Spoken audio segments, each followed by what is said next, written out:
This needs to. These things need to happen on the air, though. You need to start acting different, like you're a star. Start wearing sunglasses while you do like Hollywood Pat. That's what we need. Pat, for sure.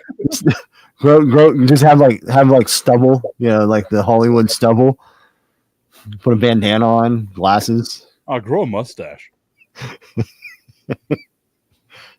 Oh man, that was such a funny impromptu bit, though. Did you see that tip at all? Did I actually send that to you?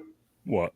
The Carlin versus Joe. Like it's very funny. I think y'all sent it to me, but it got lost in the stream of 90,000 different things that y'all sent at that one time. Yeah. So I do a segment at 7:45 every day, and I have a sign up, and I wear a hat and a shirt that say "Your sponsorship" here, because initially I spelled it wrong by accident, and so we just kept it because it's funny. I was wondering, because everyone was really going in on that the other day, the sponsorship. Yeah. And I was wondering what the origin story of it was, but it's just that you spelled it wrong. It was literally like I in the moment that we came up with, like I came up with it very last second, so I was trying to like type really fast, and I spelled it wrong. I was like, "Oh, spelled it wrong," and threw it out. And Nuno was like, "No, you have to hang it up and keep it there." Here. Like, oh, that's good. So anyway, I have a sweatshirt, I have a hat, and it has the "Your sponsorship here" thing.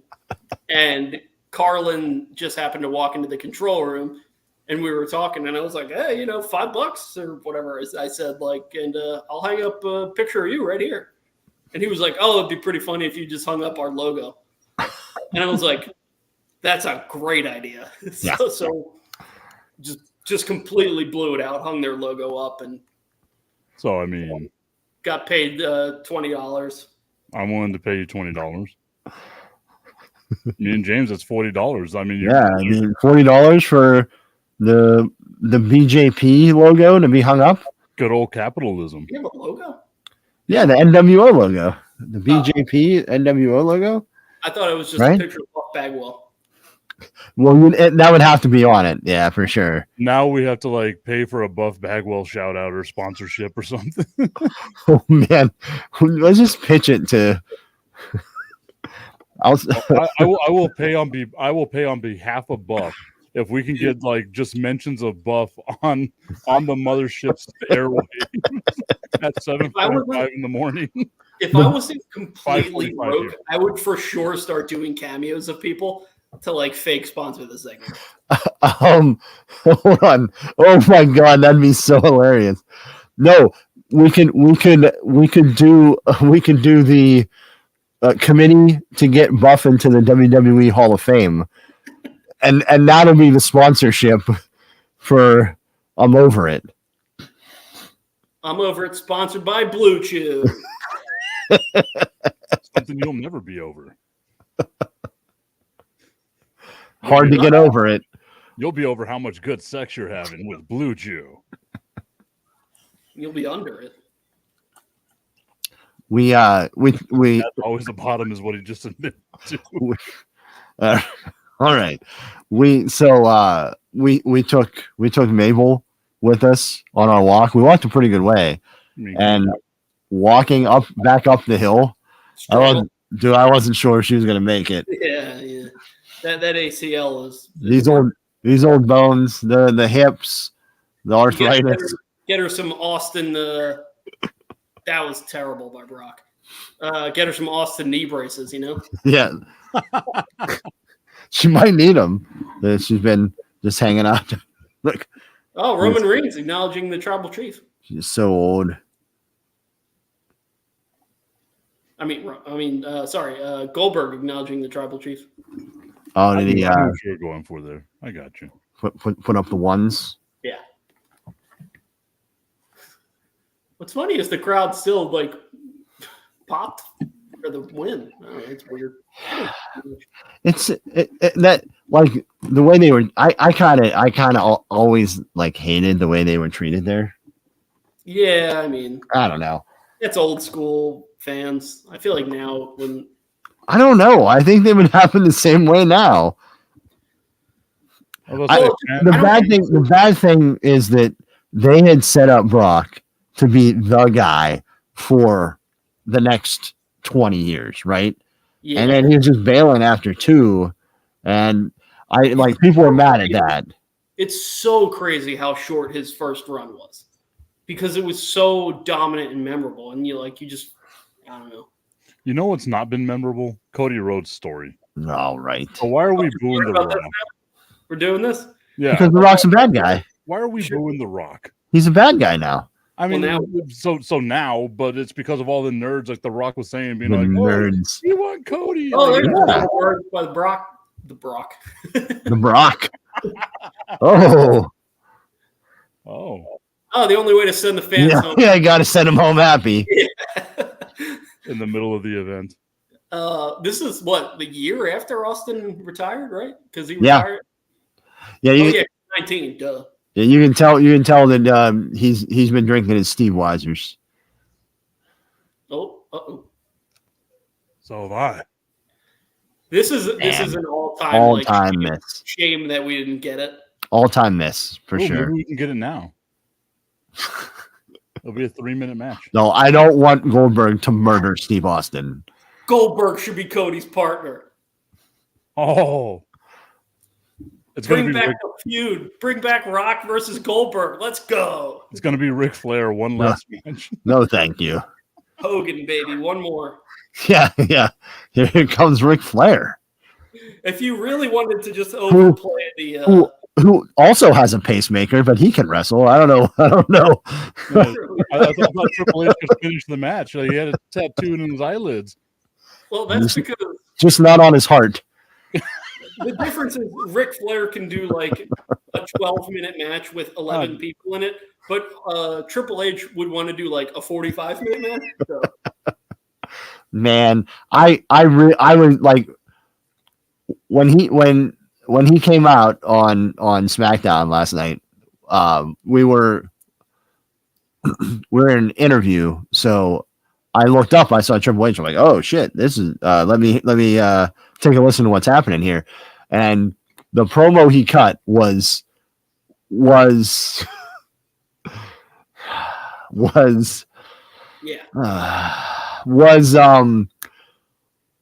it to me. I heard it and I'm like, there's no chance, right?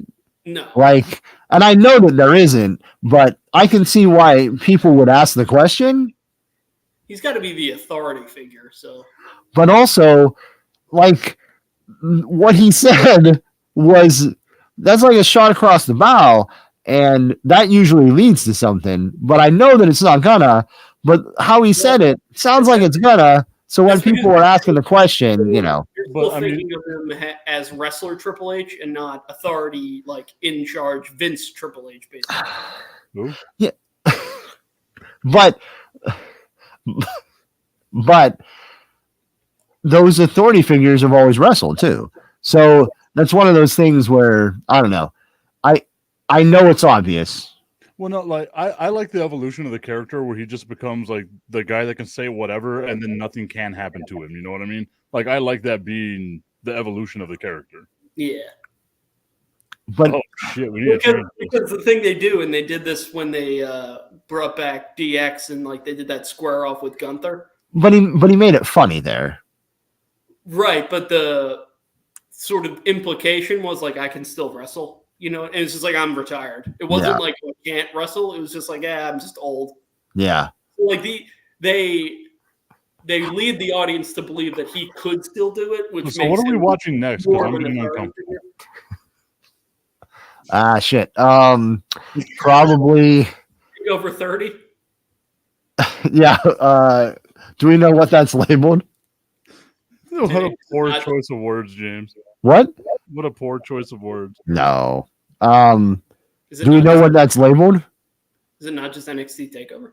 I don't know. Well, WrestleMania is season 20, episode 1, so I don't know if it's going to be NXT TakeOver season whatever, episode 30, I'm assuming. Shit. Okay, so there are 8 seasons of oh wow. NXT TakeOver. Oh god. Pat's and Jimfo. This is where you guys. This is where I need you guys to save me. Oh, here we go. NXT. Oh, I guess. NXT Takeover Season 7, Episode 3. That makes sense. NXT 30.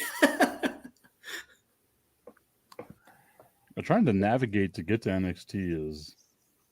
If you just type NXT, then Takeover pops up. I can't. All right, what did you say it was again? Going through my phone to NXT 7? Season 7, Episode 3.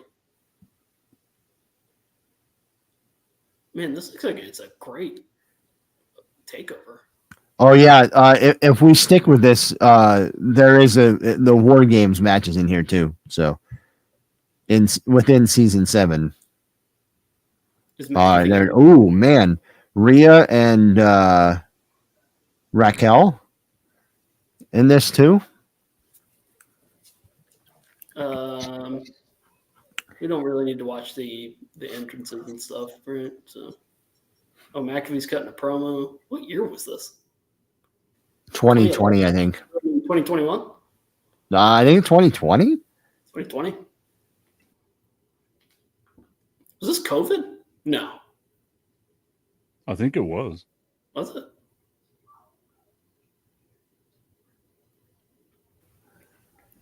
Pat McAfee looks so stupid in that outfit.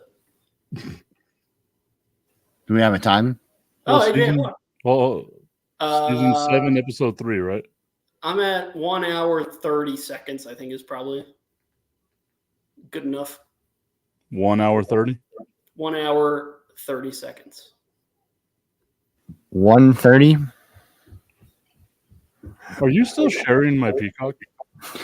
Yes, I am. Because I just clicked on it and it was at that exact time. I was like, what's going on here? That's pretty hilarious.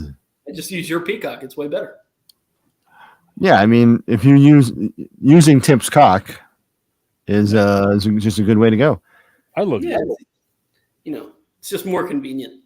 All right, wait a minute. I don't think this is where I need to be. You said 1 hour and 30 seconds, not 1 and Oh, my bad. Wow, listen, James. Damn. James.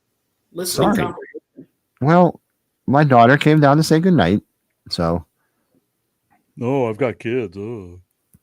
And then instead of giving me a kiss on the cheek, she kissed me here. Oh, that's yeah. And went, and I thought it burst my eardrum, so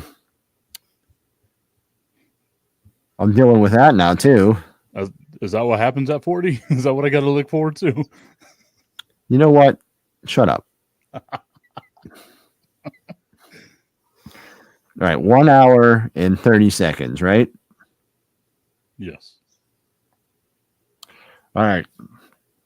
We're ready. NXT Season 7, Episode 3. 1 hour and 30 seconds. And we're ready in 3, 2, 1, go. I forgot how much they were doing the brand thing with McAfee. This is kind of before his show got really huge, I feel like. Hello, beautiful people. They had Vince on. Who?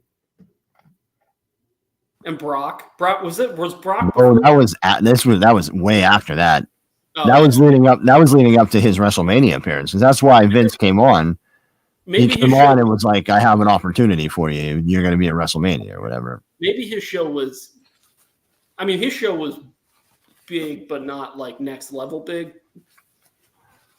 I feel like this did a lot for it. Rise, I feel like. Yeah.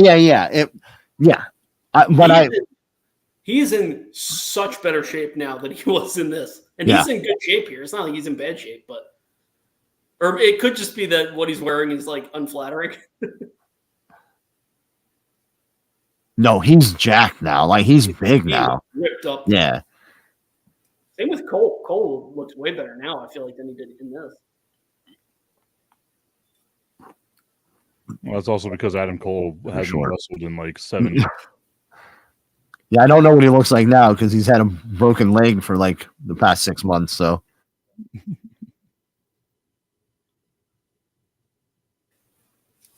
God, These COVID wrestling things were such a weird time.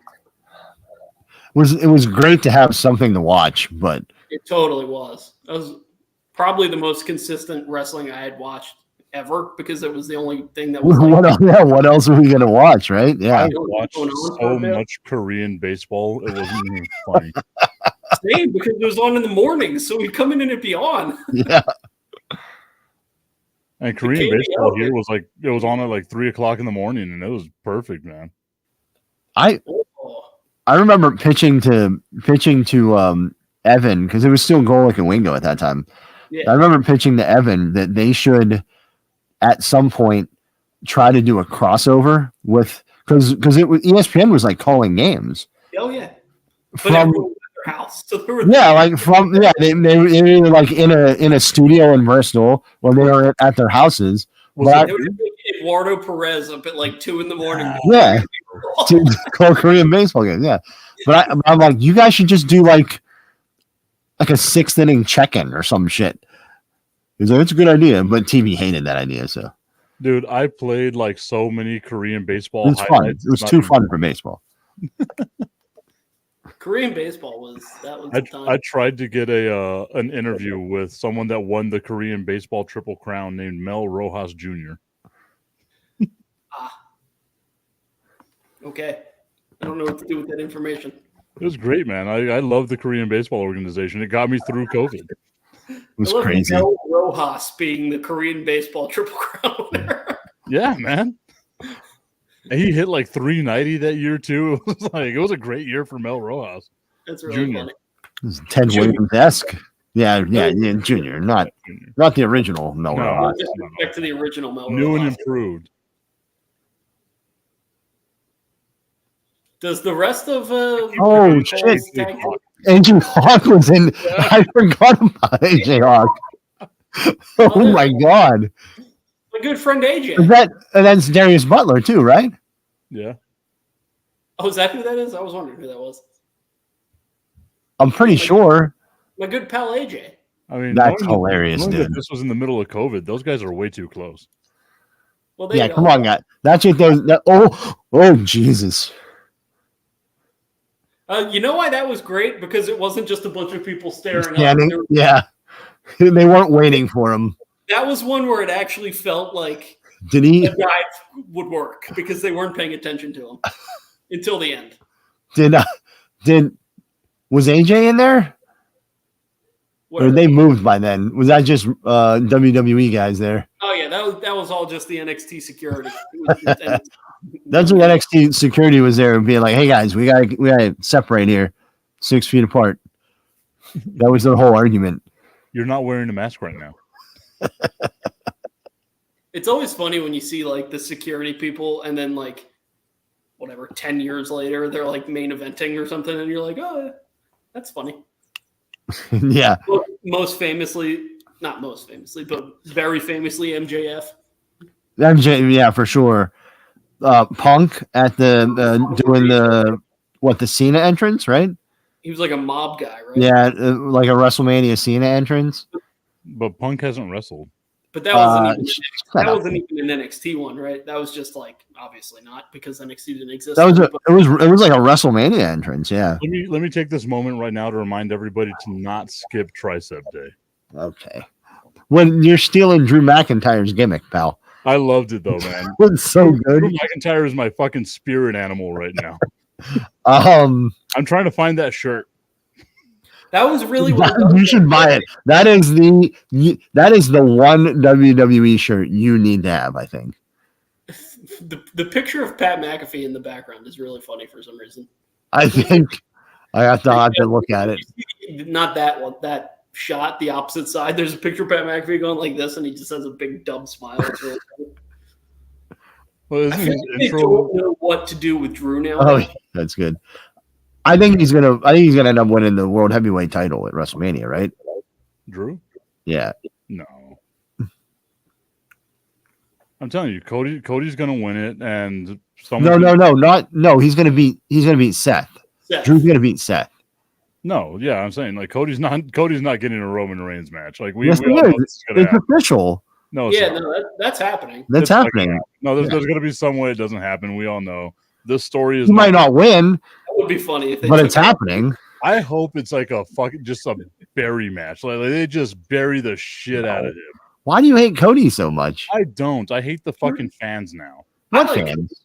I like Cody, but like the idea that Cody has this amazing story is just doesn't. not.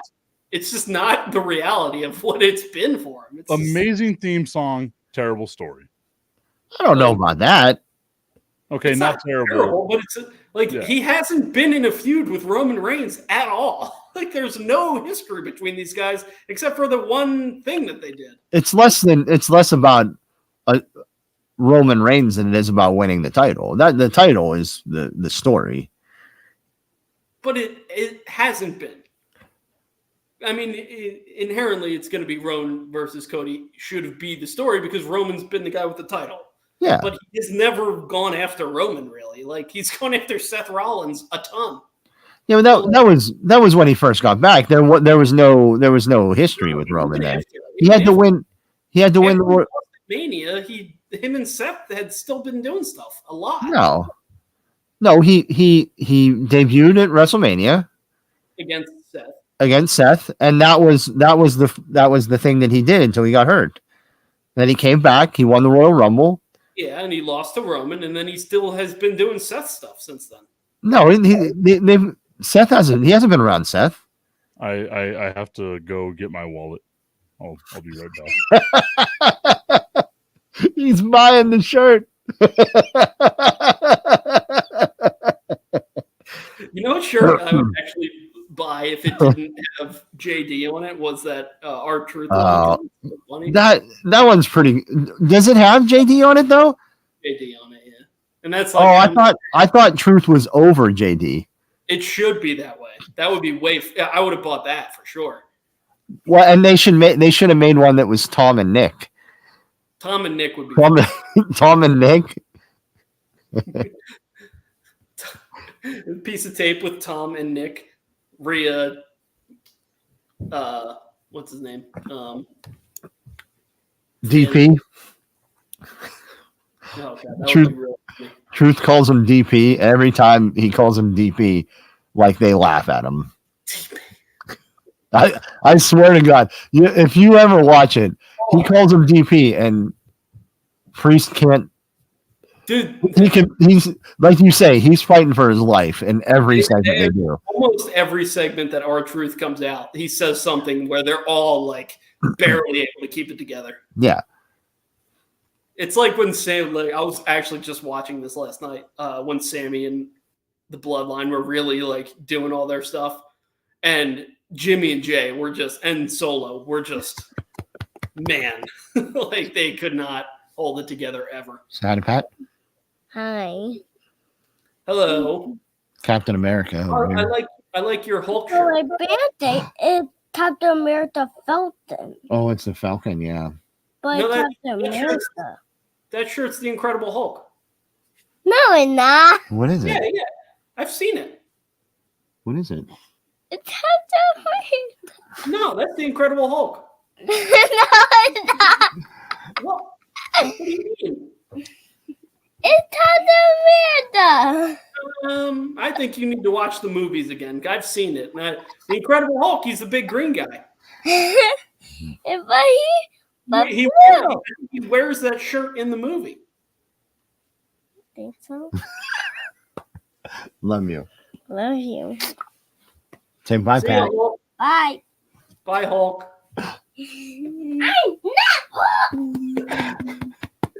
Love you, buddy. Love you. Fish. All right. Yeah. Say bye, Pat. Yeah. Oh. Is that for me? Yeah. A rainbow eraser. No, nice. What's it taste like? Should I eat it? I think so. Oh, no. She said no. Isn't that what they're for?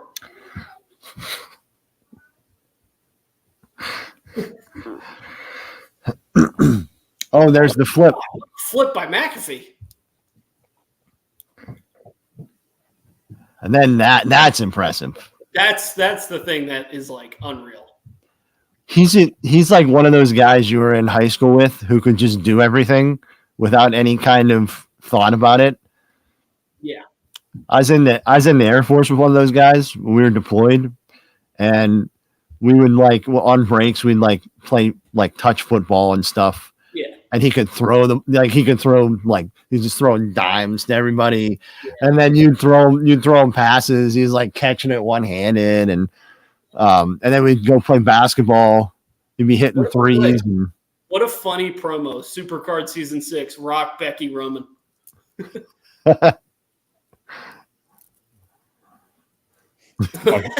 Congrats! I'm glad. I can't wait to get a picture of you wearing it here in a few weeks. Well, it says it should be here in about 3 to 7 days. Nice. What's the thing over your shoulder? The luchador thing. What is that? That's a local artist here did these little posters, and that's Eddie Guerrero. Is he wearing the WWE title? It looks like he is, but I figured it was Eddie because I could kind of see it a little bit. I was not sure what the actual product was. Well, it looks like those buddies. Do you ever have one of them? Yeah, which is really cool. Oh yeah, that's neat. I love that. Oh, that's awesome. That's great. It's literally art of a wrestling buddy, though. It was pretty cool. Yeah, that's really neat. It's really unique. You should get one and hang it up in your bathroom, James, and so it can stare at you while you pee. I already have Hogan and Cena in there, so I forgot about the Cena one. Yeah, I kind of just jammed it into the corner of the Hogan. I love the picture of Raw from. It's so ridiculous. From whatever it is, 2015 or whatever. No, that might be a 2010 or 11 probably. Yeah. It's just such a random assortment of people. Does Zack Ryder have the U.S. title in that?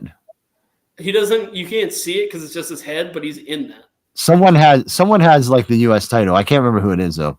Zack Ryder's the whole. You look at that picture and everyone's okay, it all kind of. And then Zack Ryder's in the corner, and you're like, Zack Ryder, what is he in? They were forced to put him in just because he got himself over.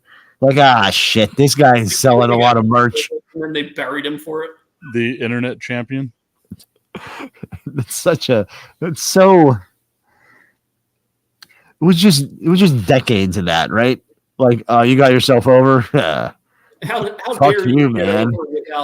We are not going to use you. Here, fight Triple H. You're not going to be in the main event. You're gonna be in the first match against Triple H, pal. Oh, The Rock comes out and the fans are chanting for Zack Ryder. We're going to push you off a stage.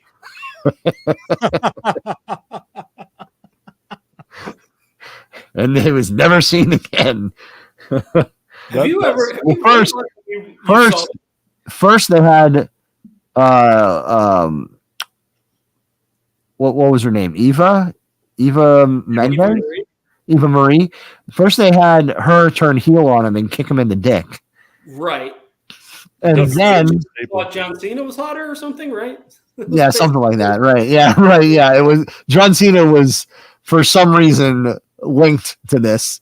Just to bury on Zack Ryder with John Cena and then kicked him in the nuts. Yeah. And then John Cena's still a good guy though. And then Kane pushed him off the stage in a wheelchair. I don't know how he didn't break his legs. Well, first Kane choke slam him off of the loading dock. Oh, I thought it was the stage or something. Okay, maybe the stage. It kept happening though. Kane just murdered Zack Ryder. They literally buried Zack Ryder. Buried. Because and then he came out in a neck brace in a wheelchair. That's when they pushed him off the stage. Yeah. Because something happened. I can't remember what happened before. Maybe it was through the stage or off the loading dock or something. But that's why he came out in the wheelchair and neck brace. Go back and rewatch. Jesus Christ, that was awesome. That was a good super kick. Really good. Good sell by McAfee too. Yeah. Go back and rewatch him getting pushed off the stage in the wheelchair and just watch his legs. I know. Everything didn't explode. He somehow severely injured. I think that was the perfect way to land, and I think he somehow landed perfectly. It doesn't look like it was good, but he somehow landed in the only possible way that he wasn't going to one, smash his face off concrete and have just the biggest concussion of all time, and two, break both of his legs. How his knees, his legs, Yeah. his ankles all stayed intact is That's what I mean. Like it's unreal. Like it's unreal that they did that. How he landed. Yeah. I don't know how he survived it. But I can't even watch it. Anytime sometimes it comes up because I follow all those guys. So Yeah. like sometimes random stuff will pop up. And I can't watch that because it's so like hard to watch. Oh, Adam Cole beat McAfee said. I remember. I think this was like the first ever NXT thing I watched. Was simply for this match. McAfee was great, man. dude, he was so good in this. What do you mean? He's still so damn good? Like He the doesn't- whole Royal Rumble thing where they call him at in. the And he's time, like, we had no basis for like what McAfee would be wrestling. Yeah, this He was was the first. phenomenal. Yeah.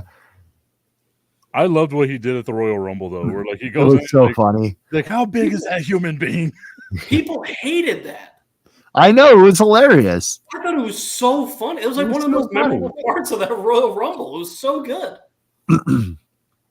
They were like, "Oh, what a waste of a spot." I'm like, "Well, who cares if it's a waste of a spot? If the person who's going to be in it anyway, well, they're going to win." Like, I love like how he climbs up the rope and steps out over it. Then he like hypes himself up. He's like, "No, I'm gonna go back in." And he looks. He's like, "No." I Yeah, don't because they think- turned around, so he was going to sneak up on him, right? It was so Weasley. It was funny.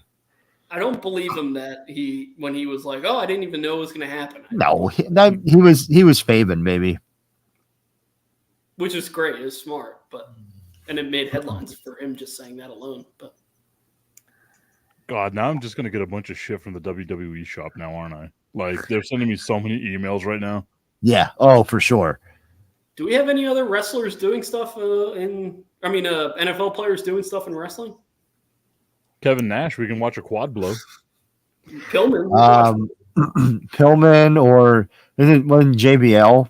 Is JBL? Maybe he'll play in the NFL. Yeah, Did he play? Yeah, he played in the NFL, right? He was like a. practice squad for the Dallas Cowboys. Oh, that doesn't count. This motherfucker. The We literally had Cowboys are barely the NFL. Yeah, I mean, what are we talking about here? Also, it's the practice squad for barely the NFL. I did nothing to deserve that. There are guys who were played in the XFL that were better than JPL. You know what's weird is I was looking up He Hate Me earlier Nothing today. to deserve that. Nothing to deserve that. It's my life. Oh, Samoan Joseph. Ah, I forgot that he was in NXT for way too long. What's he known? Is he still Samoan Joe? Samoa Joe. yeah, that's his name. I just call him Samoan Joseph because I think it's funny. Joseph the Samoan. Yeah. Shinsuke. That whole thing with Shinsuke and Cody has been so bad.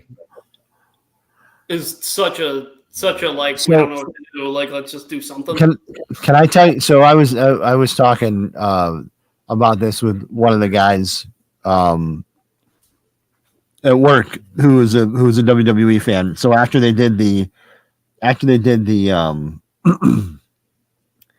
Rock thing where he came out, and then there's the backlash with the Cody stuff, right? When they booked Cody and Shinsuke for the next Monday night, that's when I knew that they were going to change it. Because that was if you were trying to make good and find something else for them to do, the last thing you'd want to do is put him back with Shinsuke, even though it was a bull rope match and he bled. Did he bleed though? Yeah, he Drew. was bleeding all over the place. Drew. No, that was like the mist. Oh, was it? Yeah, it was a red mist.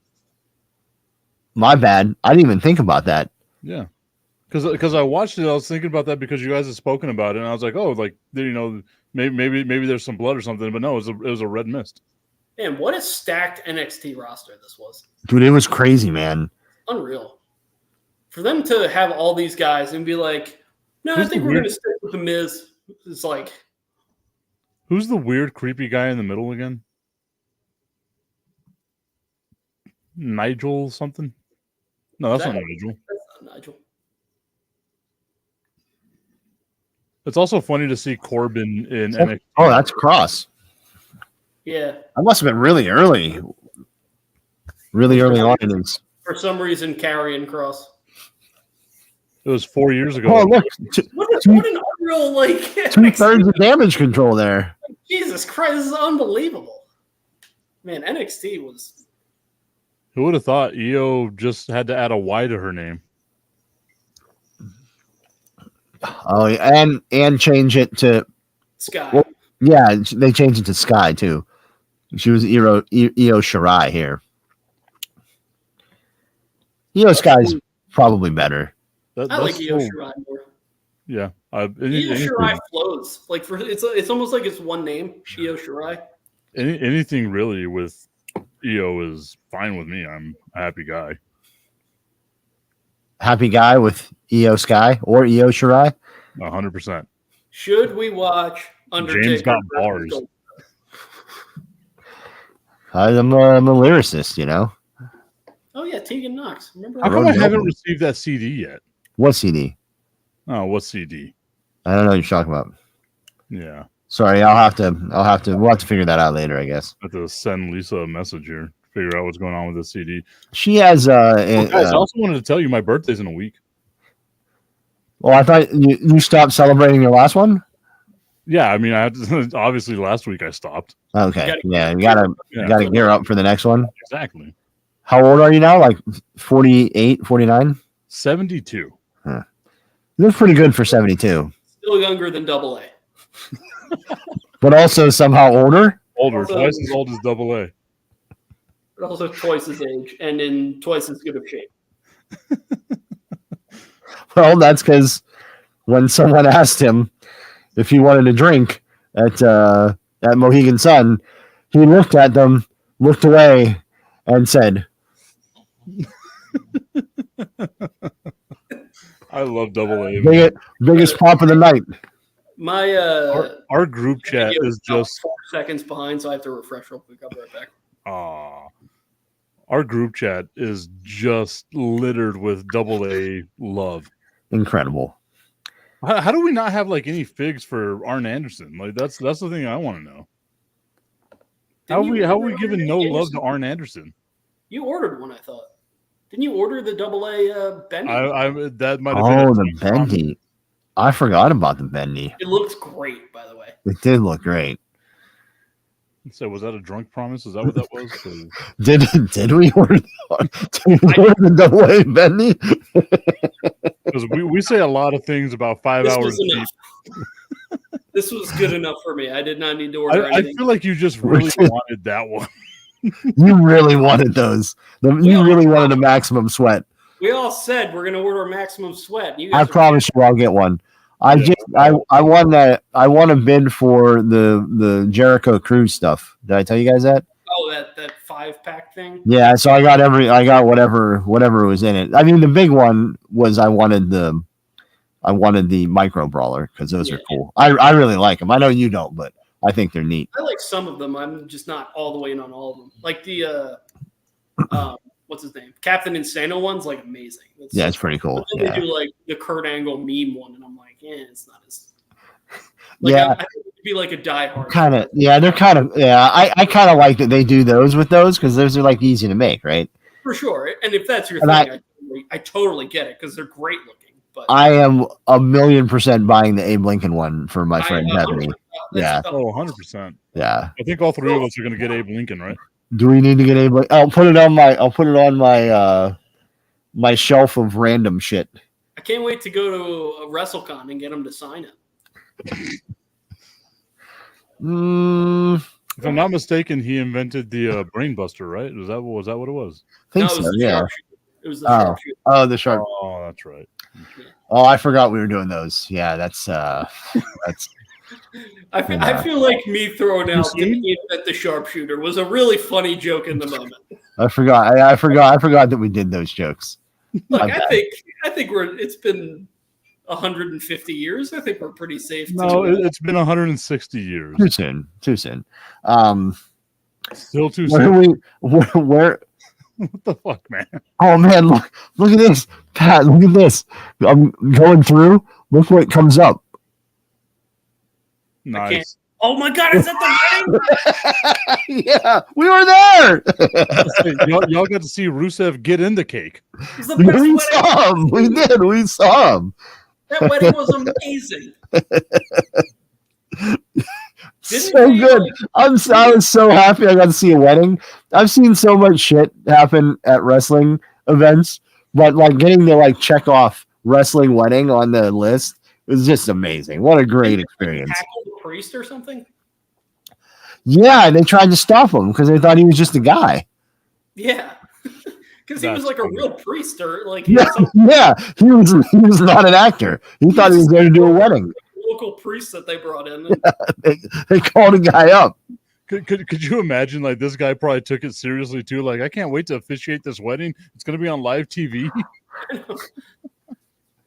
Then he gets tackled, and then and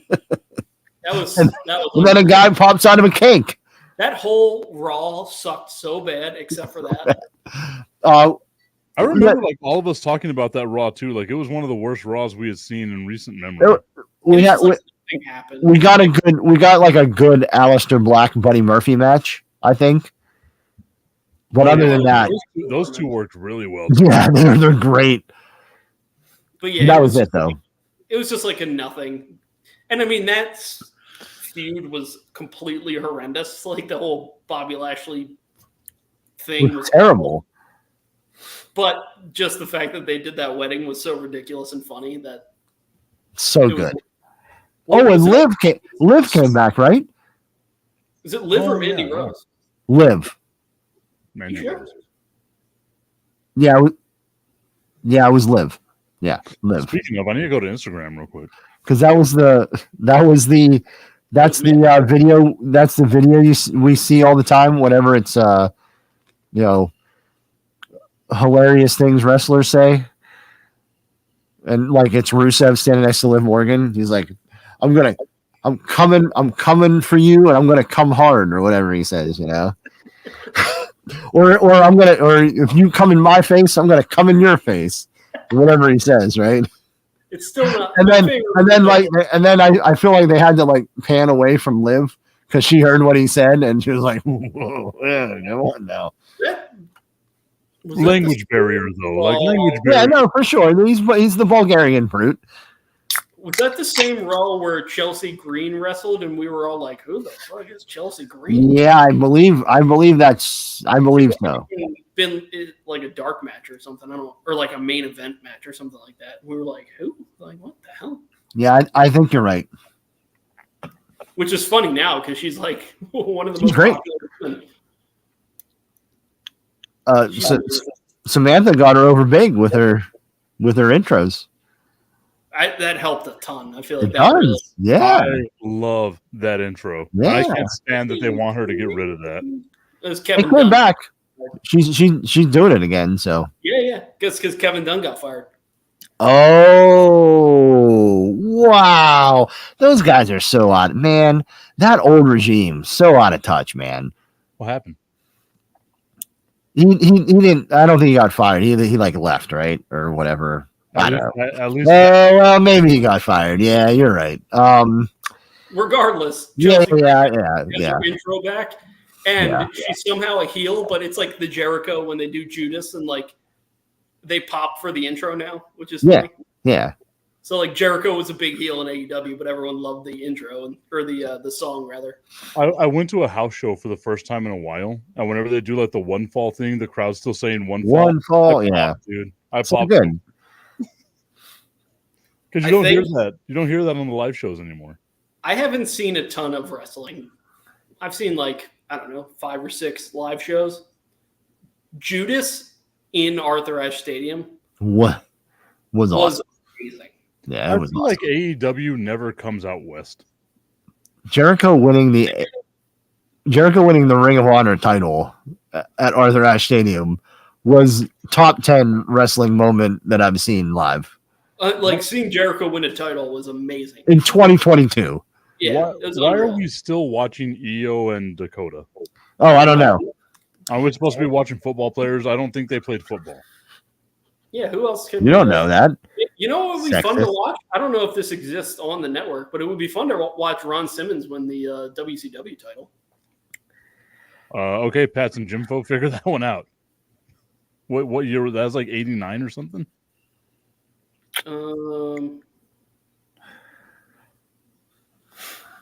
Also, can Dakota wrestle anymore, or is she like done wrestling? Her knee was hurt. I think she's near a comeback.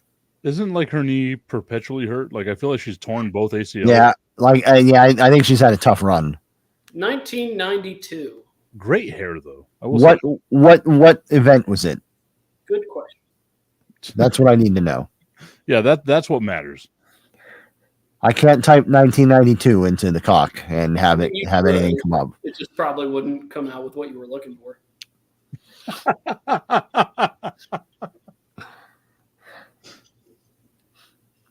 Oh wow! No, Clash of the Champions, Starcade. Hold please. Thursday Thunder. Thursday Thunder. Hold on. I used to love Thursday Night Thunder because I didn't have to worry about anything else being on. I could just watch that, and it was always terrible. Like they would have Hulk Hogan in the like video package at the beginning of the show, and he would never come out. No, that was like the big joke of that. And that anytime anyone talks about it now is that they never actually wrestled on that show or did anything.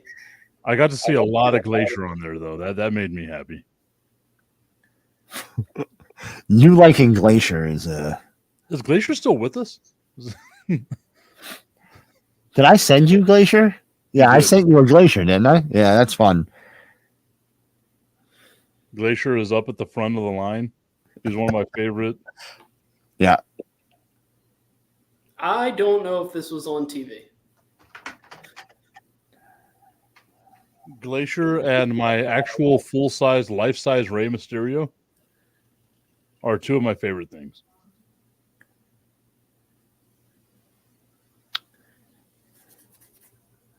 Oh, here we go. Oh, the Rays. Oh, that's right. The little Ray. No, yeah. Life-size Rey Mysterio.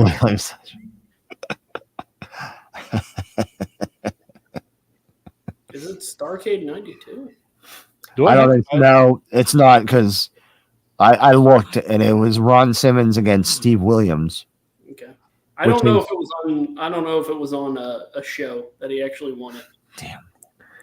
Damn, now my fucking camera's blurry. God damn it. It's filmed though, because I've seen the video. Yeah, I know. I just don't know when it was. I mean, I have the date. WCW main event. Who did you say he won this against? It was Vader. But not Does Vader. WCW main event exist on the cock? All right, let me go look it up. I hate this Apple TV remote.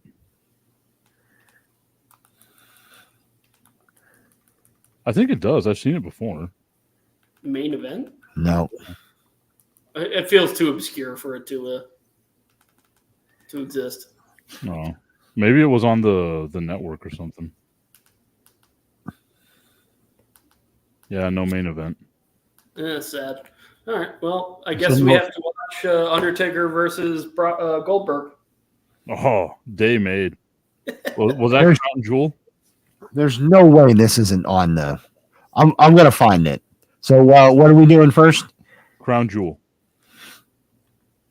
Are we actually watching that? Yeah, you bet your sweet ass we are. I don't think that this exists, James. I was about to say, if Ron Simmons doesn't win the title on televised, like with a video camera, does it actually exist? Kind of like Wilt Chamberlain. We've seen it though. Yeah, no, he definitely won it on camera. It's just like where? Yeah, but I mean, Wilt Chamberlain has a picture of him holding up a piece of paper that says 100. At least there's a radio broadcast of that. And Wilt Chamberlain has scored 47 points in the first quarter. We really lose that old school accent from announcers. That's a great bit by what's his name, Shane Gillis. Man, Jackie Robinson did that accent. Yes, Jackie Robinson steps to the plate and fuck home run.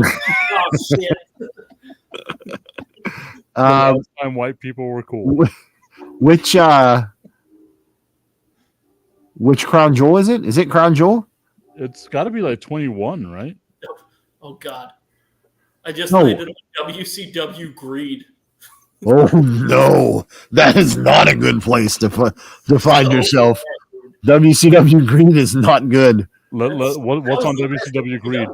What's on the card, Pat? We might go to WCW Greed. It's been a while. It's been a while since we've seen some bad WCW. We watched that show before. Because I think that's the last WCW thing. Is Tank Abbott still alive? Because he owes me a fucking cameo. I don't think he's in good shape, but I think he is. What a question to ask. Which Crown Jewel is this? I don't know. Tip won't tell me.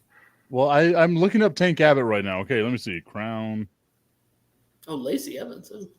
Oh, God. What?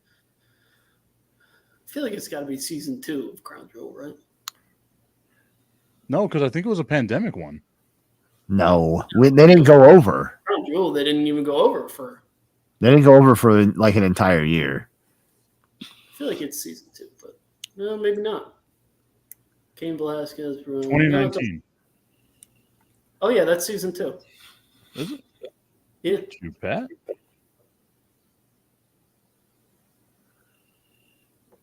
Oh, Lacey Evans choking out Natty. What a thumbnail.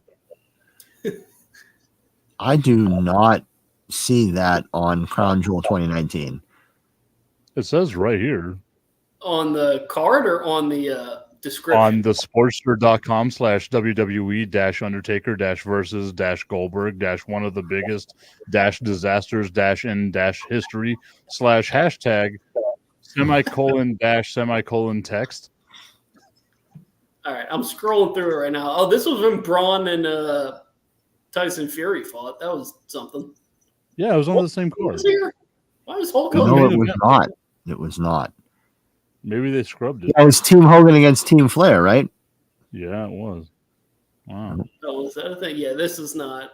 It was not. I used to love that mask that Mustafa Ali came out with. Was it the first one? It couldn't have been the first one, right? No, there's no way it was the first one. It must have been though. No, the first one was the tag team match. What's the tag team match? That was Crown Jewel, or was that the Greatest Royal Rumble? Crown Jewel. Degeneration X against the Brothers of Destruction. Oh God! Oh, it's too bad none of them. Hogan was at this Crown Jewel too, the first one. They just kept wheeling Hulk out.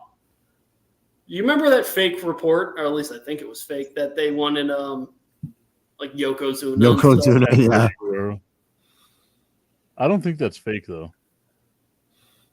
Goldberg Lashley was 21. What other the Crown Jewel, the Greatest Royal Rumble? Jewel? It might not have been. What other things have they done in Saudi? Am I racist for thinking it was Crown Jewel? Was it Greatest Royal Rumble? No. Why don't we just Google it? That would probably save us a lot. I'm going to Google. I'm Googling it first. It's Pat's and Jimbo tip. Come on. Okay, thank you. Oh, it wasn't in Saudi. I found out something. Was it in Saudi? Is this a Saudi one? Super Showdown. Yeah, that's Saudi. Oh, okay. So, wasn't Super Showdown in Australia? Was it? No. I don't know. No, it was in Saudi. All right, Super Showdown. Well, I'm pretty sure. I found out a very important piece of information, though. The referee was Mike Chioda. Why would you do that? He I'm even watching now. You stole my whole thing. He oversaw that piece of shit. So what was this event? I remember hearing. Oh, the first Super Showdown was in Australia. That's why I thought it was Australia. The second one was in Saudi. What do they 20 call their live events now? It's like something. Season 2. Season 2. Yeah. So I typed in Super Showdown in Peacock search, and the next thing after Super Showdown was Megamind. Nice. All right, let's see where this. That's it, man. That's a super showdown in that movie, man. Between Megamind and whatever the other guy was. They haven't done Demon Finn in the Judgment Day yet, have they? No. Okay, yeah. Also, they did. Edge. Against Edge at WrestleMania, right? But that wasn't Judgment Day, was it? Yeah. Also, that was why he was fighting Edge. He was Demon. Oh, true. Was that the Demon though? Yeah, he got his head busted open. Yeah, I just don't staple him. I don't remember that being Demon Finn for some reason. Oh, Super Showdown also had the. Here we go. Royal Rumble. God, this was the main event. Yeah. That's brutal. At the 3:23:54 mark, there's just a big ass caption that says 2 storied careers. I think 3 hours and 36 minutes is where we're going to be about. Good. That package, they took that long to get to the ring. I'm at 3:26 right now watching Goldberg walk through the locker room. It took him 10 minutes to get to the fucking ring. Yeah. Dude, it's the Undertaker. Come on. Yeah, By the way, Undertaker. 3:36, 3 hours 36 minutes. They have not come close to starting the match yet. So Undertaker's still doing the hat thing. I have a look from Goldberg. It's a side profile where he's just like, yeah. What happened to his chin? Ellsworth. Bill Goldberg. Bill Ellsworth. Bill Goldberg. Oh, right, we there? Fucked it up, man. This whole time we should have just been calling him Bill Goldberg instead of Goldberg. Yeah.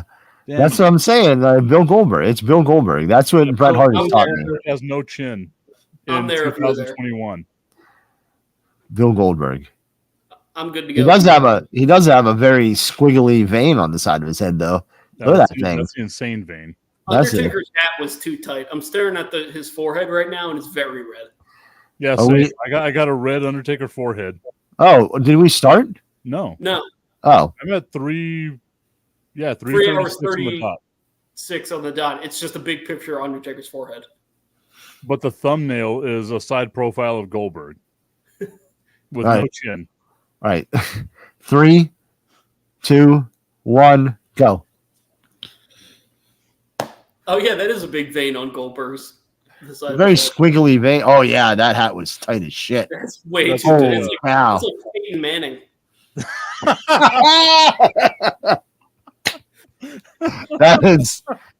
His hat was Peyton Manning helmet tight. For sure.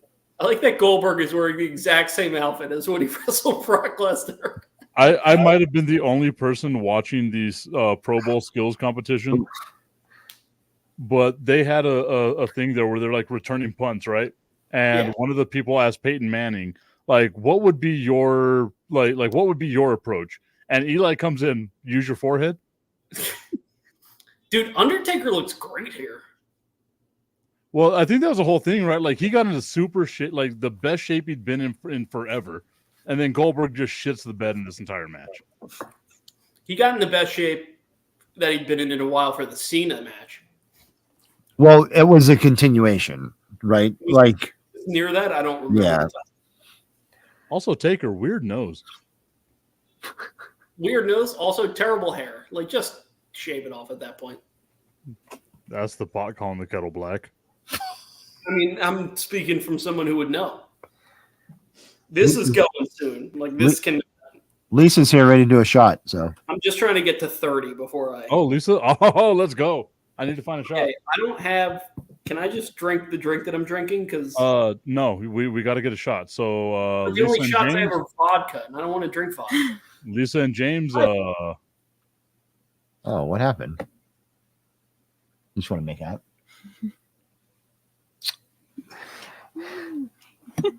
What happened? I have to go get a drink too. I don't know why this is happening to me. We're all missing Goldberg spearing the Undertaker too.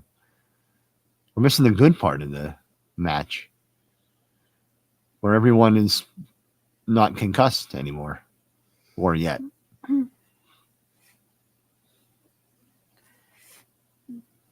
How were they? Ugh. Yeah. Joe fell asleep immediately. Yeah, that's what she does. Sid refused to go to sleep, so she read a book. I don't know what that was. I don't know. I don't know why. I don't know why he did that. Yeah, it was, I had to go get a bottle of alcohol, and I figured I'd let Pat This, do the this same. truly is the only part of the match that isn't completely horrendous. All right. Can't wait for you to be Like, fuzzy now. So I don't want to take a shot of vodka, guys. I really don't. I don't want to take a shot of vodka, guys. Yeah. A bit of shot glass. Pour a little bit of your drink in there, and My drink is whiskey. yeah. How do you not have a bottle of whiskey if you're drinking whiskey? I just finished it. This is the end of it. Oh, Then chug that. That's what can I just like take this as a shot? That's what I've been Well, saying. with a shot of vodka added. All right, I'll get the vodka. God, I hate you, mother. God, son of a, this is gonna be like the Goldberg versus Undertaker of shots. Sorry, right. Bill I have Goldberg. Whoa, Bill Goldberg. That was a weird profile of Bill Pat that I did not want to see. You need to cut that. You got any time on that? Just Yeah, put so that- we're at Put 202. that up. Oh, Yep. there it is. Goldberg is concussed officially. Oh, Pat missed the Goldberg concussion. You could already tell Undertaker is over this fucking match. Oh my God. He fell down. He is just leaking. Oh my goodness. Undertaker's like, I traveled halfway across the world for this. I walked away for 1 second and Goldberg's brain is out.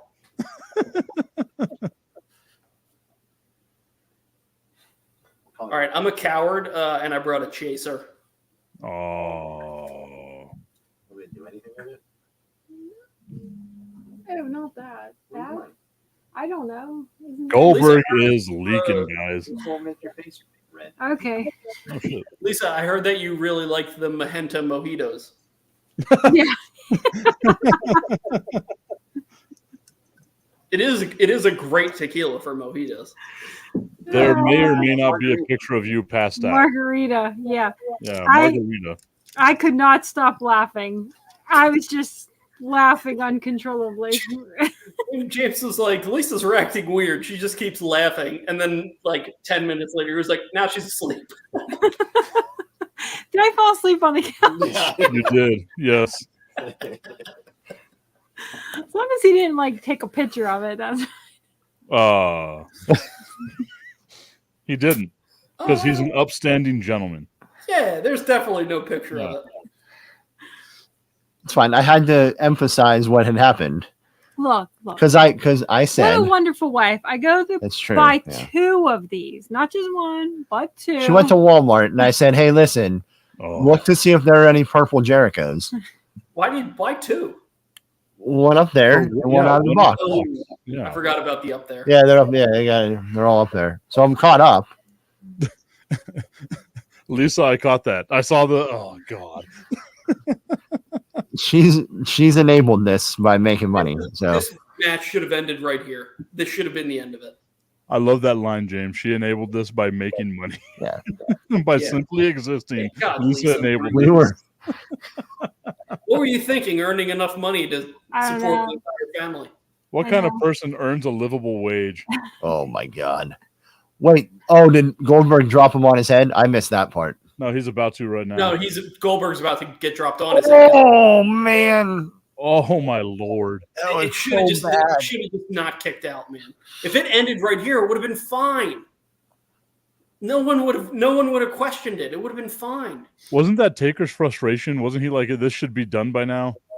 Yeah, he's No. he's telling Kyoto like we gotta fucking end this shit right I've now. heard Kyoto talk about it and him being like, because he could talk back to, I guess, the people in the truck or whatever.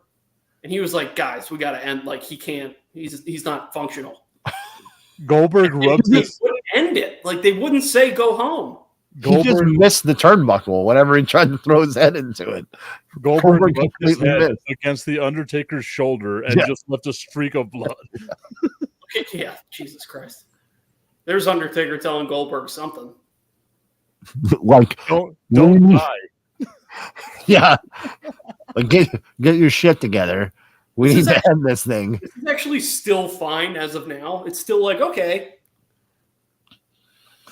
It just goes to hell when he tries to do the jackhammer. Yeah. I had never noticed that Goldberg literally landed on his head during that tombstone.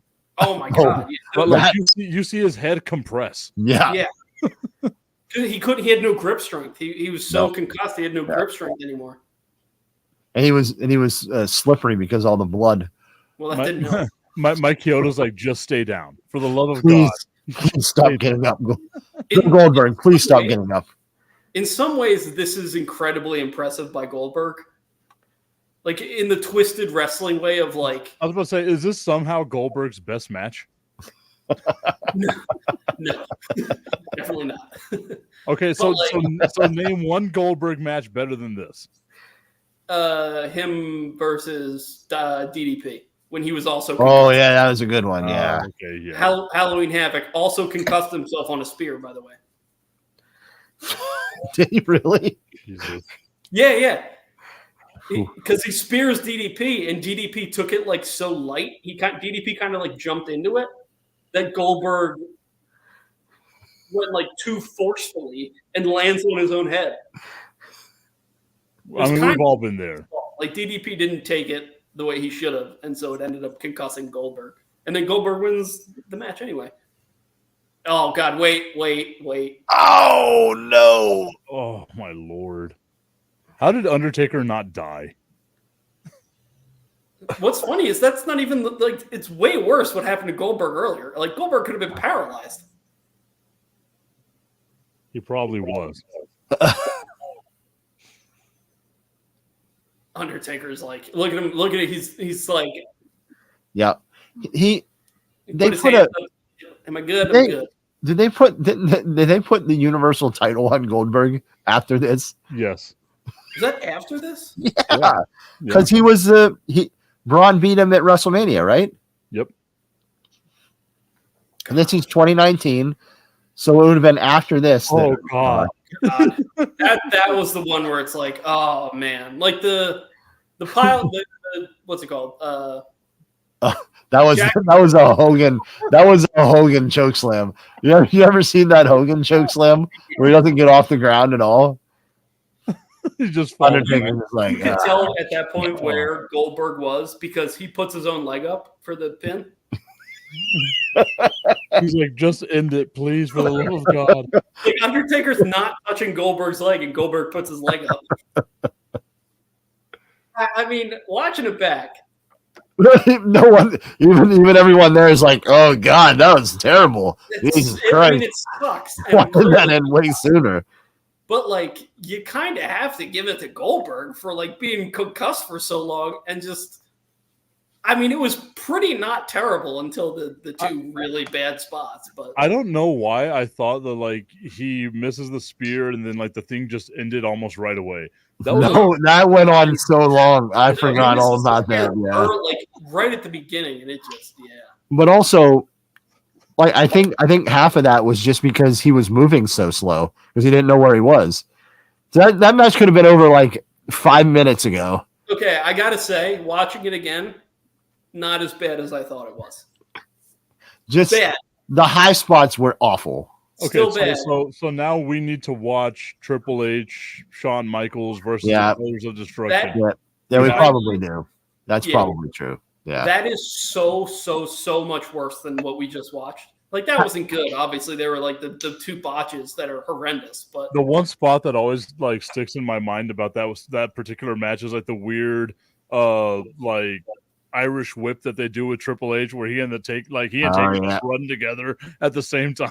Yeah, that's bad. Triple H tears his pack. All right. Oh, sorry. Lisa's like, I'm done with this fucking conversation. Talk about wrestling from 3 years ago in Saudi Arabia? Oh, also like 7 years ago, almost at this point. 6 years ago. Maybe if it had Randy Orton. Oh God. Maybe if it. Salute. Mi Familia. Oh, that's smooth. Oh. I just Wow. opened this bottle too. Like I thought I had already had it open. I just opened this bottle. This is actually really good. What is it? Whiskey? It's called Still Austin Straight Bourbon Whiskey. Pat just took a drink of room temperature vodka. So I just took a drink of room temperature whiskey. 98.4 proof.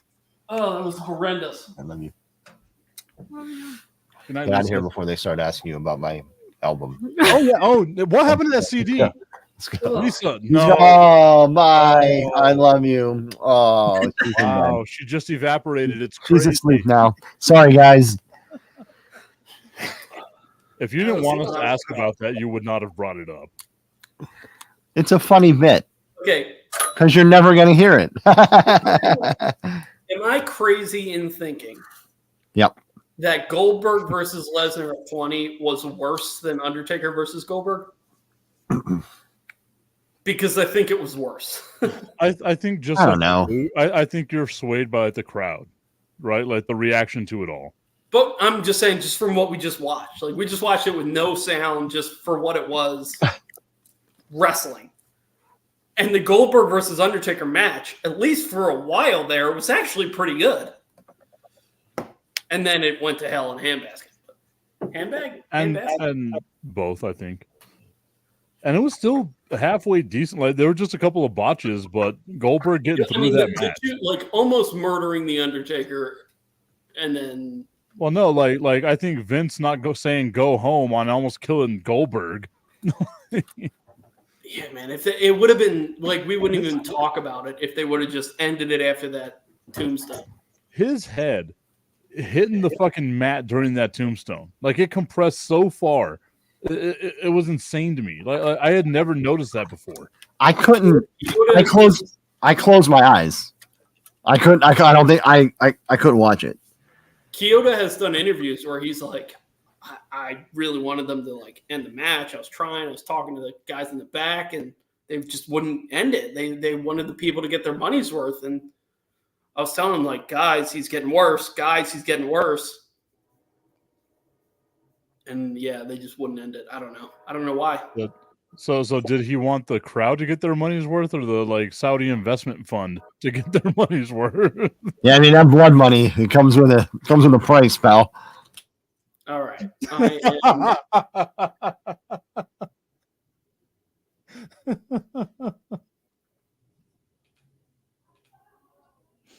I'm scrolling. The shit that it takes for me to hold my tongue sometimes is like just like I just want to live. You know what I mean? Like I just want to live.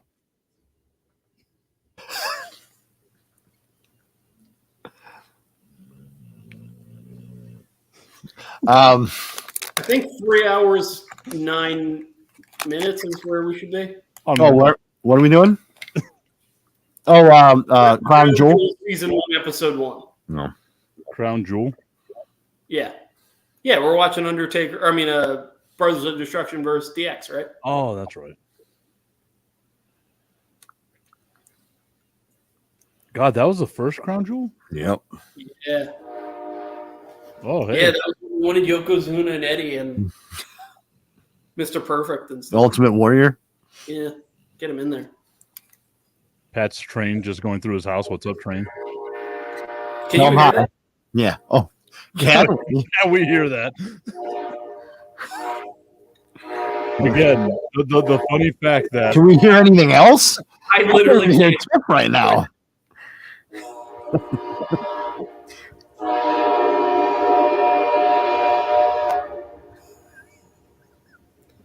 yeah, How insane is That's so unnecessary. Why did they blow the horn like that? Pat has his window open. No, it just goes through his apartment, so it just gets loud. There are 3 train cars attached to it. Oh, that sucks. Like, that's how small of a train it is. for James, that. whenever you were in Seymour, did you live on base? Right, so like Pat was like, I don't even hear it because it was the same thing with us with the Jets, right? Like we didn't hear him. I don't hear it. There were some times when they went directly over the dorms and it just fucking rattled your headboard, But Are you guys there, by the way? What's the time? 3:09.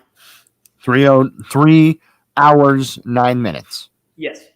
On season 1, Episode 1 of Crown Jewel. Yeah. I also love this because like what I'm doing is I'm just letting you get there, and the second I click on it, I'm already there. I want That's so funny. I want to pitch to Cardona and Myers to bring these back. These are amazing. Like they're so good. There was a thing that I used to do in high school. That like anytime there were stairs, I would go up the stairs like Buff. Like Buff? Yeah, he would do like a little. And then, like at the top of the stairs, he would just. Every time I walk through a door at work, I walk through it like Razor. You have to. All right, we're there. Everyone's there. I know if Pat's there, Tip's there. Yep. Yeah. This is hilarious. I love it so much. All right. Sharing the cock. You got to share a cock. Sometimes when you share a cock, it helps. I'm currently looking at Pacemaker Jones and Baldy McNXT. So I'll never say eye to eye with Shawn Michaels. I have a question for you once we start this. All right. In 3, 2, 1, go. Do you think if this match went better, we would have gotten another Shawn Michaels match? No. I think so. Yeah, I think so too. No. I 100% think so. I think we would have got Shawn versus AJ. Yep, I think so too. It would have been at like WrestleMania, right? I think so. Yeah.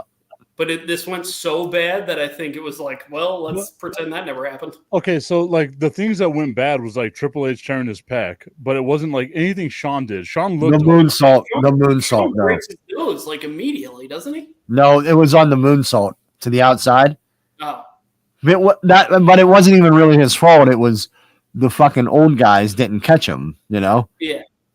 Shawn doesn't do like a ton in this, if I'm not mistaken. No, he does all of it because Triple H immediately tears his pec. Like you could already see his pec is bruising. The pacemaker, like it's inserting itself right now. And then is it Triple H that accidentally punches Kane's mask off? That's horrendous. No, like did he punch it or did he just like slap him and it came off? Yeah, no, I forget what happened with that. Oh man, it was a fucking disaster. I forgot about the mask. Oh, Triple H flexing his pecs right before they just rupture. It really is like the greatest example of like, you can't just go out there and do it. Even if you're legends and you're 4 Hall of Famers, like you can't just Ric Flair go out and think that you can still do it the way that you used to. Ric Flair can. I guarantee you right now, Hogan can give you a boot and a leg drop like no other. Didn't Flair like tear a quad in that match or something? Ric Flair fell asleep in that match. Like he literally lost consciousness like 5 times. He can't fucking do it. Mid-match, like. If Hogan tried to give anyone a leg drop, his spine would disintegrate. Okay, my new favorite part of this match is that all 4 men are completely different shades. They really are. Somehow, Triple H looks pale, but somehow Kane is so much paler. Kane is paler. HBK is just orange. He's just like. He went a little overboard, except for his head. HBK's head is as pale as Kane's body. I have bald HBK somewhere. I think we all do, pal. I know. It's an amazing figure. Amazing. So, man, Shawn looks so good here. He looks great. He looks so good.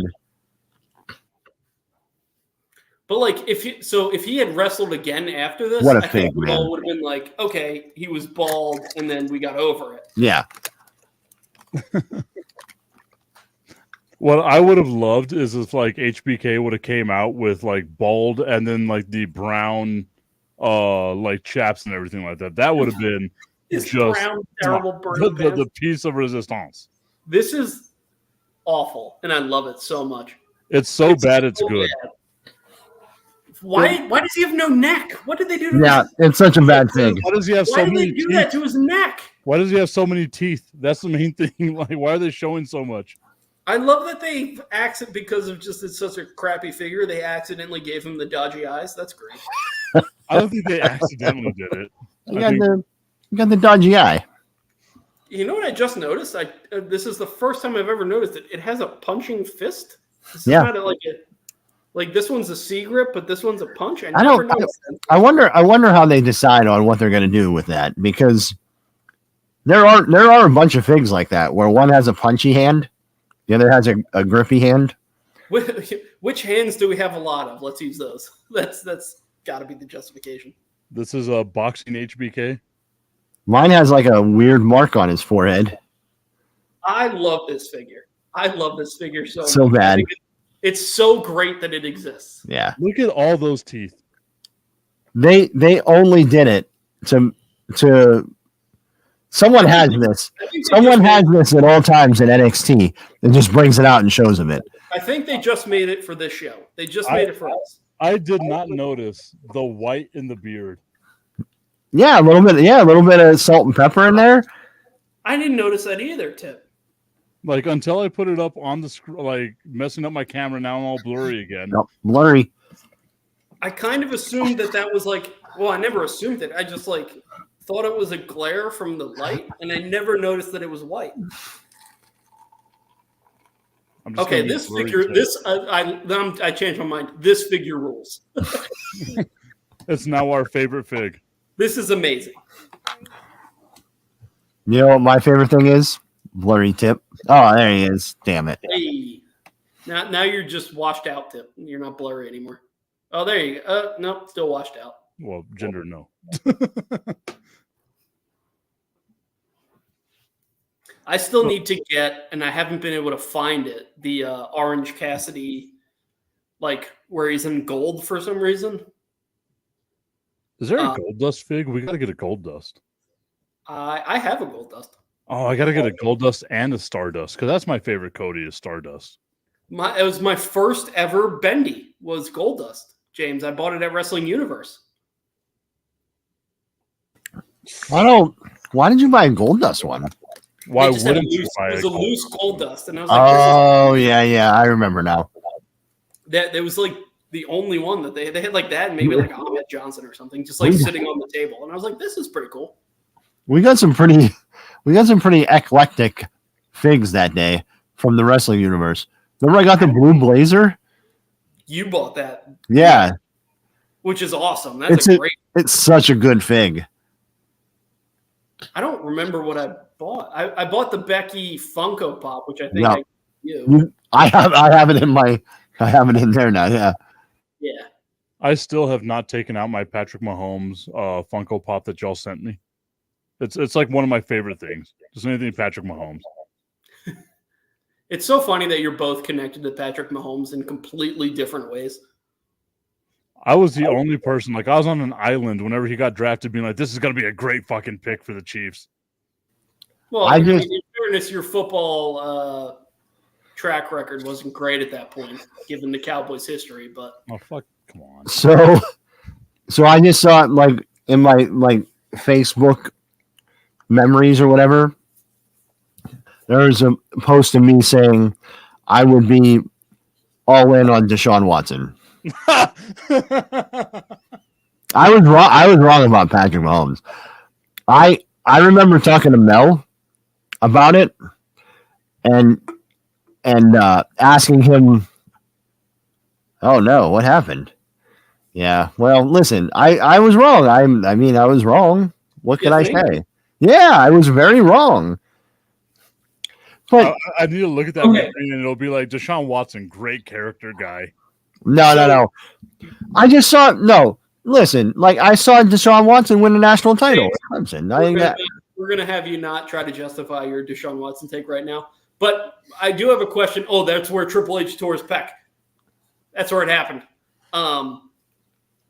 Do you think? So we said, would Sean have another match after this? Do you think there was a chance that it could have been against the Undertaker? No. Because they do a lot of Shawn Undertaker stuff, and I forgot kind of how much they did in this. I just think that's because. Well, I love Kane looks bad here. Like Undertaker and Shawn look phenomenal. Yeah, in this. I think that's why though. The whole time you see Triple H on the outside, man, he's like, he's like, this does not feel right. Oh shit! He went over and told him. I tore my fucking pec, dude. Oh, Hickey! I fucked up my pec, Hickey. And I was about to say that, right? So like, whenever you look at like all of these people in the past, there was a case where like Kane was the best, like in physical shape one. Yeah. And then he becomes the mayor of Knox County, and just it all goes. He ages like a loaf of bread.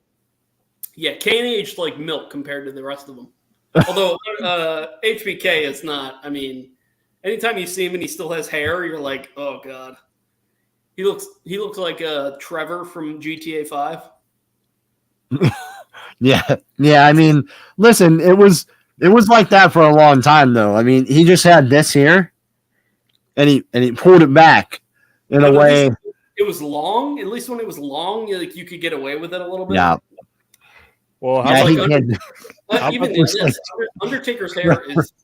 Trevor in GTA 5 is such a good comparison. I can't tell you how good that is. Okay, I'm gonna search it up. I can't tell you how good that is. I've never played that game. Oh, dude, look up Trevor Phillips in GTA 5. That's what Sean looks like when he has his hair. I don't even know how Pat played that game. Pat hasn't played a game since like PS2. No, I had an Xbox 360. Oh, okay. How true is that, Tim? It's like so on the money. It hurts. When he has that hair, that's what he looks like. It's bizarre. It's true. Yeah, I was not expecting that, man. It was... Why is Kane so red? The mayor of Knox County is blown up. That's why. He needs oxygen immediately. He's somehow more blown up than Lawrence Taylor was. Could you imagine, like, somehow Kane's chest is more discolored than Triple H's? Dude, I don't know who this ref is, but whatever he's doing with his hair is a disaster. Oh yeah, what the hell is that guy? It looks like Lego hair. What the hell is going on? A Lego referee. You're right. How did we never notice that before? I don't know. I'll never be able to not notice it ever again, though. Because we've never seen this ref again. But what is his hair? Like it's jet black. He was generic WWE ref number 5. Like that's his setting. Oh God, what was the show called? Man, how is Triple H doing this? He fucking tore that thing off the bone, and he's in there bumping. You're forgetting the inside of his eyelid. It is so crazy that this man does this. He's like 52 here. This is the match. Like 2 years younger than Double A here, but also 4 years older somehow. This is the match. Odds. This is the match where Triple H lost his heart. Yeah, this is what did it for him. This was it. Yeah, too much. This wasn't his last match, though. Right? No. This put the Batista match in jeopardy. The Batista match. Yeah. Oh, that's right. Give me what I want. The Batista I was match there. Was bad. The Batista match was fine. It was just so long. I did a hit on Dickerson and Hood live from WrestleMania. I tuned in specifically for that. I remember that. Were you not on the board for that? No, I was already living here. Look at Triple H is desperately trying to use his right arm still, but no, he was using the left-hand chop. His body.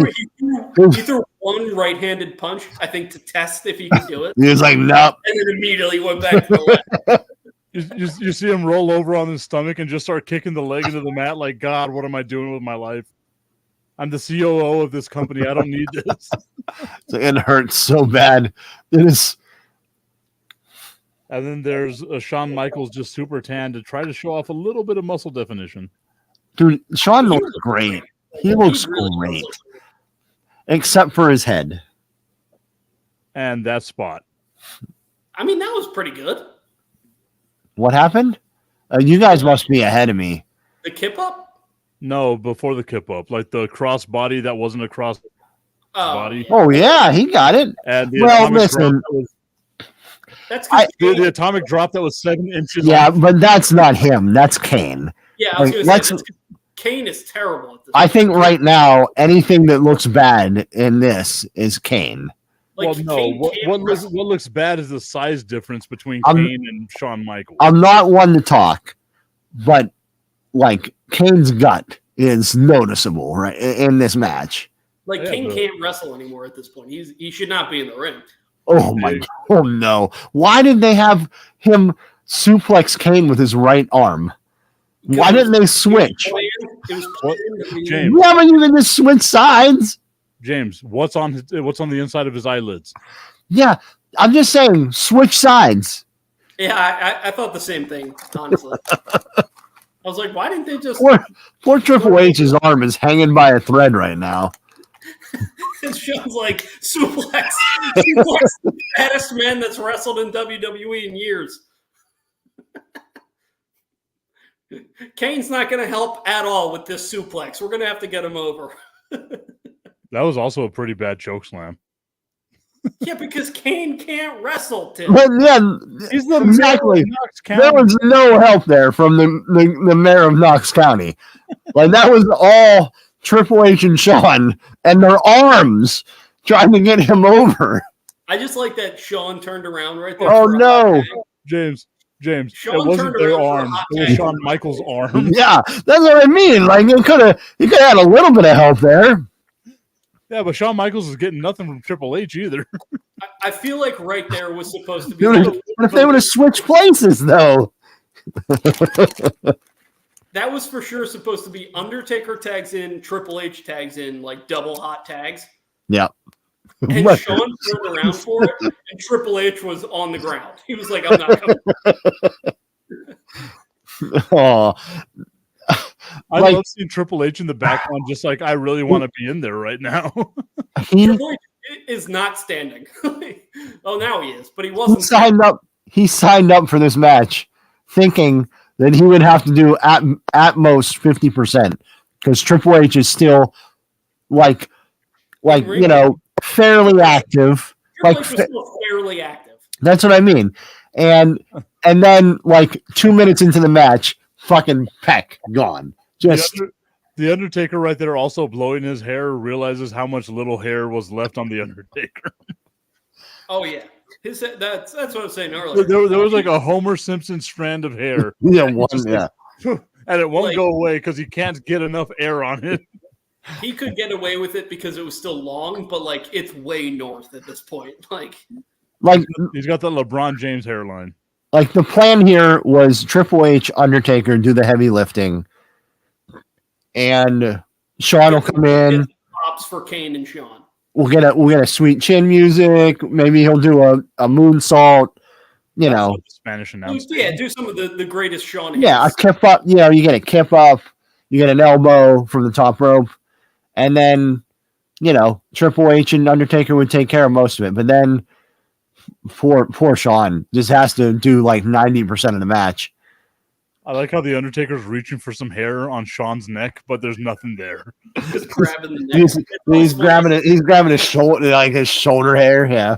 It's always funny when there's a bald wrestler that you have to like grab the hair for, and they grab the back of the head because it always looks so weird. Triple H and his one good arm. Oh, here it comes, Tip. Your favorite spot. Oh, it's a great spot. Here it comes. The left-handed Irish whip. Oh God. Oh God. Okay. Oh, it's so good. Oh.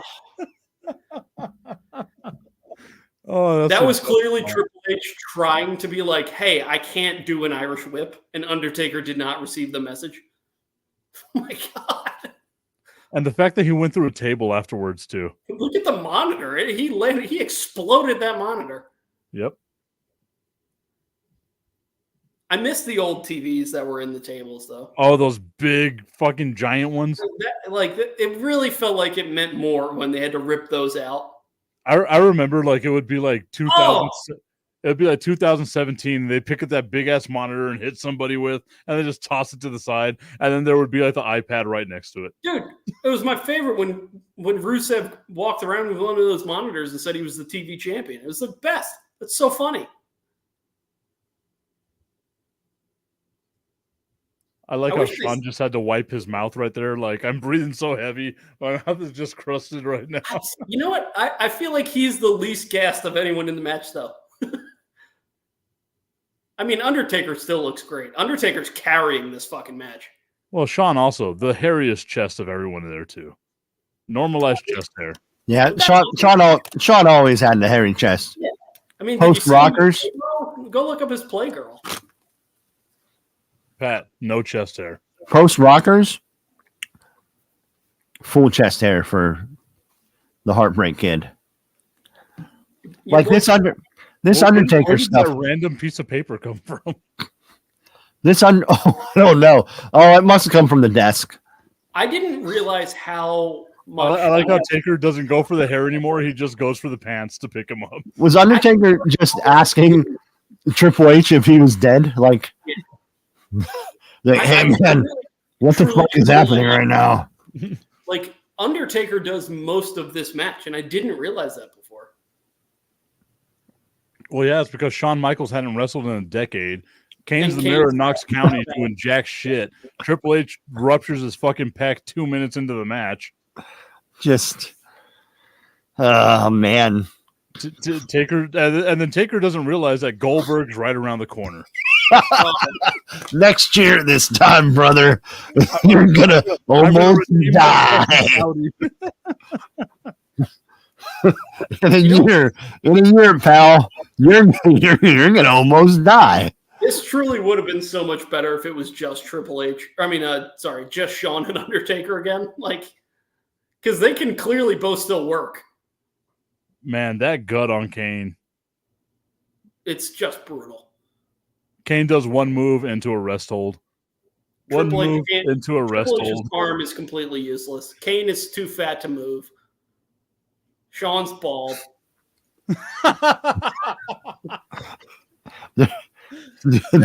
Taker's hairline is back here.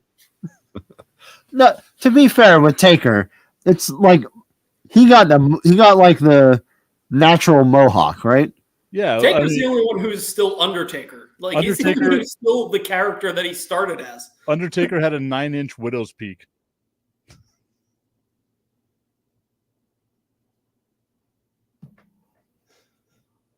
Thank you, James. At least you got that one. That was a good. Well, as someone who's balding, I respect the balding men of America. So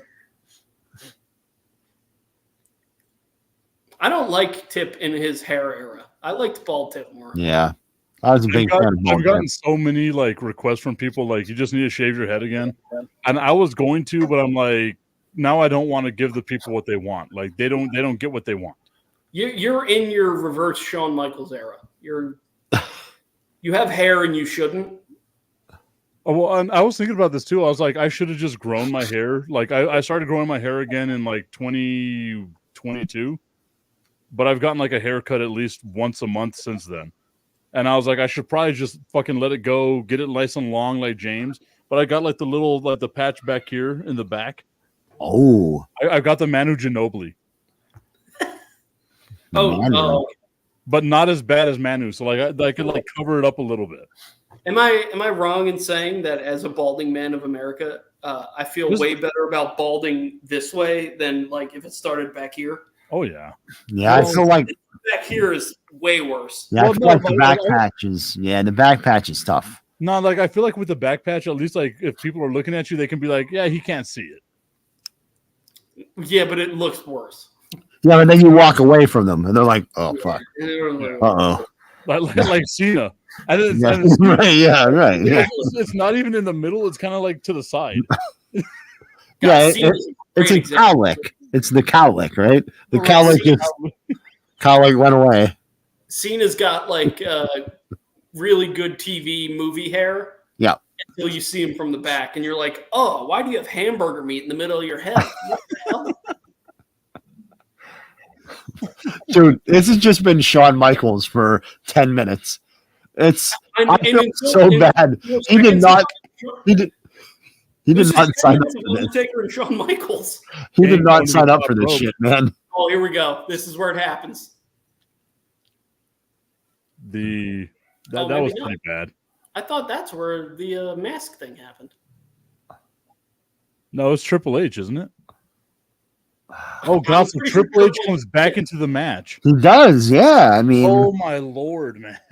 I thought he was dead. just for real, not kayfabe. Oh, okay. He had to finish the match. Right. He hasn't finished the match, so kayfabe, he's fine. Yeah, But for real, he's absolutely dead. Yeah, he can't. Zombie Triple H had to make an appearance. I played that I for a little while there. I played that WWE card game thing. Yeah, And, like on Halloween, they would have like zombie Triple H or like zombie Charlotte Flair, and now I'm like, oh, they got that concept from this match. Yeah, they have those as action figures. Not, I don't know about the cards. I I have the zombie Jericho. Yeah. Oh, there's a zombie Jericho. Yeah, I have it. Yeah. Yeah, they have. They're terrible. They look awful. I think I got it at Ken's Cards. Oh, really? Yeah. I feel like I was playing a knockoff version of the game too, because it wasn't like Chris Jericho, it was The List. That was the character, was The List. They called the character The List? Yeah, and it came out with like the scarf with like the lights and stuff on it and all that stuff whenever he did like The List Chris Jericho with Kevin Owens. Yeah, you were for sure playing some weird kabuki version. Yeah, the Russians have all your information now. Just so you know. I downloaded it from Mexico. Oh yeah. There it was. Oh, there it is. I love that Kane is hiding his face like we didn't have 20 years of Kane's face. But that's the same thing with Rey Mysterio. No, I don't agree with that. Because Kane's without a mask was a huge thing. Why did it just fall off of his head? They just what didn't happened? catch him. Oh my God! Kane and Undertaker just didn't catch Shawn. Yep. Look, he's like, "Am I okay?" Oh no! Shawn hit his fucking face on the mat too. They didn't even attempt to catch him. Well, I don't think they were ready for him. They're geriatrics at this point. They're octogenarian Kane and Undertaker. Oh my God, dude! They both just got out of the way. No, like you can see Taker. Taker tries to get over, but he's like, "I'm not getting kicked in the fucking head." He pulls Shawn towards him. He's like, "Oh my God, I'm so sorry about this. I'm so sorry about everything that is happening right now." You know what? Now that I think about it, the Goldberg match might have been retribution for this. This was the receipt. Triple H's torn pec was just hanging on the rope right there. He's just like. Why didn't they catch him? I also do not like the Saudi crowd. Like they just don't get into it. Yeah. They didn't even attempt to catch him. They both moved out of the way as if like a third person was going to step in and catch Shawn. Why did they do that? I like Triple H is just in the corner waiting for a tag. I like how he reached for the tag rope and then was like, "Fuck that rope." No. Gets into the ring super slow. You got Fat Kane waiting for him. Boy, I sure am ready to wrestle. Let's do an Irish whip. Oh my God. He cannot move his arm. Shawn is just happy his legs work at this point. This is all just adrenaline right now. Some left-handed chops. There's nothing wrong with being left-handed. So bad, dude. A one-armed Irish whip. The worst kick for a pedigree of all time. I really forgot how bad. He can't even use his arm to Get the arms. He This tells is the Undertaker, so much just worse tombstone me, than I please. remembered. He couldn't even use his arm to do the pedigree. No.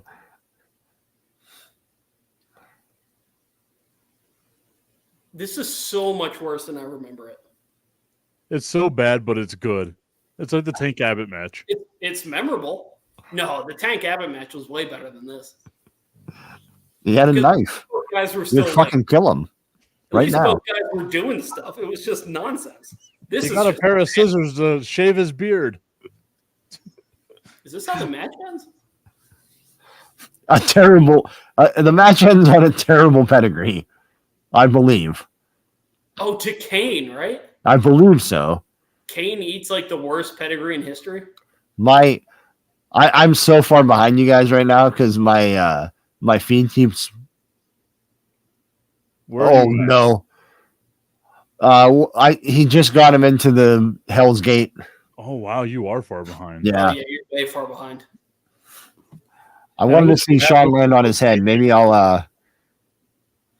What happens if I go like That 10 was during seconds? he landed on his head during the. I know. I didn't want to flip forward and miss it. You know. Is everyone laying on the ground right now? Yeah. Yeah. Kane and Well, Undertaker at this just did the point- sit up. At Nope. this point, Undertaker just set up, and then Kane just kind of moved upwards because he can't sit up because he's too fat. He has no abs. Yeah, he can't. Oh wow, I am so far behind you guys. And now they're both standing behind them, getting ready to do their double tombstone. Kane tried to put his arm up, but couldn't. He grabs Triple H. Triple H is just screaming. My arm! God damn it! It hurts so bad. Triple H's arm hasn't functioned in about 20 minutes. God, man, Sean looks Super fucking kick? phenomenal. And then the worst pedigree of all time, just a half hook and then a drop. And then Triple H puts his Super kick? finger in Kane's mouth for some reason. Oh, so I mean, if you're gonna tear your pec, at least get a little bit of head. Dude, it's such a shame because Sean looked so good and Undertaker looked so good. Okay, if you're gonna say that Sean looks so good in that match, He looked Yeah. great in that match. What are you talking about? I'm talking about the physical appearance of him, like the bald head, the beady little eyes, one eye looking everywhere Yeah. else. The bald head now, I'm used to it. At the time, From the eyes down. He had a little bit of someone else's blood on his nose. No, that's his blood because he broke his fucking nose. That's right. Yeah, he landed Because he on landed on his face. Remember? yeah, that's his own blood, pal. Triple H No, telling him Undertaker like and Sean physically look really good. Triple H telling him I'm not going to be able to jerk off for a couple of weeks. Undertaker and Sean are the only reason that this match isn't like the biggest all-time disaster. It's a complete disaster, but it could have been worse if Undertaker and Sean weren't still pretty good. Okay, so what would be the biggest disaster between like big name stars?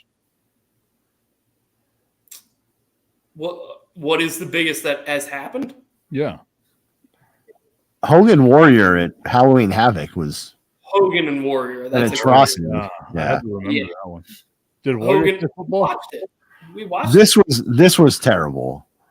It was, but a lot of that was because of Triple H. it's- An injury. So it. The Sean and Undertaker stuff is way better than I remembered it being, but the stuff that is bad is so bad that it's irredeemable. and the Undertaker Goldberg thing was because Goldberg like murdered his own like Again. brain. Much better than I remembered it being until those two very end of the match spots.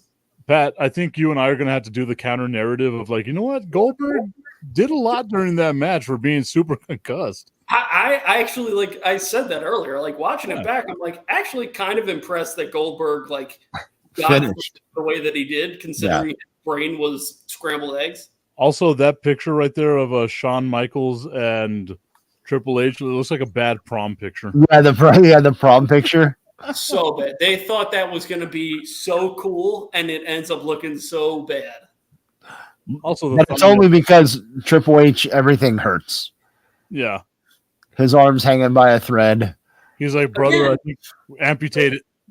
Again, why does he hug him and use his right I don't arm? know. None of what he did made any sense. Because of all you right-handed people, you just automatically go to your right hand. I automatically go to my left. So it's like, Go to my right hand too, but not What? if my pec was torn. Lacey Evans. oh, Macy Estrella. Lacey Evans. Lacey Evans what? Speaking of which, The next crown jewel. there was something I was going to do on Instagram a couple days ago. I'm sure there was. I don't Right onto your Instagram, huh? Oh God.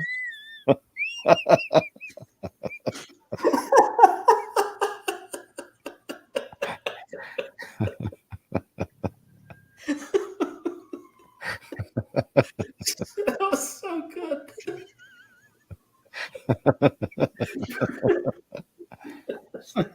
I tried to no sell it. Right, so funny. Right on your right onto it, man. Oh, that's really good, James. That was great. You're a funny guy, James. You're funny. Do what I can, you know. Remember whenever Rhea didn't realize what she had shared that shit from TikTok, or was it TikTok, or was it like Twitter? It was on Instagram. It was just Oh a picture, god, yeah, it was a picture of what Drew and then used. yeah. You Oh. remember what we're talking about? Oh, yeah, I forgot about that. Yeah. God, that was so bad. I felt so bad for her because she like had been reposting stuff that people, drew or whatever, Yeah. and was so sincere about it. And then everyone saw that one and was like, Rhea, like, Whoops.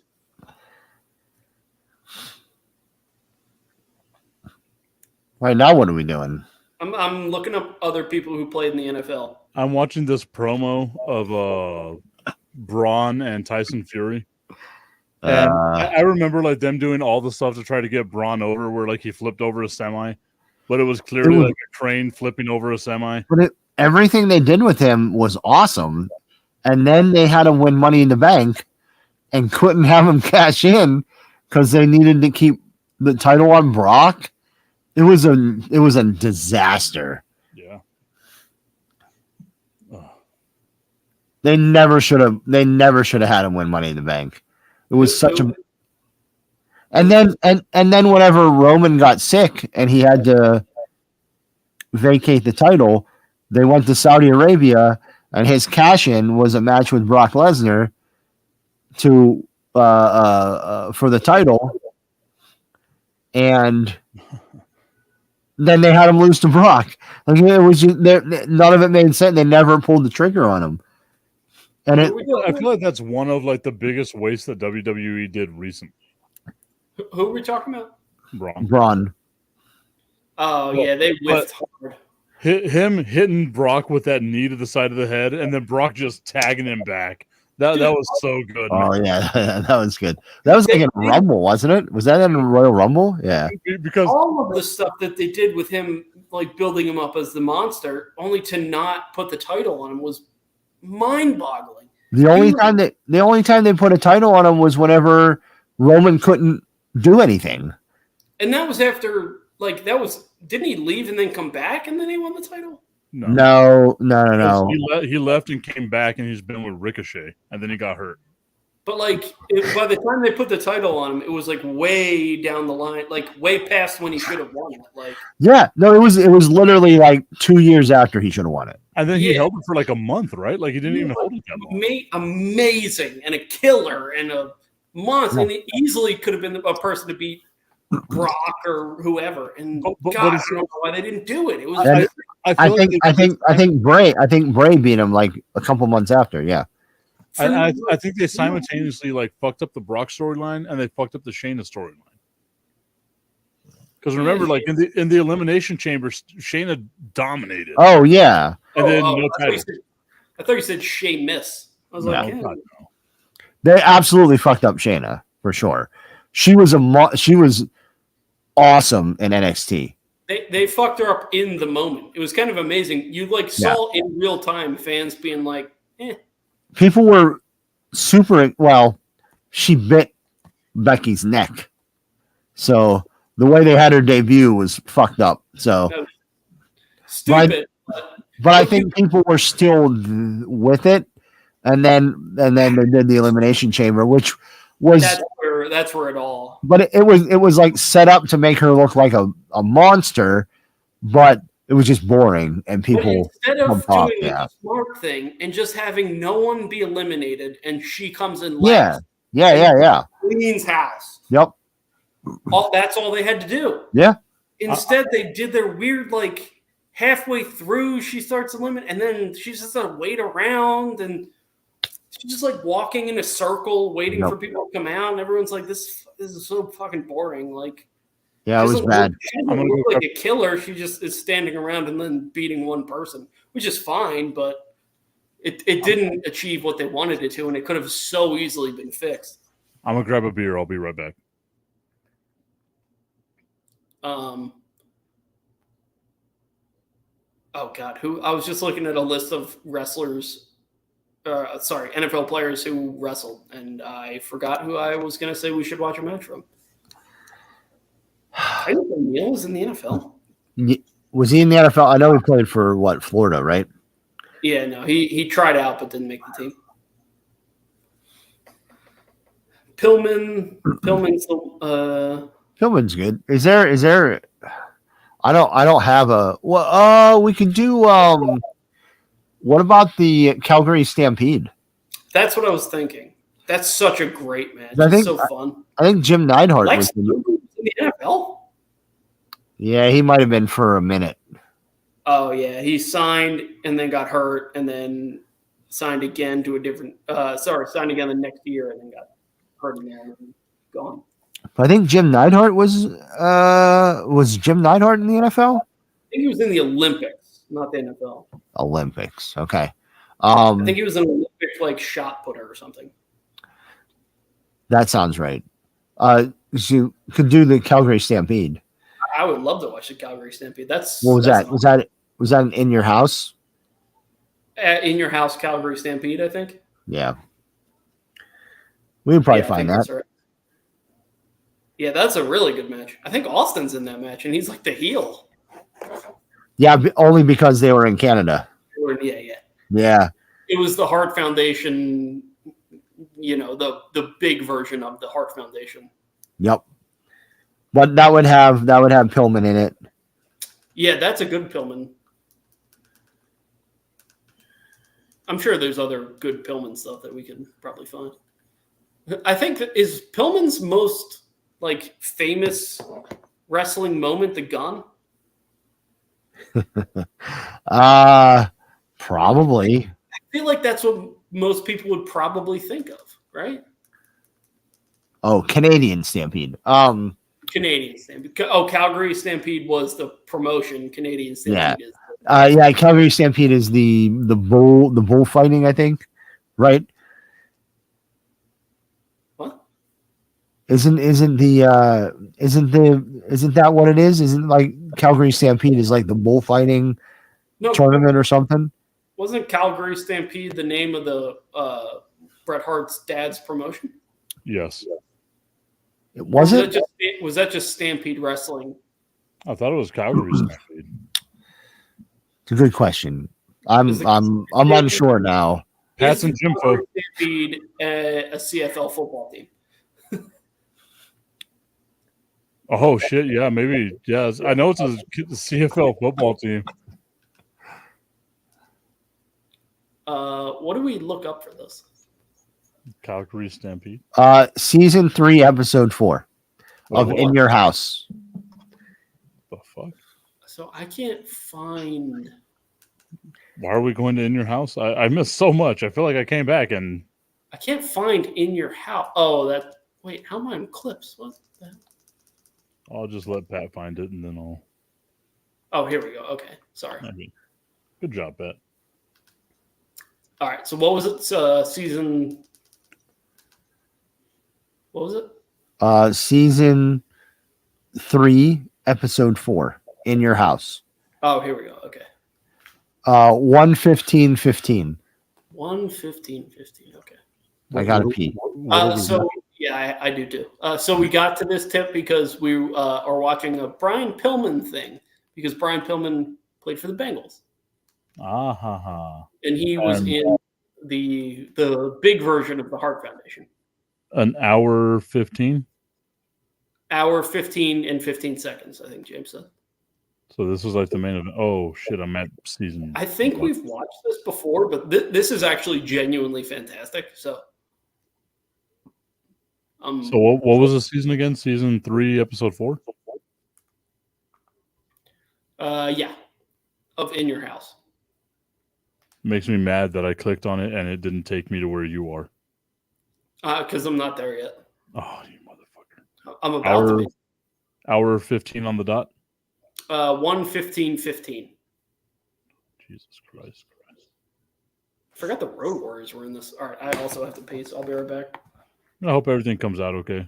Hope you don't feel the burn like you normally do. As I try to.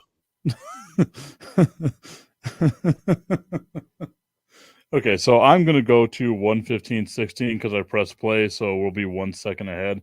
Or maybe now I'll just go ahead and take it back to 1:15. We'll see. Jesus Christ, I hate Apple TV. Get your shit together whenever it comes to remote controls. And now I can't move it. Jesus Christ. And then I move it and it goes back to 1:30. Oh my God. 1:15:15. James, I hate you because I had it at 1:15 on the dot. And no matter how much I try, I cannot get it to 1:15.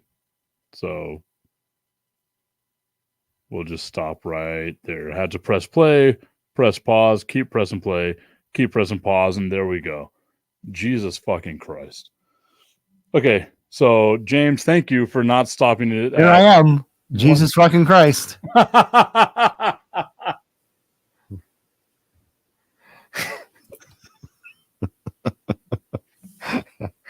No, hold on. I'll really do it. Hold on. I was about to say you had the hair loose earlier today. What the hell happened? Like when did you put it up? It's a little. My beard is longer than my hair right now. How about that? I was about to say, wow, look at that. Or is that a sign of old age? I mean, I am 40, so I don't know what that means, but well, no, like obviously, like your hair might not grow back as long and as luxurious as possible. Oh, I just got a bunch cut off. So Locks of Love. Did you donate any of it, or is it just no Locks of Love? People tell me not to donate to Locks of Love. You have to donate like I know, like there's other places, but no. It was pretty raggedy at the end, so I don't think anyone would have wanted it anyway. Oh, Pat. It's fair. I could have brought it home and sewed it into a wig for him. Lisa's pretty crafty, maybe. I did. That was not me. I'm sorry. That was Tip. He walked me into it. I was just trying to be conversational. I apologize, Pat. You did not deserve that. You did not deserve that. I apologize. You can't. Let's watch some wrestling. Goddamn.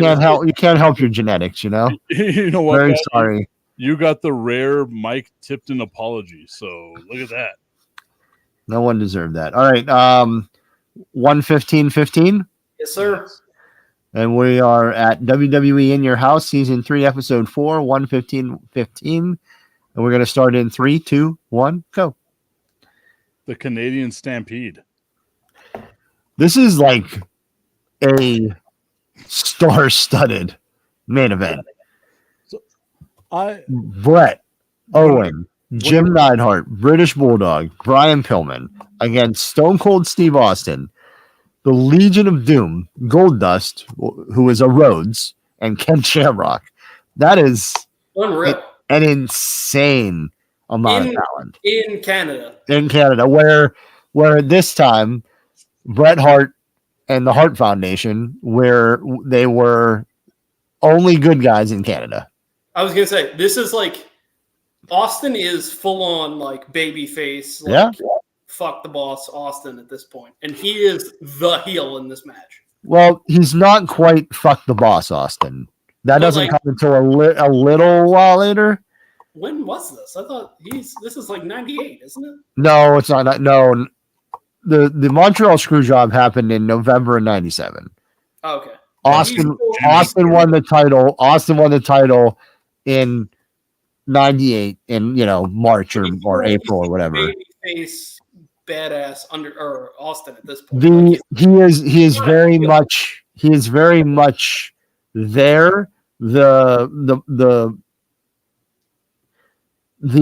back and forth with the boss isn't there yet. I But think he is a babyface because I heard him talk about this, and he was like, "It was awesome, crazy." Like, Yeah. loved being able to be the heel again. Like I had not been a heel for a bit at that point, and it was fun to be able to do that and be like a monster heel kind of. I want to watch like some stunning Steve Austin. Him and Pillman. Wasn't that Pillman? Yeah. The Hollywood Blondes. Yeah, which is weird. It's so weird to think of Austin in that sort of. That's because that was like white meat babyface. Like, Were they baby faces there, or were they the bad guys? they were at one point, and then I'm not really sure. Well, I'm sure in Canada they were the bad guys. I always think of the Hollywood Blondes as bad guys, but I think I they might be wrong on that though. I think the initial intention was to make them like white meat baby faces, and then everyone went, "Fuck these guys," so they became heels. I think they won the tag titles. I think. So Yes. whenever I moved up to Alaska, I drove from El Paso up through there. Right, I drove to fucking Alaska like a flaming idiot. Oh, dude, I was telling the Unsportsmanlike crew about that the other day. Weirdly, I don't remember exactly how it came up. But I was like, yeah, Tipton, who used to work here, and Canty was like, yeah, I kind of remember, but not really.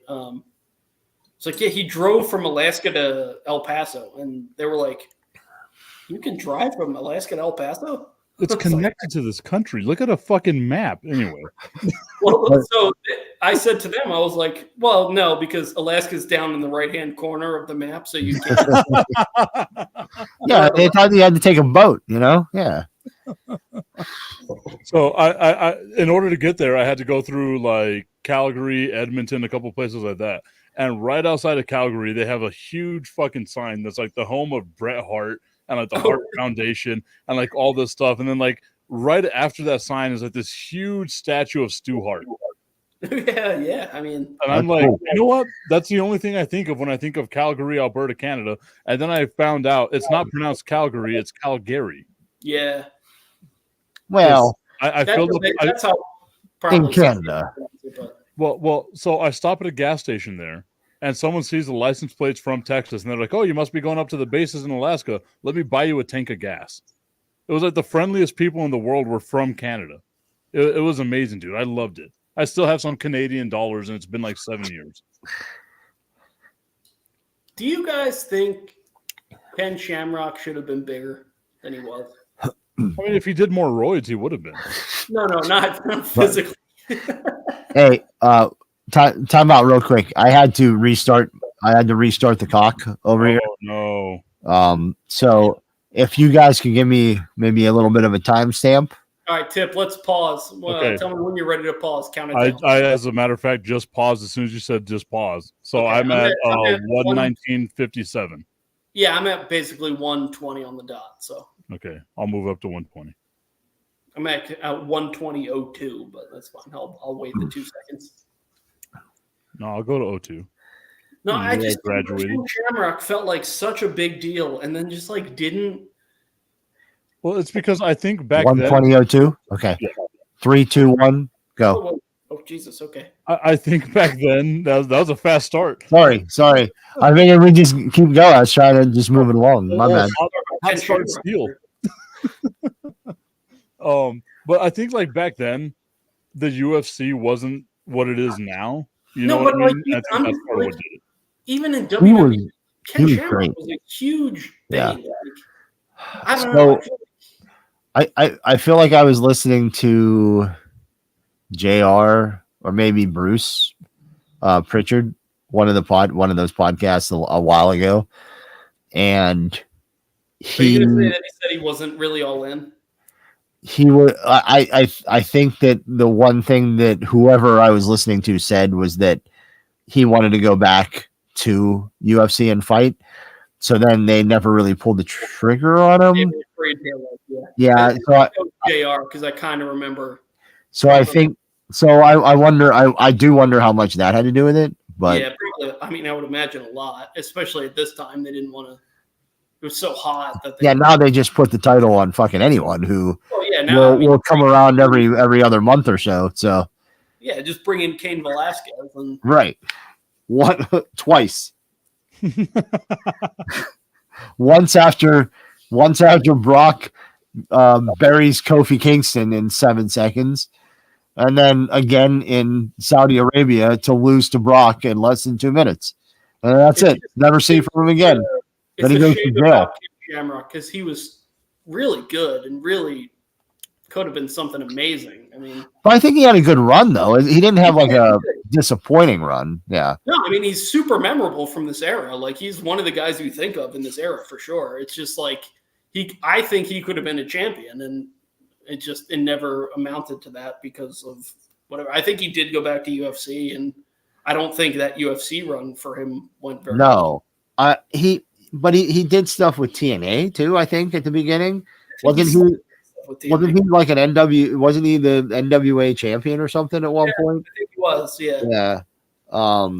But it's just like he could have been. I feel like he could have been more, like same with like Ahmed Johnson. You think of Ahmed Johnson, you're like, God, man. I don't even know what happened with him. Like, how did Ahmed Johnson not win the title at some point? It's just crazy. I think his run was super short in WWE though, and then he bounced over to WCW, and he was like involved with Harlem Heat at one point because black. That's just what wrestling promotions do. Saying that's like I mean, hell, we're still saying it. Let's be honest. They're doing like Io Sky, and they're like, oh well. So would I be a part of the LWO? Yes, you absolutely would be. Well, I mean, your last name's Tipton, though, and your first name's Mike, so maybe not. I would be their mouthpiece as like the Americanized LWO member. What faction would Tipton be in? That's a great question.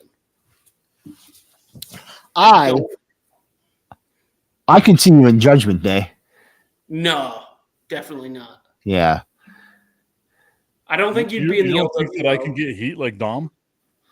You wouldn't be in the LWO because your last name's Tipton, so you're out on that.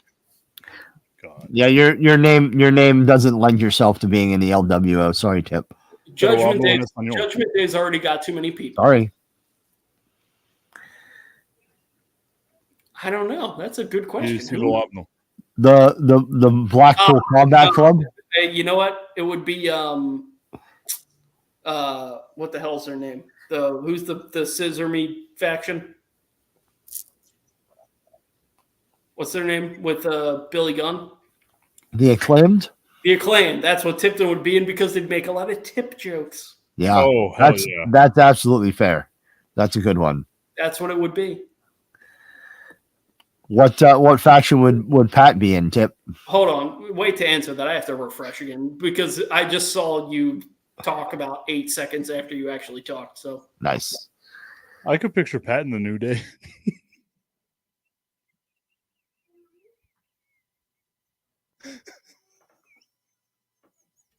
I don't know about that. I don't know. Maybe.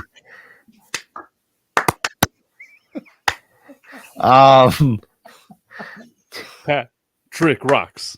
Pat Trick rocks.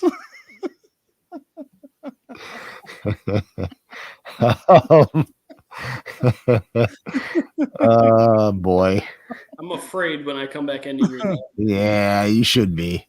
No, I actually think that Pat would be good in Judgment Day. Like, I really do. Just be the complete sub for Rhea. Yeah, well, that's already what Dom. That's already what Dom and Nick are. No, but like that would be the thing, right? She already has two. But like Pat would be the super like sub, right? Like, for lack of a better term, he would be the one fighting Dom, like, to be Rhea's bitch, for lack Like, of a better I'd be the Ellsworth of Judgment Day. No, that's not the one. That wouldn't. That's funny, but I'd fold too quickly for Rhea, so it wouldn't be able to happen. Uh-oh.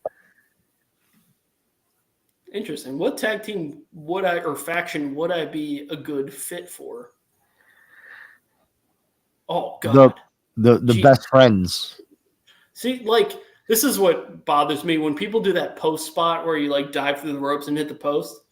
No one ever comes close to it, but Owen just like fucking sent it right there. I think, man, God, it's such a shame that we didn't get Owen for longer. Yeah. Like, Well, the problem with Owen was like we got him for a long time though. yeah, but we didn't get the fun.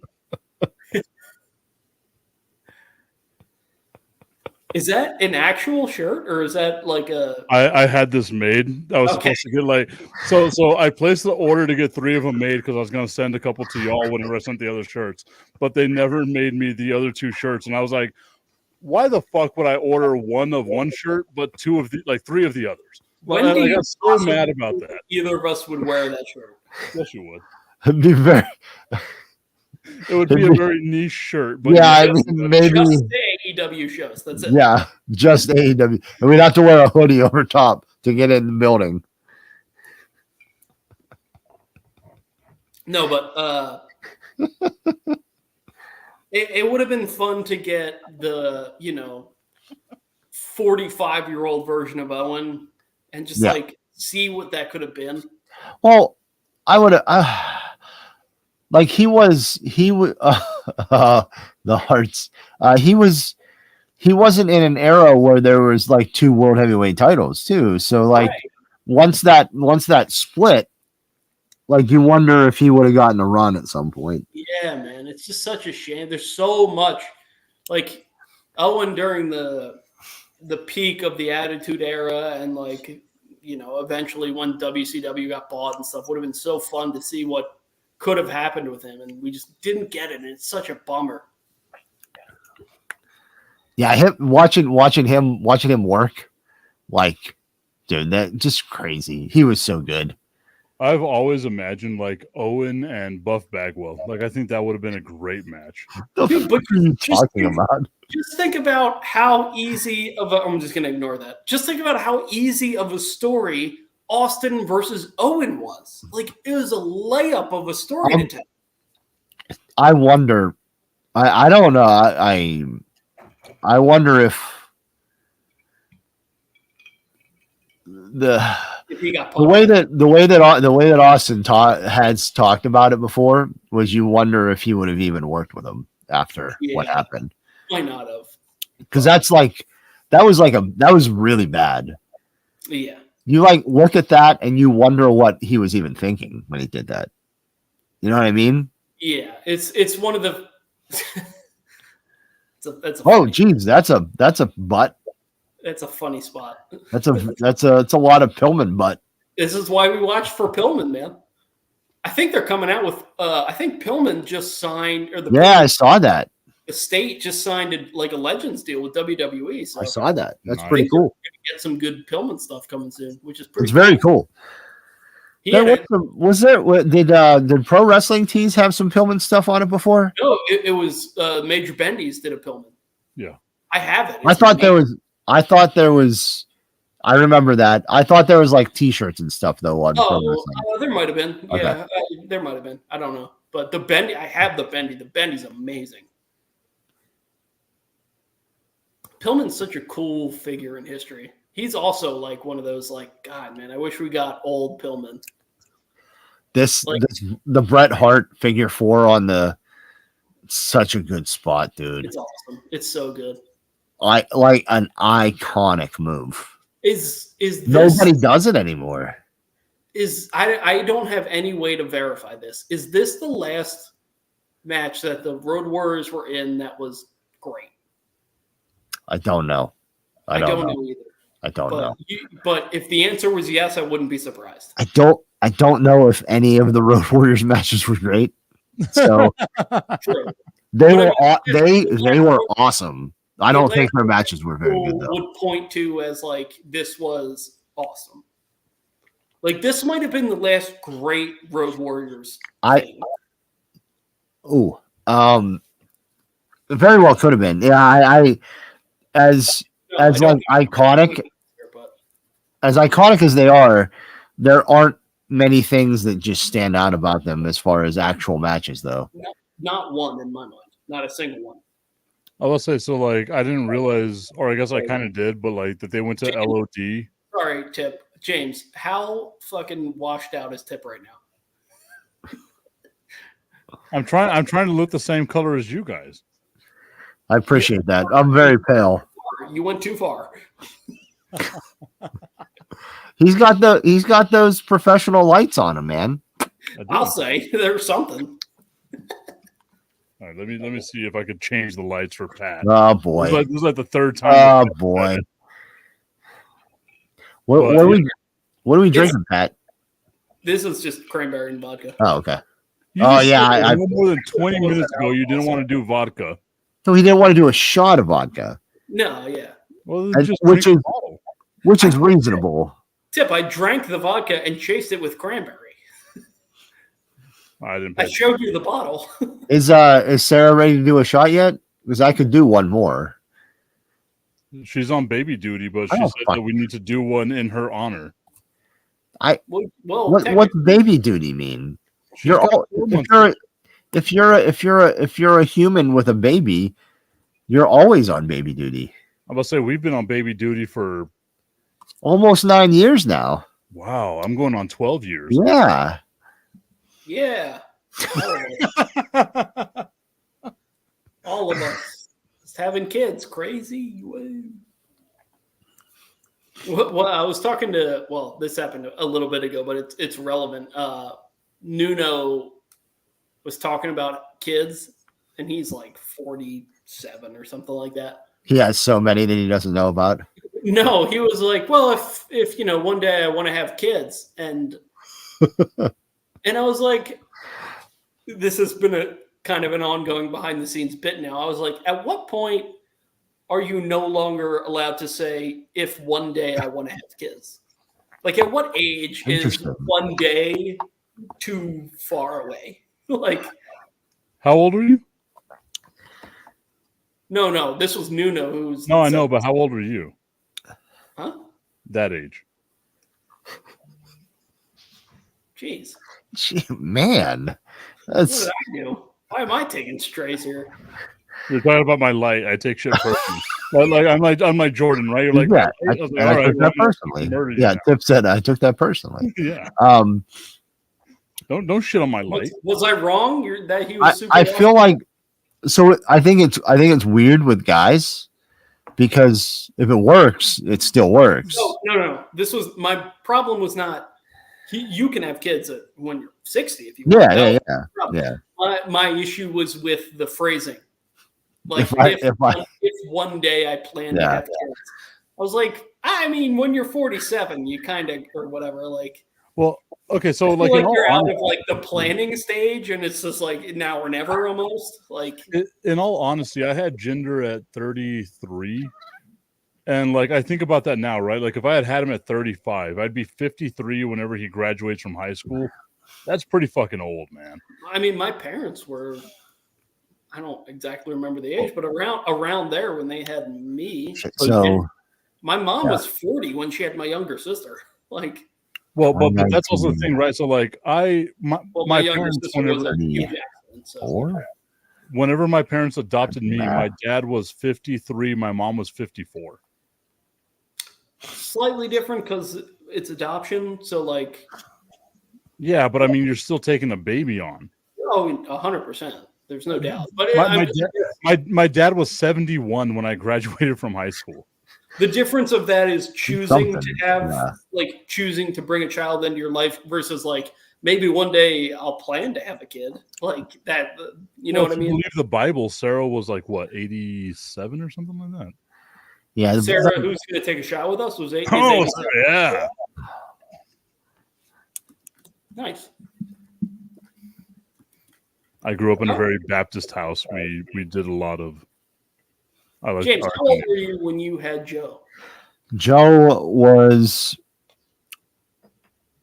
We were 31. Shit. Math is. I'm not good at math. Wow. It was 20. It was 2015. So yeah, we were 31, 33, 35. Did you plan any of them, or were they all spontaneous? We wanted to have a baby with Joe. We wanted to have a baby with Sid, and we were like, if we're gonna do another one, let's whatever happens. Yeah. I can't wait till Oscar hears this. That's not it. No. That's not. You're not planned. It was if we're gonna do it, we need to do it. So if it happens, it happens. It's just not like a firm like let's definitely do this. It's like let's do this. So like my younger sister was completely like, hey, margaritas on the 4th of July. Now Joe was planned. Like, hey, it's time to have babies. So let's have babies. Always is.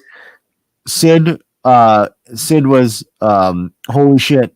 Sidney Crosby scored in overtime against the as good of a reason as any. Yeah. And then Oscar was Lisa was like, I want to have 3. Is that why you named her Sid? Yes. You didn't know that? Well, no, I never connected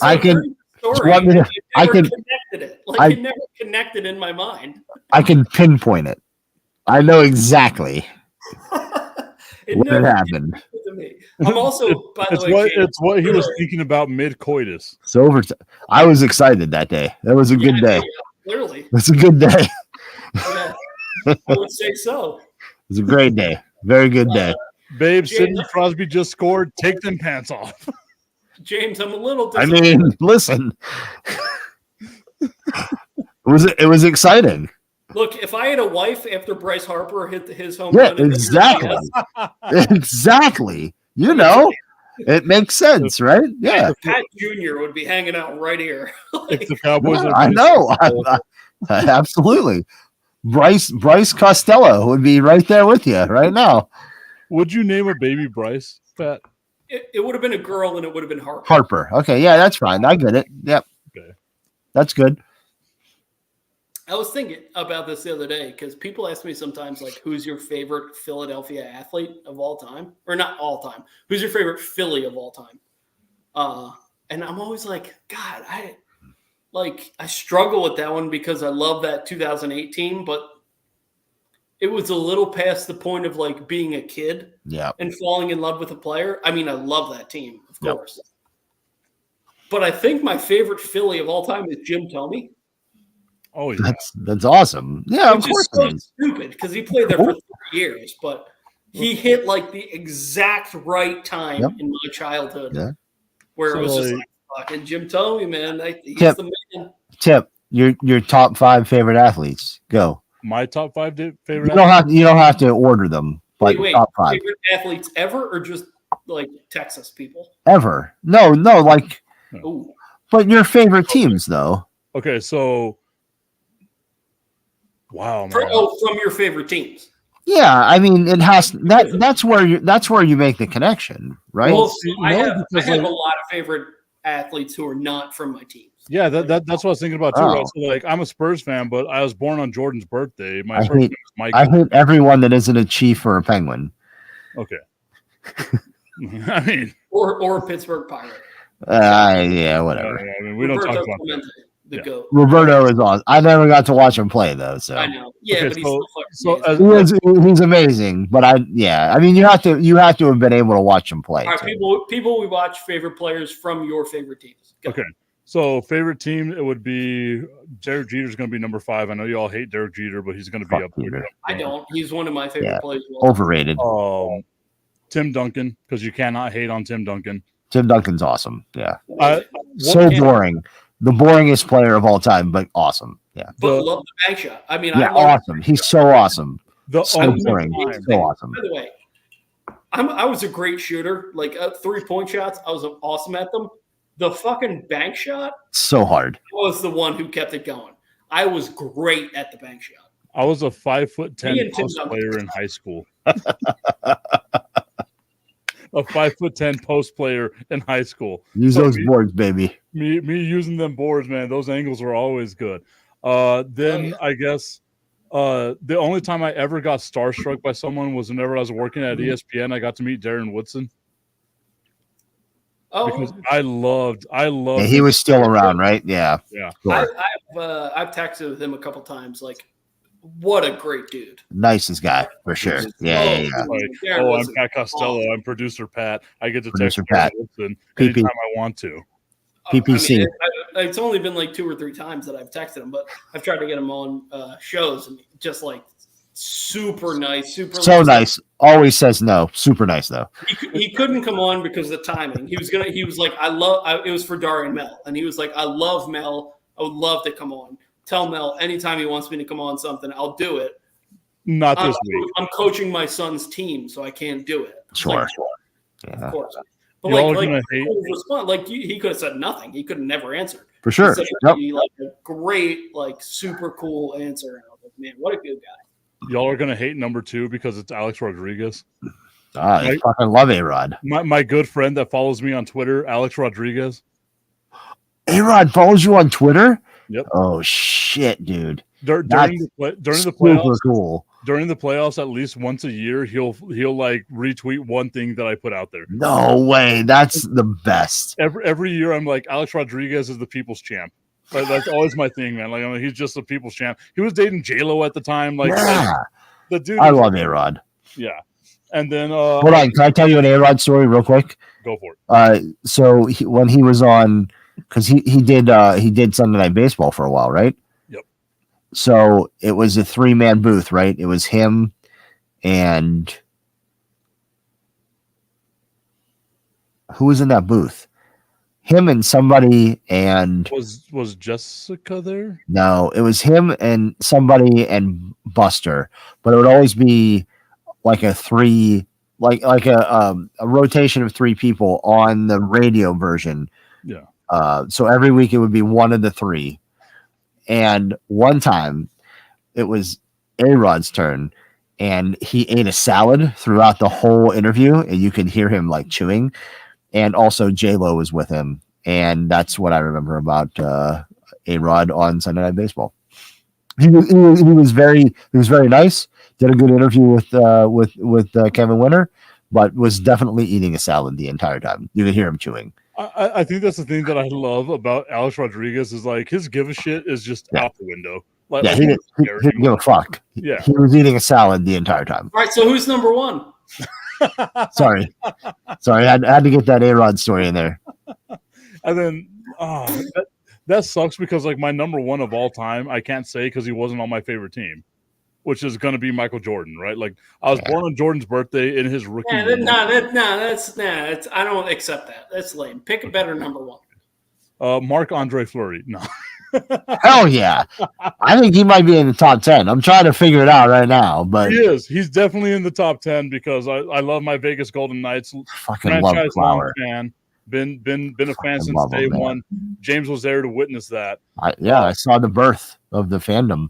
But my number 1 favorite athlete of all time is a left-handed pitcher from the Yankees who had one hand. His name was Jim Abbott. Jim Abbott. Oh, dude, did That's you a read great his one. book?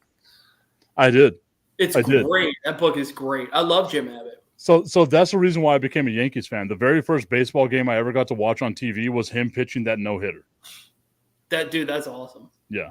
So But it's like there are not a lot of people who I would like love to meet. I would love to meet Jim Abbott. Like, what a cool dude, man.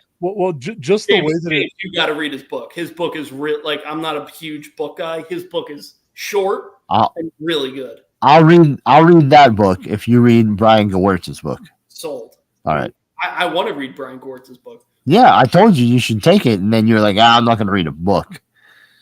but that was something I was thinking about. Like, whenever Pat said like he had like he had players on other teams that he loved. I had a player on the Phillies that I loved in the early 2000s. Fucking Bobby Abreu, dude. I had so much love for Bobby Abreu. It's not even funny. I love Bobby Abreu. He was great. Yes, I was literally texting my buddy Oscar earlier today about my top 5 favorite baseball players of all time, and 3 of them are not Phillies, and one of them is Jim Thome, but Ichiro, Derek Jeter, and Vlad Guerrero are like all-timers for me. I love those dudes, man.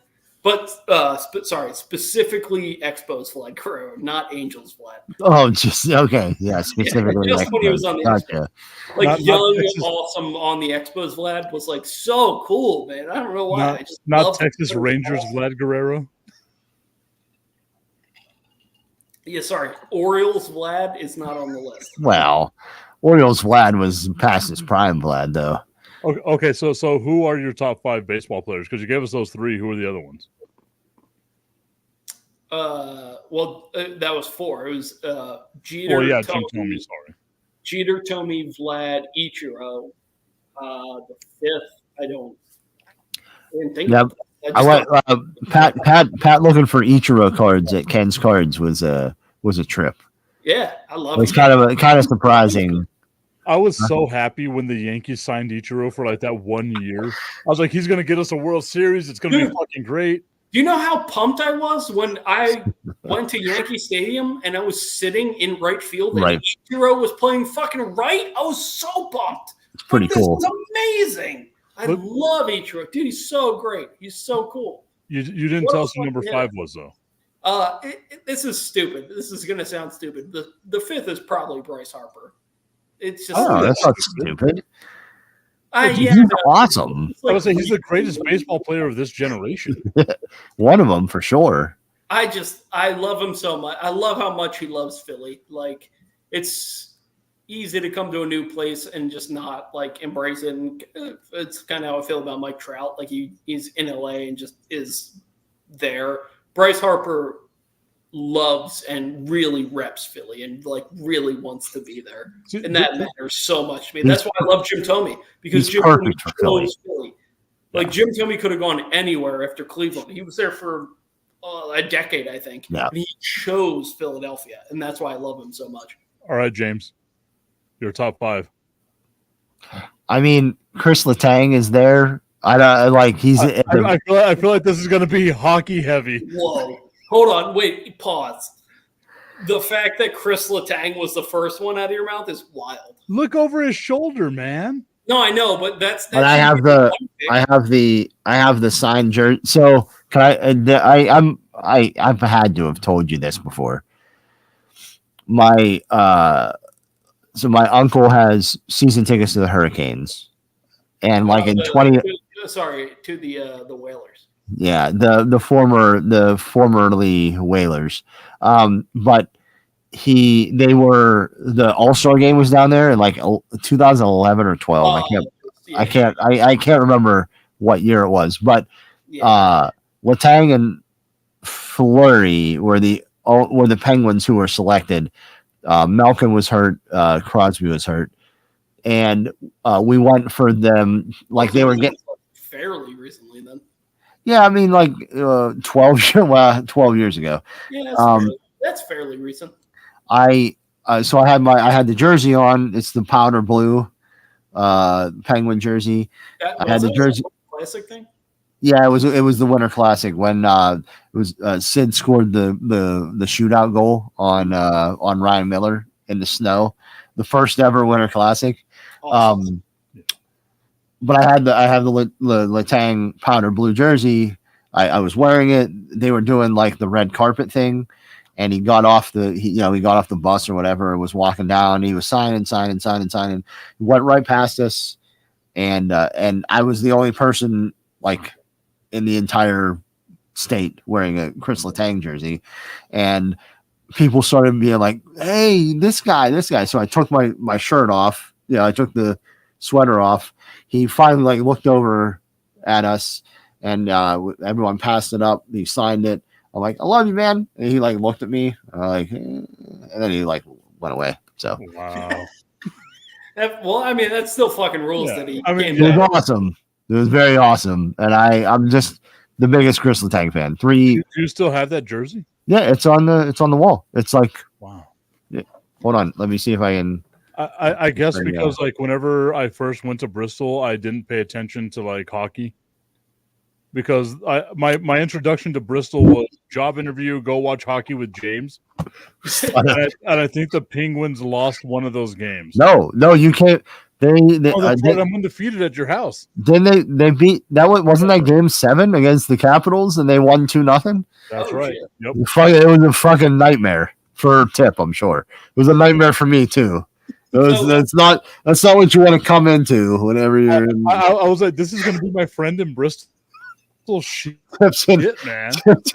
I've never met. We're like friends because we knew people, Vaguely, and yeah. and I helped them. I helped them in an interview. They actually reopened the spot to interview Tip because of me, and they interviewed him, and like people were like saying like, "Oh, thanks for recommending him. He's great." Blah blah blah.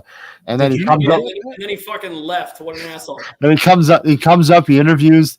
They're just like, this fucking guy. Why didn't we just hire him immediately? He comes to my house. I'm like, listen, man, gonna have some people over. Gonna watch for the fucking, the This is bullshit. How come I didn't get invited? I didn't know Jason you.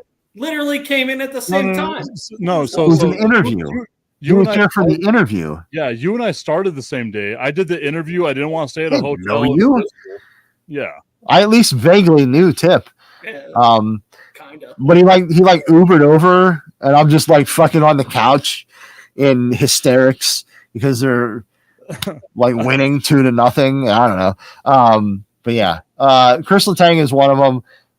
I mean, I feel like that's right. I forgot that was when we were the first person into your list. We're at number 5. I know. I had a 10 story. minutes. I had a story. I was thinking about If it. there's anything more indicative of how this show works, it's who are the top 5 people on James's list, and then 10 minutes later getting to the second person. Yeah, Number 4. Is that really? Is that really? Sorry, I have things to say. I apologize. Can I put Look, Chris Jericho on my list? No, we're talking about the. We're that's- talking about the. I 3, can't? The All 3 right. I just wanted to make sure. or 4 majors, I guess, because that's hockey involved. Yeah, I don't do basketball, so We can softly put Jericho on the list, but if you want to put Jericho on the list hard, you're going to need Blue Chew, which is the new sponsor of this show, and we love Blue Chew. very Blue Chew, very good ad read. Yeah, Blue hard. Chew will get you there. makes you hard. Yeah, definitely hard. Not only does it get you there, it gets your partner there. Importantly, I guess. I don't know. I mean, just need to get you there, really. Unless you want to be like James and have a kid at 40 or whatever you are. Well, I mean, we also found out a couple of days ago it was like 26 minutes of foreplay, 1 minute of action. Yeah, I mean, the foreplay, we all know foreplay is important. 26 minutes is probably too much, but if you take the Blue Chew, then you won't need the 26 minutes. That's what I'm saying. No. That's not how it works. You need all that too. Yeah, it's Well, my point is, James will become 54. yeah, I mean, Jesus, what? I'm never going to be able to be done. Well, it's because this list has been hard to come up with, and that's why we're sponsored by Blue Chew. We love Blue Chew here. I'm gonna say Andrew McCutcheon. I fucking love Kutch. Oh yeah, man. Love him. That's another one. Whenever the Yankees signed Andrew McCutcheon for like half a season, I was like, "That's what we needed. That's what we fucking needed." I hated Does he that. play for all of our teams? Yeah. Yeah. Oh, he was a Philly. Philly loves Andrew McCutcheon. Really? Loves Andrew McCutcheon. He was there for like 2 seasons, wasn't he? Very short, but every time he came back, not every time he came back, I think the next year, and huge standing up. He was there for like 4 months with the Yankees, so 2 seasons is much better than what we got. I'm not gonna put. Go ahead. I was just gonna say Andrew McCutcheon is one of those guys. Like, short, sort of like Jim Thome. Like in Philadelphia's mind, Philly forever. Love him. Yeah, because he was but just Jim, such a good dude. I He hate was- that. That the that amount makes of me shit- the that amount makes of me shit mad. that Andrew McCutcheon in the Philly community was like He's awesome. He's fucking awesome, dude. unbelievable. He's such a great guy. I love yeah, him. I mean, He named his kid like Steel because they had him when they were in Pittsburgh. Like, come on. he single-handedly took that team to the playoffs that year. He was- Like there was nothing else but Andrew McCutcheon. The on- Pirates? Yeah. He helped usher in like a 3-year period that was awesome. And that's the only thing that I know about good baseball in Pittsburgh. So he was also just like cool, which is super a cool. rare thing for baseball. Like just like to have a really cool player. Andrew McCutcheon was fucking cool.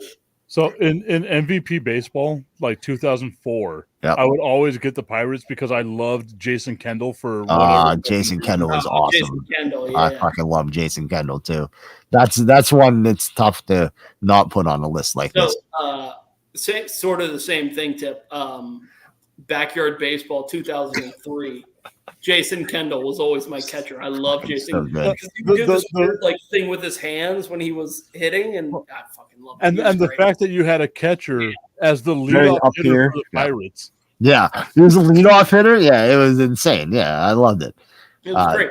And There were a lot of there were a lot of like fringe like pirate guys. Whatever they were terrible. Kendall was there for a long time, but like Brian Giles was awesome Oh, Brian for a little while. Yeah. Oliver Perez. Huh? Oliver Perez. Oh, Oliver. Oh, he had like he was part of like a combined no hitter for like the Pirates at one point. He was awesome though. Brian Giles was like a stud for the Pirates. He was. Jason Bay. I love Jason Bay. Yeah. He won Rookie of the Year as a Pirate. Yeah. And He was one of the first ever. Huh? That's an The Pirates all-time fucking horrible contract is Jason Bay going to Oh, 100%. like, Oh yeah, he was. But as a Pirate, he was great. Yeah. he was good at Pirates. Rob- That's Rob- why he made like $40 million a year for the Mets. Are you going to say Rob Minkiewicz? Rob Makoviak. Ah, damn it. I had the name Oh, close. dude, he was cool. I liked him. Okay, who was the Pirates' second baseman for like Wasn't- that early wasn't- 2000s run? Was Rob Makoviak the one who like held the bat like super high? I don't know. Maybe he might have been. He hit. Also, didn't he win the World Series with the Red Sox? No, that was Doug Mankiewicz, right? Oh that's yeah, Doug, yeah. Yeah. Also, That's what- 1 year Yankee. Rob Makoviak hit a grand slam on his birthday, like a game tying or a walk-off grand slam during the second game of a doubleheader at PNC one time. It's just a crazy, like he had a crazy day. I think he hit like another like 2-run home run in the first game. Like he was just a great Pirate, weird Yeah. Pirate. I feel like we remember spent Rob 40 Makoviak. minutes I on know it's. top two. I could just name old Pirates that I love. Oh, dude. It's one of my favorite things. I had an Andy Van Slyke poster on my wall whenever I was a kid. It's like he's Everyone that I played Little League baseball with loved Jose Chico Lind, who was the second baseman for like the Pirate teams that went to the playoffs in like the early '90s. That's like me being like, oh man, I really do love Placido Blanco. Like, Jay Bell, That's a I great love- name. we loved Jay Bell. Jay Bell was great. Jay Bell. He might have. Sorry, I'm thinking of someone else. Sorry. Okay. He won. I think he won the World Series with the Diamondbacks when they beat the Yankees. Sorry, They Tim. did. Yes, they did. Yeah. That motherfucker. I will never forgive him for that. Him and Tony, like I love Tony Womack. Tony Womack. Oh man, Tony Womack. James. He was who a Philly the too, guy- right? James, who was the guy who hit the sausage with? Wasn't that a Pirate? Oh shit. He was the first baseman. Hit him with a bat. Yeah. God damn it. I can't remember his name. I can like see his face. I know. I can't remember his name because I think he played with the Brewers at some point too. He did, and then he played with the Pirates for like a while, I think. Yeah, for a few years. It was during the years where everyone thought that they might be good, but then they just weren't. Oh, I have the name right here. You're gonna love it. Go for it. Randall Simon. Randall Simon. Yeah, that's it. Yep. So Damn. Randall Simon. Initially, I went Lyle Overbay, but I don't think Lyle Overbay played with the Pirates. He did. Lyle Overbay played like 1 year with the Pirates. He was a brewer, right? So I remember Lyle Overbay as an El Paso Diablo. We're just dudes naming dudes right now. You know that, right? Yeah, we're just dudes naming dudes. The funny thing is we asked James for his top 5, and we're only at number 4. Yeah, we're just dudes naming dudes. I don't even know what did I say. I don't even know. We got 2 in, and we got into Lyle Overbay and Randall Simon before we got into James's third person. All right. Is Randall Simon number 3? No. AJ Burnett. Oh yeah, is in my top 5. AJ Burnett is in my top 5. Is Deuce Staley number 2? No. Did AJ Burnett play with the Phillies too? Yeah. Yes, he did. So again, another all 3. Yeah. He was like James loves the Phillies. he was the AJ was the catalyst for like the turnaround though. Yeah. Like, do you remember him yelling at Hanley Ramirez to sit the fuck down? Yeah. I have a shirt that says sit the fuck down. Nice. Because that was like a moment. That was a moment. Yeah. As a Pirate fan where we're like, oh shit, they're not just a fucking, you're not just going to walk over them. Yeah. And after his run with the Marlins, the Pirates is the thing that I associate Burnett with the most. I associate him with the Yankees. He won a World Series. He won a World Series there. He won game 1 of the World Series, right? Dude, that 12-6 curve that he would break out, that thing was just nasty. Yeah, so I mean, number 1 is definitely the Marlins, but I think of the Pirates second, and I do think of the Yankees third, and then the Phillies fourth with Burnett. Okay, so the only reason why I think you put the Yankees third is because they won that World Series against your team. Oh, he was on. Wait, he was on that Yankees team? Yeah. I was thinking he was on the 03 Marlins team. No. He was. Oh, he was. Yeah, he was on both. Oh wow, I didn't realize. I want to say he might have been hurt. I don't know if he pitched on the 03 Marlins team. I think he pitched like 3 or 4 innings. He wasn't used as a regular starter. I do not think of him with the that 09 Yankees team. He won game 1 of that 09 Yankees World Series, right, Tip? Yep. Yeah. I think so, anyway. He might have been hurt for the 03. Yeah. That's literally what James just said. Yeah. Oh, sorry. I'm looking at Wikipedia. I'm trying to. I don't think he pitched in that. But he technically won that World Series though. I think they used him as like a middle relief guy because I remember him being in one of those games before Josh Beckett. Not in 03. It was all Josh Beckett. That's what I remember about that one. And Dontrelle Willis. Yeah. On Wikipedia, he spent the postseason on the IR until the Marlins won the World Series against the Yankees. Okay. But I that's what I remember most with that. So he's got 2 rings. I mean, 1 because he didn't pitch. No. I've always been curious about that. I would love to talk to an athlete who won a ring that didn't like participate in that. Like, how do you feel about that? Dude, I won a ring. I don't give a fuck what you say. I was on the roster. Yeah, I don't care. Yeah.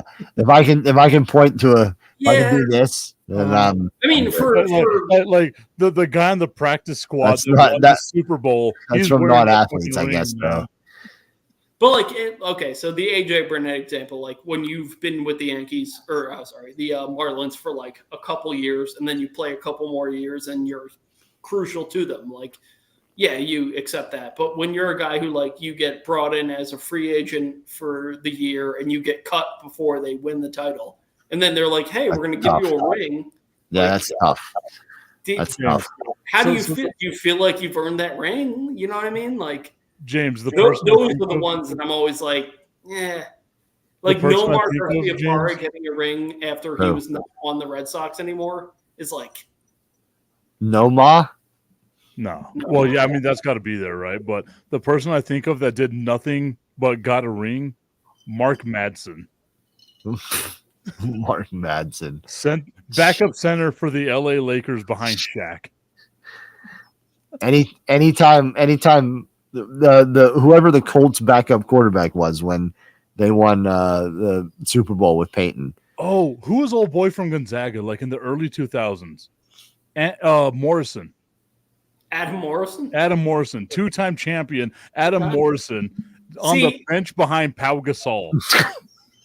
That I have less of a problem with because at least you're still like practicing and doing stuff. Like you're on the team still. He never played. Adam Morrison was in street clothes for, I'm pretty sure, for both of those titles. It would be funny. It's like Adam Morrison wins a championship, right? But like Kwame Brown won one on those teams, didn't he? I don't know. Kwame had to have been on one of those Laker teams. Might have been on one of them. It's like one Juwan Howard, like after the Heat win the title, and Juwan Howard's like, we shocked the world. Like Juwan Howard has like 4 titles. You didn't play as the 12th guy. Yeah. Well, if I'm not mistaken, I think John Sally has John Sally has like 6. Like 6. Yeah. I think it's 5. I think he has 5. Is it 5? What, he has like 3 with the Bulls and 2 with the Spurs or something like that? He's got 2 with the Pistons. He's got 2 with the Bulls, I think. Okay. So Kwame Brown. And then 1 with the Lakers, I think. Kwame Brown was traded by the Lakers right before they won those 2 championships. Perfect example of what I was asking, though. Like, okay, so he gets traded right before they win the title. They probably sent him a ring. How do you feel? You just selling that? Like Kwame Brown's 08 season, traded from the Lakers to the Grizzlies. The Grizzlies then trade him to the Pistons. Oh. So he was a part of that trade that brought Pau Gasol over to the Lakers. Yeah. John Sally 4 times. 2 with the Pistons. 1 with the Bulls. 1 with the Bulls. 1 with the Lakers. Yeah. Okay. So I was 1 off, but like I saw something the other day that made me think about it too. Like Dennis Rodman wearing number 73 for like the Mavericks. Did he win with the Lakers? No. Because he was on that team with the Lakers where they had like Karl Malone and Gary Payton, and they never like got over Rodman the hill. wasn't on that team. No, Rodman. I think he was. I think that was his last team. No, he wasn't. I think the Mavericks were his last team. Were the Mavericks? Yeah, you know what? I think you're right. Now that I think about it. Oh yeah, he didn't win after the Bulls. After those 3 with the Bulls, he didn't win another one. Yeah. I thought that he did. I thought that he like went to the Lakers and got one. It was like watching Scottie Pippen with the Rockets and then the Trailblazers. Just wrong. Dude, Scotty really thought he was going to win one with Charles Barkley, whose back was made of dust. Barkley, Drexler, and Scotty were like, "We got this one, guys. Right. This is how we get one." Finally. I got to pee, but then I'll whenever I come back, I'll give you my top 2. No, top 3. Yeah. 3? No. It was 3. I went Letang, McCutcheon, and AJ. Oh yeah, AJ. I forgot about it. All right, there's your tease. Okay. That's when I get back. ESPN Radio, the ESPN app, Sirius XM Channel 80. From taking a pee. Well, okay. Well, that wasn't. Well, I mean, Pat had the perfect dismount. Yeah, Pat had the perfect dismount, and then James is like, "I got to urinate."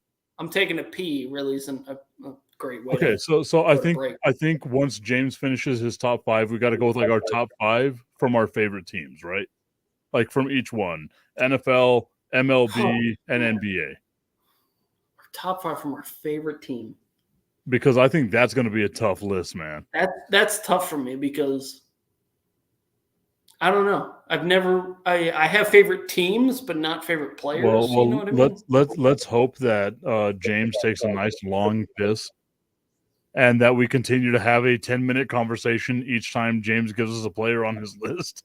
Oh, by the way, last time I peed, I came back. You guys were laughing hysterically about something, and I'm curious what that was.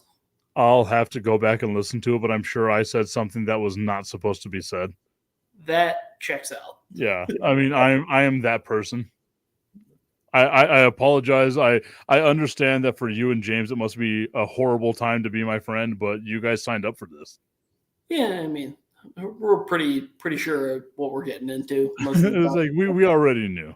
Yeah, you're the guy who's going to be a dick a lot, but then you're also going to invest in Blue Chew, which is a great company. We love Blue Chew, who we think is going to be a sponsor of the show, and we hope so because, you know, it's a hard decision if you should sponsor a show, and a hard decision is something that you get with Blue Chew. In 1 week, I'm going to turn 40, so I know it's already around the corner for me, right? I still love to have sex, so why not have Blue Chew there to help me just, you know, make sure that my partner comes to climax as well. To climax, exactly that. And that's exactly what I'm looking for, right? Like, I'm not a selfish lover. I love to be able to make my partner climax. And you know how the only way I can do that is with Blue Chew. Blue Chew is the company that you need to invest in, the company you need to go to, because your partner doesn't realize what they're missing. You don't realize what you're missing without Blue Chew. Blue Chew is for you. If you go to Valentine's Day and you don't have any Blue Chew, you're selfish. That's a great point. We here at Bob, Jim, and Pat Get Drunk on the Internet love, right, Tip? I mean, we love more than anything. We love people who make love. That's where you were supposed to pick it up and keep going with the promo. You know what? And because we love people that make love, like 27-minute James, like that's not just a nickname. That's a lifestyle. But like, who has 27 minutes? We don't need all that time. Okay, so you didn't get to see what I got to see as James came back and sat down and just did the Hingle McCringleberry one pump. 26 minutes of those. I heard my name. For James, like 26 minutes are completely wasted. It's only the 1 minute where Blue Chew really kicks in, and that's where James really comes through, literally. Yeah, James comes right through. Wow. James, how do you feel about our great friends, our favorite sponsor, the number one, the hardest working people in America, Blue Chew? Yeah, it's great. Okay, thanks, James. A man of few words, but tons of orgasms. Yeah. That's true. A man of at least 3 orgasms. For sure. Confirmed. I have definitely had sex 3 times.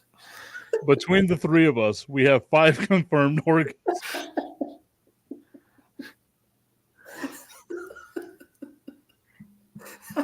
I almost got through that. 5 times. I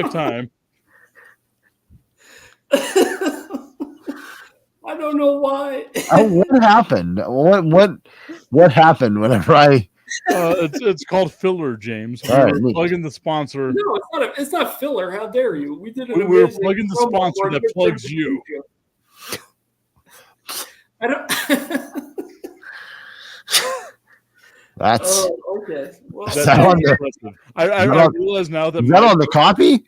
I feel like my voice is not the voice to say that line. James, number 2 on your list of favorite athletes. We're plugging the sponsor that plugs Man, you.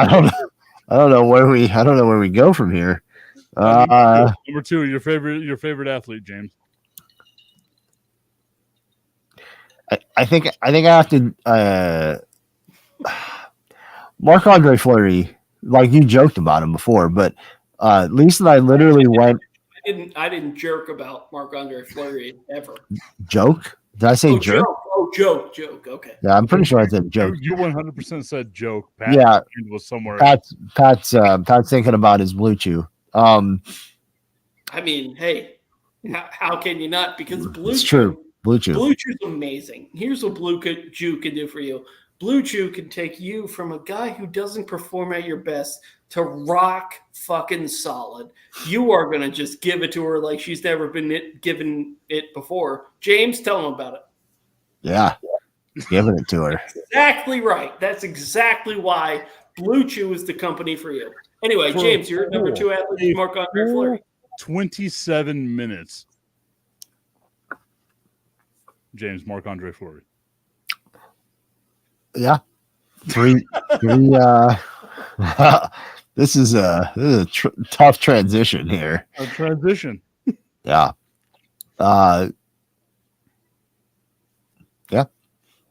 What Okay, do you mean number yeah, one. James? Why do you like Marc-Andre Fleury? That's why. It's great. 3 Stanley Cups. Yeah, He's Right. not Number- only number- did he win with the Penguins, he won I- with the Vegas Golden Knights. He didn't win one with the Golden Knights. I think that I probably shed a tear whenever he was traded to the Golden Knights. I wasn't ready for it. How I knew it was many- going to happen, but I knew it was ready for it. I wasn't ready for it. Did he win 3 with the Penguins? Was 3. he- Yeah. Okay. Okay, so number 1 for you, James. At least I also went and saw his return to Pittsburgh, and that was very emotional. I actually wore a Vegas Golden Knights shirt with Fleury on it that night. Cool. So. Number 1. I loved Alex Smith too. That was the other one. Oh, that Okay, popped in Alex my head. Smith, number 1. James's number 1 favorite athlete of all I time. don't think I ranked them. I just 5 of them. James loves Alex Smith. Probably. You know what? In hindsight, not the quarterback I thought James would go with. I was trying to stay away from the obvious. Kind of. Okay, so number 1 actually. Is, Um, Tell me it's Alex Smith. I was trying to stay away from the obvious ones. well, no, but it's not. It's who your favorite is. Elvis Gerbach. Of course, I love Patrick Mahomes and Travis Kelce and Sidney Crosby and Evgeny Malkin and Three Okay, people okay, for okay, number 1. I'm just saying, like, of course.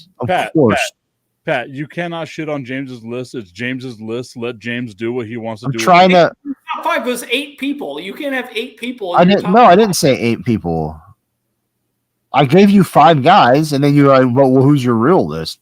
And I gave you a whole bunch of guys who obviously I love them. I said, "Who's your number 1?" You said Alex Smith, and I said, It's "No." not. It's not like a number. I just listed 5 guys. I didn't I- say do them in order. I just, I don't think we were ranking them right now, Pat. So what we're going to do now is we're going to rank each one of our favorite players, our top 5 players from each one of our teams. Okay. Top 5 players from each one of our teams. So not just like any of the other. Like we got to love these guys more than we love the other players on our teams. And Okay. Pat, I'll let you go first. Shit. I was hoping And you we'll would. go with baseball. We'll go with baseball first. Well, no. We'll just do it top 5 all sports. I feel like that's easier. Also, that's the list that I came up with in my mind. So we're going to do that. Whenever I said all teams, I meant individual teams. Yeah. Number 5, Jim Thome, because I love Jim Thome. Number 4, I think Chase Utley is probably number 4. I love Chase Utley. He's just like an amazing dude. He's a good dude. Great smile, great teeth.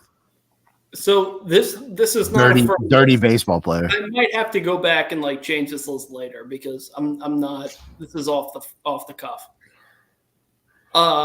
Number 3, Claude Giroux, because Who? I've never been more of a hockey fan than when Claude Giroux was on the Flyers. I loved that fucking hockey team, man. God, it was the peak of my hockey fandom. I had a Flyers jersey. That's how much I loved that team. Fuck Claude Giroux. Sorry. Yeah, I'm sure you hate him. That's how I feel about Sidney Crosby, but you can respect him at least. I respect Sidney Crosby. I think you can respect Claude Giroux. 2, Allen Iverson. Of course. I think obvious reasons. And 1, I think, is Bryce Harper. Wow, really, Bryce? Yeah. I just love him, man. I think he's just amazing. I think I'm surprised that there's not an Eagle on there. Yeah, I've gone through this a couple times, and there's just, you know what? I'm going to replace number 4. Chase Utley is out. Nick Foles is in. Oh yeah. Big All Dick right. Nick, yeah. Yeah, Nick Foles is in at 4. Chase Utley out. Sorry, Chase. Chase Utley sucks anyway. So Yeah. Nick Foles, the GOAT. huge cock. All right, James, your turn. I don't know what I'm doing right now. What am I doing now? Your top 5 favorite athletes from your teams of all time. Didn't I just do that? No. No, before you just listed your top 5 favorite athletes or something. I don't know what I was doing. I'm very confused. Okay, so in all honesty, Pat fucked it up because I was going to go individual team. Well, yeah, I just can. That's too much. Okay. I don't think so, but okay. How drunk is Pat right now? Is Pretty drunk. Pretty drunk. Should we call it? Nah. I mean, we're only 4 hours and 10 minutes. Yeah, I mean, why now? Why would we call it now? I mean, come on. Andrew McCutcheon, AJ Burnett, Andy Van Slyke,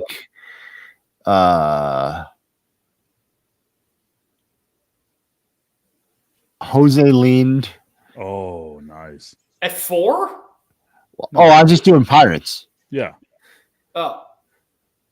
Jason Kendall, Patrick Mahomes, Travis Kelce, Elvis Gerback. Yes.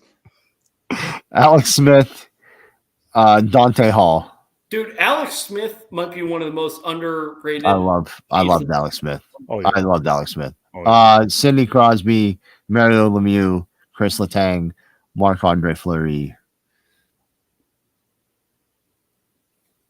Uh-oh. Evgeny Malkin. Evgeny Malkin. That's not bad. But who else was in consideration? Double J. Jeff Jarrett? Jeff Jarrett. Okay. Yarmer Yager. I would have picked Jeff Jarrett. Yager's better than. Come on.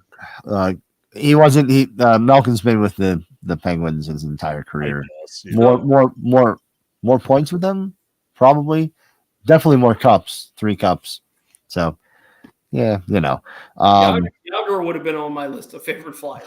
Chris Jericho, Shawn Michaels, Razor Ramon, Rhea Ripley, and Mandy Rose, Bray Wyatt, and let's see, Bruno Sammartino. Yeah, it's a good one. Maybe Andre the Giant, but whenever he cannot walk. Yeah, skinny Andre. Skinny Andre. Okay, good. Easy enough. The Rock. There you go. The Rock. I didn't put the Rock in there. Did you have Austin in there?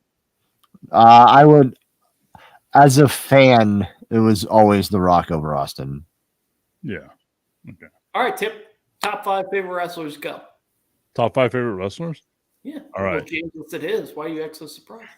Chris Jericho, number 1. Oh, Eddie Guerrero. Eddie Guerrero's going to be number 2. Chavo Guerrero. No. I feel like you're doing a thing now. Ultimo Dragon. Actually, you know what? Ultimo Dragon is number 3 because I love me some Ultimo Dragon. Vampiro. No. Savio Vega. Let's look up. Carlito. Rey Mysterio, Dominic. Dom and Nick, Tom and Nick. Tom and Nick. Sorry, Tip. Go ahead. The funny thing is, like as you said that, I'm looking at the screen right now, and Savio Vega just came walking out. Yeah, well, that's Pat and I both said Savio Vega because we looked up and saw Savio Vega. That's exactly the reason why we said Savio Vega. It's because we looked up at the screen that we had forgotten to stop, and Savio Vega practically at the same time. Yeah. Okay, so all right, so we're gonna go Jericho, Rock, Ultimo Dragon, Hogan, Kevin Nash. My top 5 wrestlers for me, at least.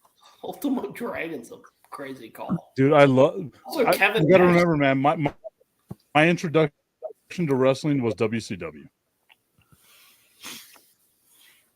I mean, mine was ECW, but the WWE version. So I feel your pain. What's ECW? Shut the fuck up, dude. It's this crazy The thing worst. Sci-fi. The fucking worst. Like you could watch this weird wrestling show, and then like 10 minutes after that, be deep into Crocodile versus Mega Shark or something.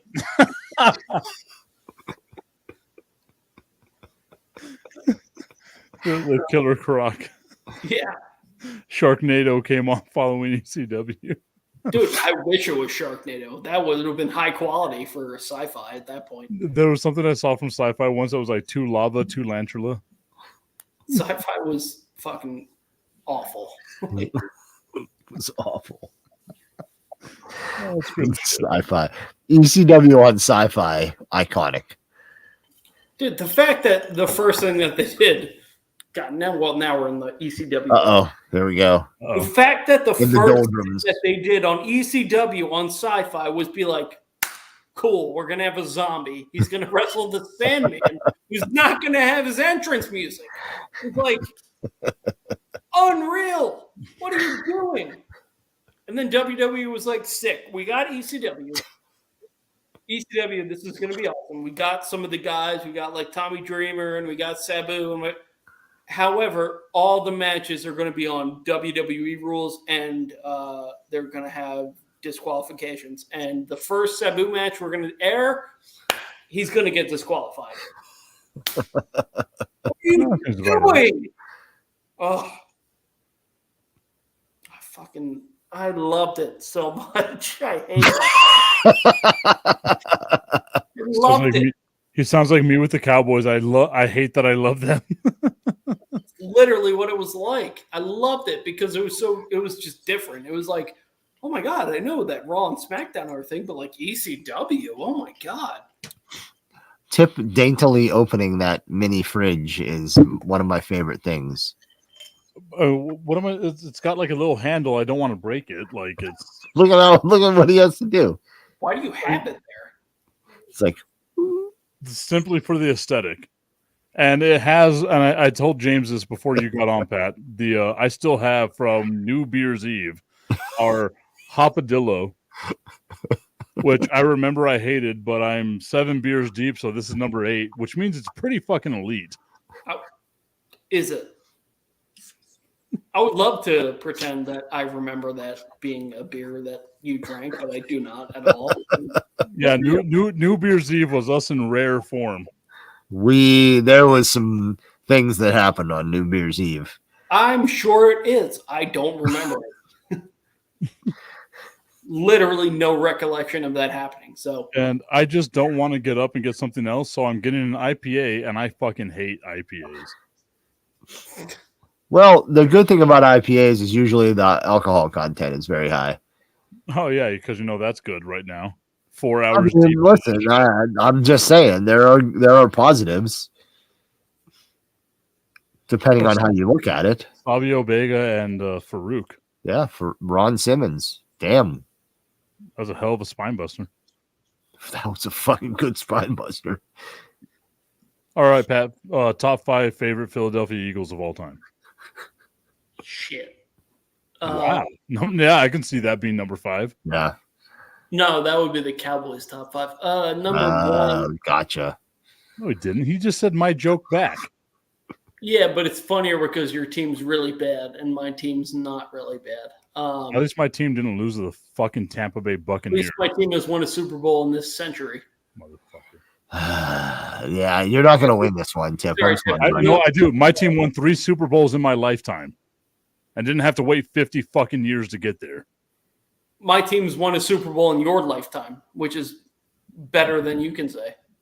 Yeah, they won. Your team hasn't won a Super Bowl in my lifetime. Yeah, but it's not my fault that you're 5 years old. But it's not my fault that your team fucking sucks ass. My favorite sucking ass is a good thing. Whoa, Blue Chew. Hey, yeah. Well, that's not sucking ass, James. Blue Chew's Yeah. It might be part of it. I don't know. Blue Chew's great if you want something else sucked, but not ass.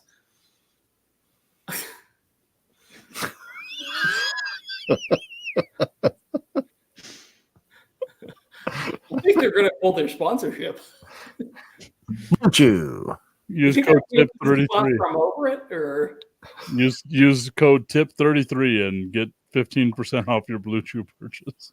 If you want something fun. I should talk to my buddy at Tac Ops Laser Tag in Florham Park, New Jersey, and he's wanted to sponsor. I'm over it. I should have him sponsor this show. Oh yeah. He sent me a sweatshirt. I wore it on the show one day. I don't think technically I'm supposed to do that, but yeah. Who I cares? mean, if he gives you $20, you can wear it on another show. Well, if he gave me $20, I would have felt worse about than him sending me a free sweatshirt, which is pretty good. Top 5 favorite Eagles of all time. Jason Kelsey. Nick Foles, number 1. Of course. Number 2, Brian Dawkins. I can see that. Yeah. Number 3, Brian Westbrook. I knew you were going to go there. Why do you say that like it's a crazy thing to say? Westbrook was fucking great, dude. Yeah. Why did you say I knew you were going to go there? That's because he's fucking great. Yeah. I had a Brian Westbrook jersey growing up. Number 4, probably Jason Kelsey. Is that police siren at your house, Pat? Yeah. Just the cops are here. Number 5. Just checking on him.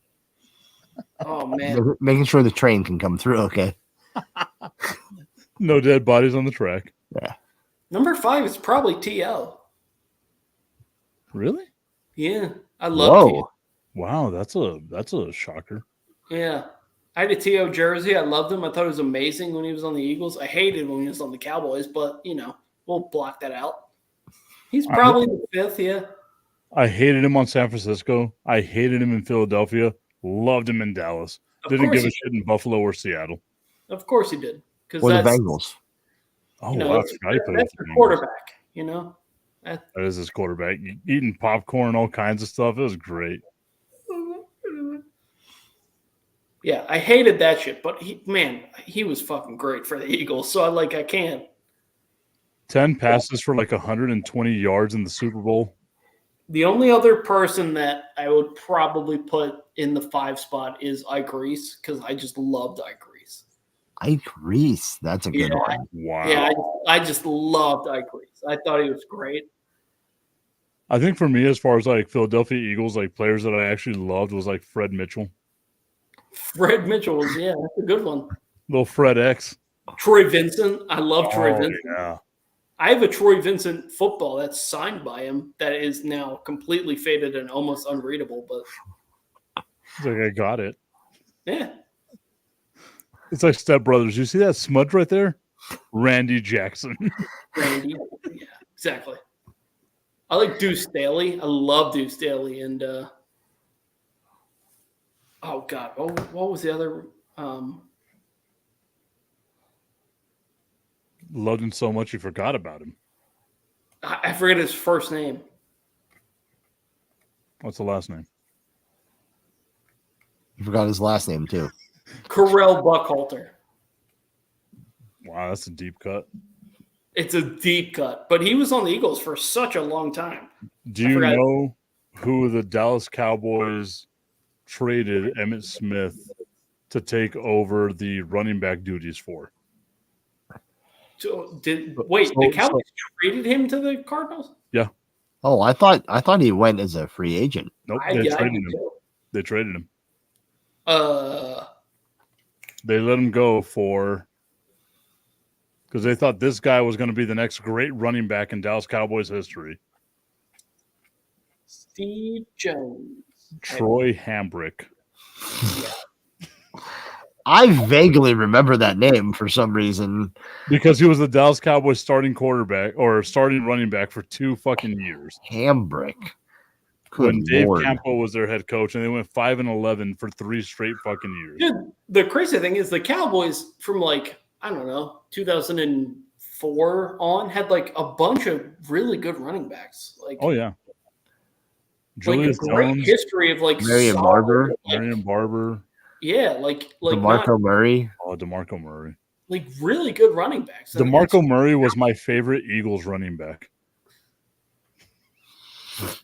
But it just showed that the running back position at that point had just become. Oh yeah. Jeremy Maclin was my favorite Eagles wide receiver. Oh, that's a good one. Jeremy Maclin, great Chief and Eagle. Well, at least great Eagle. Maybe not a great Chief. I mean, everyone remembers when Alex Smith didn't throw a touchdown pass to a wide receiver, right? Yeah. And then they got a pretty good wide receiver in Jeremy Maclin the next year, and he caught like 10 touchdowns. It's like, Dude, oh, Jeremy Maclin was really. It's almost like they just didn't have any good wide receivers. So Was that like the year that Dwayne Bowe fell off, where he gained like 47 pounds? they might not even had Dwayne Bowe that year. Because I remember like Dwayne Bowe was like the guy in the NFL for a long time, or He was like maybe a year, and then just cliff. It was Dwayne Bowe. It was like he had like one really good year. Was Miles it just that Austin. people loved him though? Because I mean, I remember Dwayne Bowe being He was good. He was good. He was good. He was good. Had a really good year. I remember thinking Like of 15 touchdowns. I remember vividly remembering Dwayne Bowe and Andre Johnson in like the same conversations, being like those two dudes are like great. Yeah, but one of those dudes continued to be good, and the other one Yeah. was Dwayne Bowe. He had 15 touchdowns one year. And Dwayne After Bowe. that, he wasn't any good. But he also had Matt Castle throwing him the ball. Sorry Whoa. to your good friend Matt. Yeah, I know. I'm sorry. Matt Castle, good quarterback. I saw Matt Castle fumble on the goal line like 18 times. So There has to be He a hasn't tweet. fumbled on the goal line, James. There has to be a tweet on my Twitter where I just eviscerate Matt Castle and his noodle ass arm that he had as he was a quarterback for the Dallas Cowboys. What we're not gonna do is talk negatively about an amazing NFL quarterback and my close personal friend. Matt Castle. yeah, don't talk about Pat's good friend Matt. That's Look, how I dude, feel about look. Brandon Whedon. For whatever reason, I love Brandon Whedon for Can we say like Why? I don't know. Matt Castle's one of the Holy great shit! overachievers in NFL history who like no one expected to be anything and then I was like, was He didn't- amazing for like 2 years and then he didn't play a game in college, right?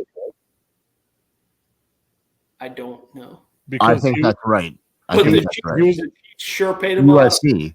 He was Yeah, in USC with like Carson Palmer, right? he was behind Carson Palmer, and then I want to say Matt Leinart. Leinart and maybe somehow too. got Yeah, drafted. yeah. Can we agree though that there is no bigger like I don't exactly know how to phrase this, but like sad case in the NFL than Matt Castle because he was really, really good for the 49ers, who were just a bad team, like a poorly constructed team. Matt Castle. Oh, sorry. Alex Smith. Oh, 100%. Alex Smith does I not love get Alex the love Smith. that he deserves. Alex Smith was really good for the 49ers, like really good, but they sucked. So like he was on a bad team. And then he goes to the Chiefs and he made the Chiefs way better. And then Patrick Mahomes comes in and takes over for him like Drew Bledsoe style. And then they became the Super Bowl champions. And Can I tell you that the year that the Chiefs traded for Alex Smith, I was working at Clear Channel in Hartford, and I had a bet. I said to the host I was working with, I said, they're gonna make the playoffs. with Alex Smith. It might have been like 10 wins or whatever. I think I said 10 wins. Right. But Alex Smith was the quarterback. It's They traded for Alex Smith. I think the same year it was Andy Reid came, right? Yeah. Same year. And, So and Jeremy they were- Mack, and I think like there was another Eagles guy. They were 2-14. They fired everyone, hired Andy Reid, traded for Alex Smith. I said the Chiefs will win 10 games. The guy I was working with, the host, laughed in my face and said, "If that happens, I'll buy you breakfast for like a week." They started out like 9-0, and I'm like, Sick. it was like Alex Smith is it won't make this team 8 wins better. I'm like, that's all they needed was a quarterback. Like they were good, but their quarterbacks were awful, and they got a good quarterback, and now they're going to be good, a good team. and they started the season 9-0. I'm like, this is going to be the best week ever because I'm going to get breakfast every day. Great show. Sundays on A-Spin Radio. Best week ever. That's true. Yeah. Oh, that was the end of your story? I thought there was more. I got some more. I got a breakfast every day for like a week after they won their 10th game. It was awesome. He's like, I got breakfast. What was the breakfast? Was it from Friendlies or something? Or like No, it was from the cafeteria up at the Candy Cane building. I had Awesome breakfast sandwiches for a long time that like Alex Smith was awesome and people didn't realize it and people didn't appreciate it because the 49ers sucked. Like, but it wasn't his fault. They had like 4 head coaches and like 7 offensive coordinators in his time. They changed coordinators and head coaches, and then they got Jim Harbaugh, and he was good. He was really good. He got Tom Brady. Like, all of a sudden, Kaepernick comes in and they get hot and Yep. they are in the Super Bowl and he's done. The Super Bowl, yep. And then He goes to the Chiefs. Yep. He goes to the Chiefs and he gets Tom Brady again by Patrick Mahomes. Yeah. And then he's like one of the guys, like he was drafted before Aaron Rodgers. So everyone holds the Aaron Rodgers success versus Alex Smith. And to me, that's just so unfair. Yeah, especially because Aaron Rodgers, fucking great. They had 5 MVPs. What did it amount to? Like, well, my thing with like Aaron Rodgers is what does personal success amount to in the NFL if you're not winning championships? They talk about Aaron Rodgers as being like the greatest of all time. Would you have taken him over Tom Brady? No. Like career wise, Depends. Like you wonder with Rodgers what he would have been if he had Belichick. I think that's the only thing is that. But he didn't have bad coaching. Rodgers won a Super Bowl with Mike McCarthy. What do you think about Mike McCarthy, Tim? I mean, he's won 36 games for the Dallas Cowboys in 3 years. Okay, and what do you think about him? I wish he was fired. So Rodgers won a Super Bowl with that guy. Rodgers had opportunities though. Like it's not like Rodgers was like. It's not like they were like 2 and whatever. 14. I would love to go back and look at like how he played in those games where like they should have won. Like that's like what the scores were and stuff. Like it would but be how he played in those games. Yeah. Where they should have beat the Giants the year the Giants beat the Patriots in the Super Bowl, I think, right? It was like an ice bowl or some shit. Am I remembering that right? And like, how would it have been different if like he was playing for Bill Belichick? Brady was the greatest ever. He was put in probably the best situation ever. What? Second greatest. Mahomes exists. Not yet. We're not doing that. We're not doing that. I'm doing I it. had this argument. And I'm not doing that. Where I think it's fucking ridiculous that people even put Mahomes close to the GOAT conversation. We have never seen a quarterback do what fucking Patrick Mahomes is doing. We have, though. His name was Tom Brady. We've seen it many times. A quarterback win 2 Super Bowls and 2 MVPs. We've seen that plenty of times. He's going to win 3 Super Bowls. Timeline, we haven't seen it yet like this. The timeline's great. But Brady won 3 like right off the bat too. He was 28, right? He won a third when he was 28. Wasn't the focal point of what the Patriots were doing at that point. The Patriots had an amazing defense. They were a run-first team, and look at what without Patrick Mahomes, the Chiefs have nothing. Yeah, Brady wasn't they won defense on that first one. I would say both the Panthers and Eagles Super Bowls they won back to back, right? They won back to back. Those were the 2. Panthers and Eagles, yeah. I would say that Brady was a big part of both of those. Adam Vinatieri, bigger part. The first one, if you want to do the first one, defense and Vinatieri, I think after that, because they I'm missed not the really playoffs sure the what next the year, thing- they went what- back to back. Is the argument that you're making that Tom Brady wasn't as good as we thought? What's the argument you're making? The argument is that, like, so James said it right there.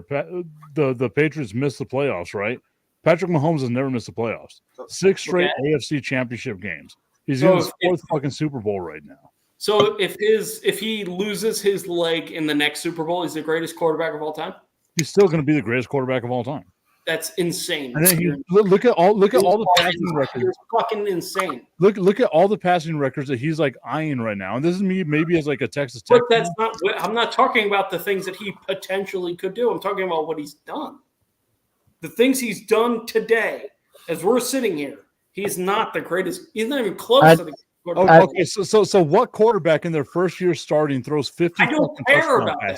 I don't care about what he did in his first year. I don't care about like you literally just said what has he done till now. He's on a pretty crazy trajectory. Great trajectory. But there's a long way to go. There's a long ways to go. Well, yeah, okay. So if he doesn't play to 44, then yeah, he's not Tom Brady. You're giving him the credit for things he hasn't achieved. That's crazy. Everything. So many people like he's the GOAT because he could win 12 Super Bowls. Yeah, I could win 12 Super Bowls. I haven't done it. Until he does it, let's fucking wait. It's not even any of that stuff. It's the fact that without him, the Chiefs are nowhere near the fucking playoffs this year, much less a fucking Super Bowl.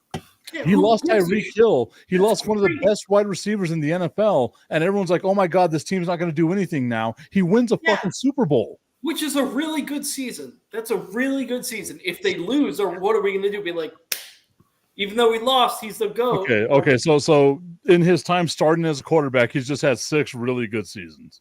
He's been great.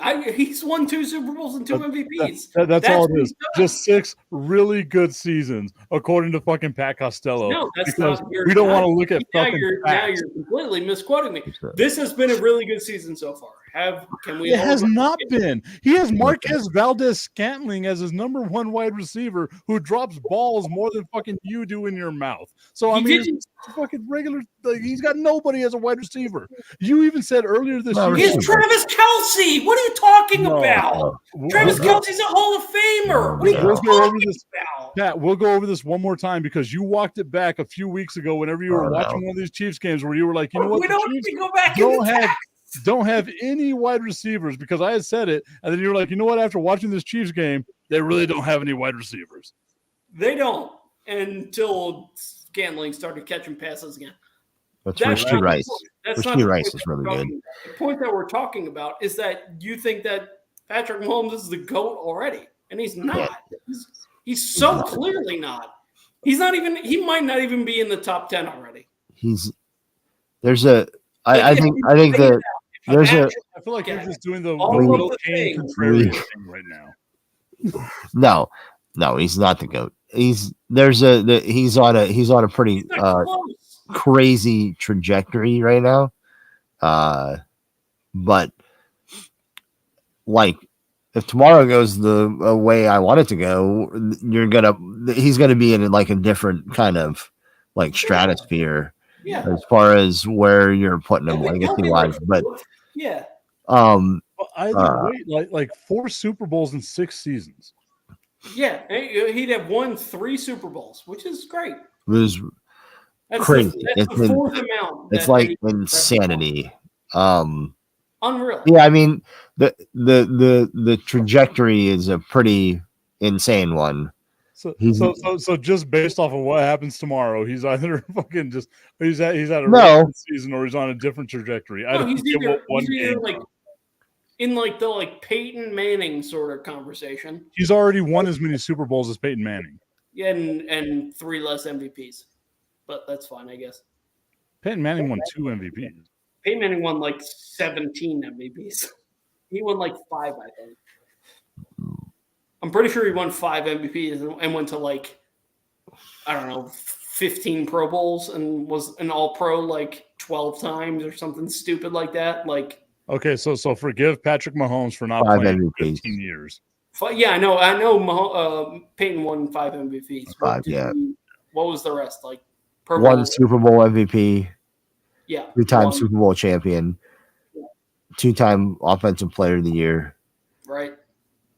7-time first team All-Pro, 3-time second team All-Pro.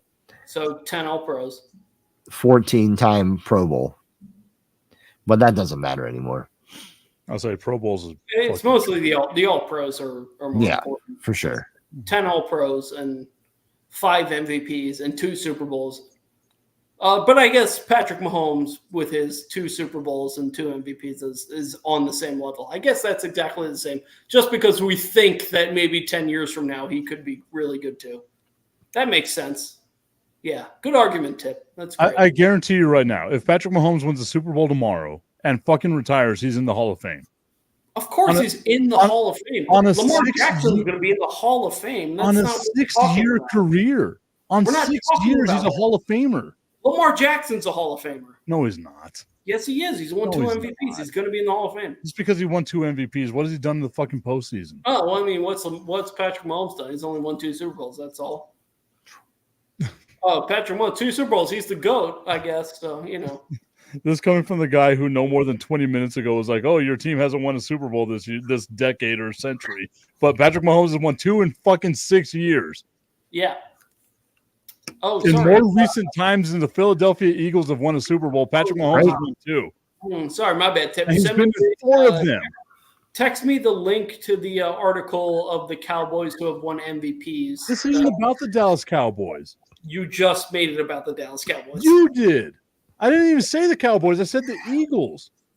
Well, you were the one who brought up how the Eagles have won a championship more recently than the Cowboys. Patrick Mahomes has won 2 more recently than the Eagles. Tip, James is a Chiefs fan, and he's on my side about this. No, James is doing the humble thing right now. I like where we're headed. That's exactly. all. Yeah. He's doing the fan thing. Exactly. That's my fucking point. No, James where they're headed is amazing. No. I fucking hope he becomes the greatest quarterback of all time. So far, he's won 2 MVPs and 2 Super Bowls, and is not fucking close to being the GOAT. Fucking Tom Brady is the greatest quarterback that's ever existed. And Patrick Mahomes, so far, isn't even touching Tom Brady. Okay, so in not order even for in the conversation yet. In order for Patrick Mahomes to surpass Tom Brady, he has to win 8 Super Bowls, is what you're saying. He's gonna have to get. Okay, so what you're doing is you're moving the fucking line. What's the line of demarcation? I'm not moving the line. I'm saying the line isn't where you're saying.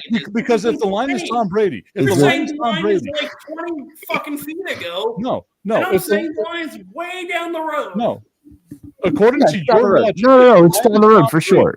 It is down the road. Come on, like it's crazy to say that he's the GOAT right now. He's on a very good trajectory. He's doing things that not many people have done. One of them, like if you win 3 by 28. Okay. James, I know what you're doing.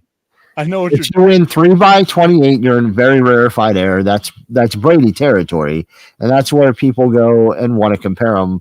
But I get there. I say get there, and then maybe start having the he could go that way conversations, because it's not like a given that they're going to win tomorrow or anything. But that's what I'm saying. That's what I'm saying. If the line is Tom Brady, then he has to win 8 to pass Tom Brady.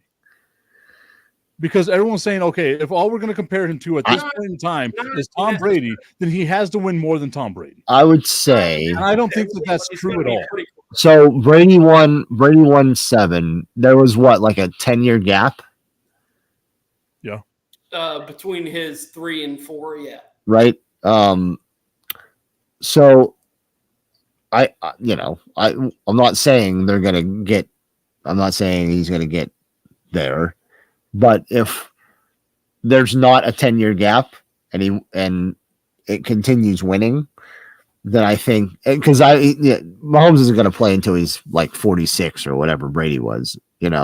Those are 2 different kind of players. Like I don't think that's, even if maybe he will. Like you can't count it out, but those 2 guys don't play the same way, and I would imagine that the skill set of Mahomes doesn't translate the way that the skill set of Brady did for 22 years or whatever. Mahomes wins 6 titles and like 9 MVPs or something stupid. He's going to be the greatest of all time. But for the sure. thing is, But I don't like, think he you'll has see- all that. I don't. He doesn't. I don't know. He has to win 7. I don't think. I think the line would be 4 because that's 5. where it was. I think he has to win 5. 4 is where it always was. Yeah, but it's 5 now. I don't know. Maybe He has to win. You have to win more than Montana. I think that I think you have to get to them.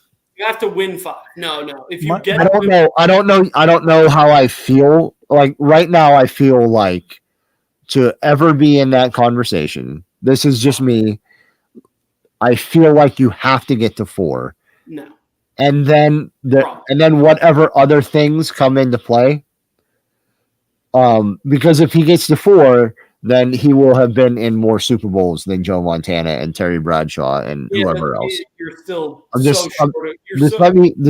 I'm just saying. Short of Brady. It's Uh, crazy. I'm saying that You have to win 5 the, to be. the way that it might change if that happens. The way that I feel now is 4, and you get to enter the conversation. I'm not saying that you're there or you surpass. 4, you enter the conversation. That's where you enter the I conversation. don't even think you're in it at 4. I don't think so. Because I think there are other conversation for second. there are other things that go into it, like you said, MVPs Sure. and all of those things. I think 4 is Where do the records? Where do the So how many passing yards, how many passing touchdowns do we have at that point? Knows We'll that see. 4 is the second number. Like, But if he 4 is- plays like you have to win at least 5. 4 is the second number. 4 is the Montana number. That's the second number. You have but to win. if he wins 4 in Then you're 14 years, which is 8 years less than Brady, You are. I don't know. still Montana. we'll see. I mean, we'll see when we get there, but I think that like things that 4 is we're not thinking about as far as how long he plays and all that will come into play. I'm telling you This right is- How many MVPs did Brady win? now. 3, I think. I don't So know. I think all of those things will come into play.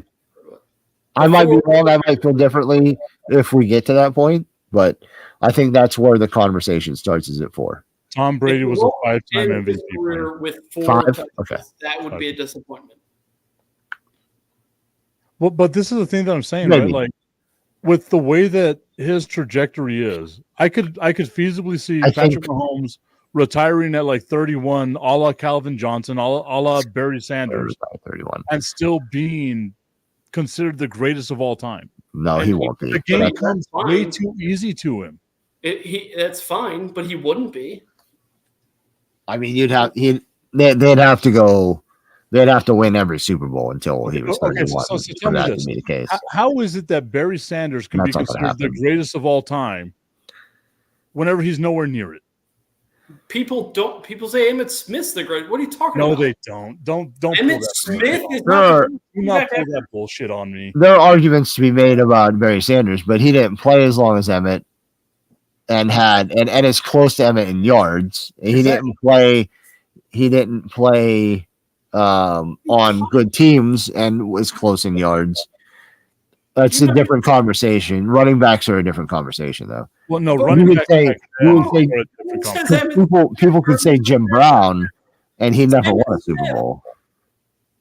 It's so clear. You're a fucking Cowboys fan. It's so clearly Emmitt Smith. What are you talking about? No, I mean, yeah, okay. So Emmitt Smith has all the accolades, right? But you And the can't Super sit there and Bowl. tell me that there is Oh, no. Emmitt Smith only has No. all of the records and all of the It's- championships. No, Pat, you're doing a completely different thing here. there are arguments that people make that Walter Payton is still the greatest of all time, that Barry Sanders is the greatest of all time, that Emmitt Smith was helped out by his line and all the other stuff, that Emmitt Smith isn't the greatest. If you're going to sit there and ignore that shit, you're doing it like purposefully. You're making the argument that Aaron Rodgers is better than Tom Brady. I will never make that argument. That's what you're saying. No. You're saying a guy, because he looked better, was better than the person who actually did it. First off, I don't think Aaron Rodgers ever looked better than Tom Brady. And I've already made that argument. I don't think anyone would take Aaron Rodgers over Tom Brady, over Peyton Manning, over Drew Brees. Why the fuck are you saying Barry Sanders is greater than Emmitt Smith? Because that's always been the argument. Ever since Barry Sanders retired. Been the argument? Ever since Barry Sanders retired, that was the argument. But why? I don't know. It's fucking people that hate Emmitt Smith. I don't know. Why do you think Barry Sanders is the best? I don't. You just said it. No, I did not. James, did I say that Barry Sanders? No, he said. No, he said that people do say that people will make the argument that Barry Sanders is better than Emmitt Smith. That's true. Yes or no? Pat, listen to what we're saying. Despite the fact that Emmitt Smith played so much longer than Barry Sanders, has all the accolades, there's still that argument that is made. Yeah. What I am trying to say is that right now the argument is being made. The argument is being made that what we're seeing from Patrick quarterbacks are different. Amazing. Quarterbacks are different. How? They're much more important. But no, I'm sorry. No, than a running back. I'm sorry. That's the truth. Thing yet. 90s and 80s baseball or football was all about running backs. It was all about the running back. I mean, you guys say it all the time, right? Troy Aikman being in the Hall of Fame should be a fallacy because he threw over 20 touchdown passes one time. I've never said that once, but okay. Oh my God. I think Troy Aikman's a Hall of Famer. I've never once said that he shouldn't be. I don't know where you are so full of shit. I've never once said Troy Aikman shouldn't be in the Hall of Fame. The reason why Troy Aikman's in is because the Cowboys won 3 Super Bowls. Yeah, I mean, it's because his team was amazing. But I regardless of that, I don't see how this connects to you thinking that Barry Sanders is the best running back ever. I never said that Barry Sanders is the best running back ever. That's you hearing whatever. He did not say that. He said people make that argument, and he's connecting that to the Patrick Mahomes thing. But it's not the same thing because quarterbacks are different. Jump from Tips saying that he thinks Patrick Mahomes should be in the GOAT conversation to me saying that him thinking Barry Sanders should be in the GOAT conversation. That is not a logical jump for me at all. I'm sorry. You're making a reach. I understand. How is that a reach? Quarterbacks are different. No, okay, so now quarterbacks are different. But I'm talking about always. Like quarterbacks are different. Joe Namath is in the Hall of Fame throwing more interceptions than he did touchdowns. Has anyone? Yeah, I mean that's a crazy thing. He won 1 Super Bowl. The reason why he's in the Hall of Fame is because 1, he's an outlier. He played for the Jets in New York, and 2, he called a shot. I mean, if he wouldn't have done that, I don't think he's in the Hall of Fame. So you wouldn't say quarterback to win the Super Bowl. The circumstance, he's such an outlier that I hate when people cite it because the circumstances of him getting into the Hall of Fame were so different than like what we think of now. The reason that Joe Namath got into the Hall of Fame is not the same reason why Devin Hester got into the Hall of Fame. But again, when I was growing up, the guys that you would talk about as being the best quarterbacks ever were Montana and Bradshaw because both had won 4 Super Bowls. Yeah. So no one ever put like Franco Harris into the best running backs ever category because he won 4 Super Bowls. But it's more of a that guy was really awesome running back wise because they don't have the same impact on games as quarterbacks do. They never have. Even whenever it was run based offenses, like no one says that John Riggins is the best running back of all time, even though he scored 20 touchdowns or whatever, and Washington won 3 Super Bowls whenever he was their But what running I back. say is that he was the There's reason why they won, right? Like the running back position back then was so much more important than what we give it credit for.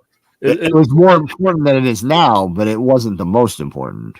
But I that's guess- the whole thing, right? Like look at the amount of quarterbacks that won Super Bowls in the 70s and the 80s and the 90s that didn't deserve to win Super Bowls. It was because of the run game that they had, where they were able to exploit that to win those Super Bowls. Again, Troy Aikman, Different that game. guy. Yeah, I mean, I guess the point. Oh, I thought you just spoke for it. Sorry.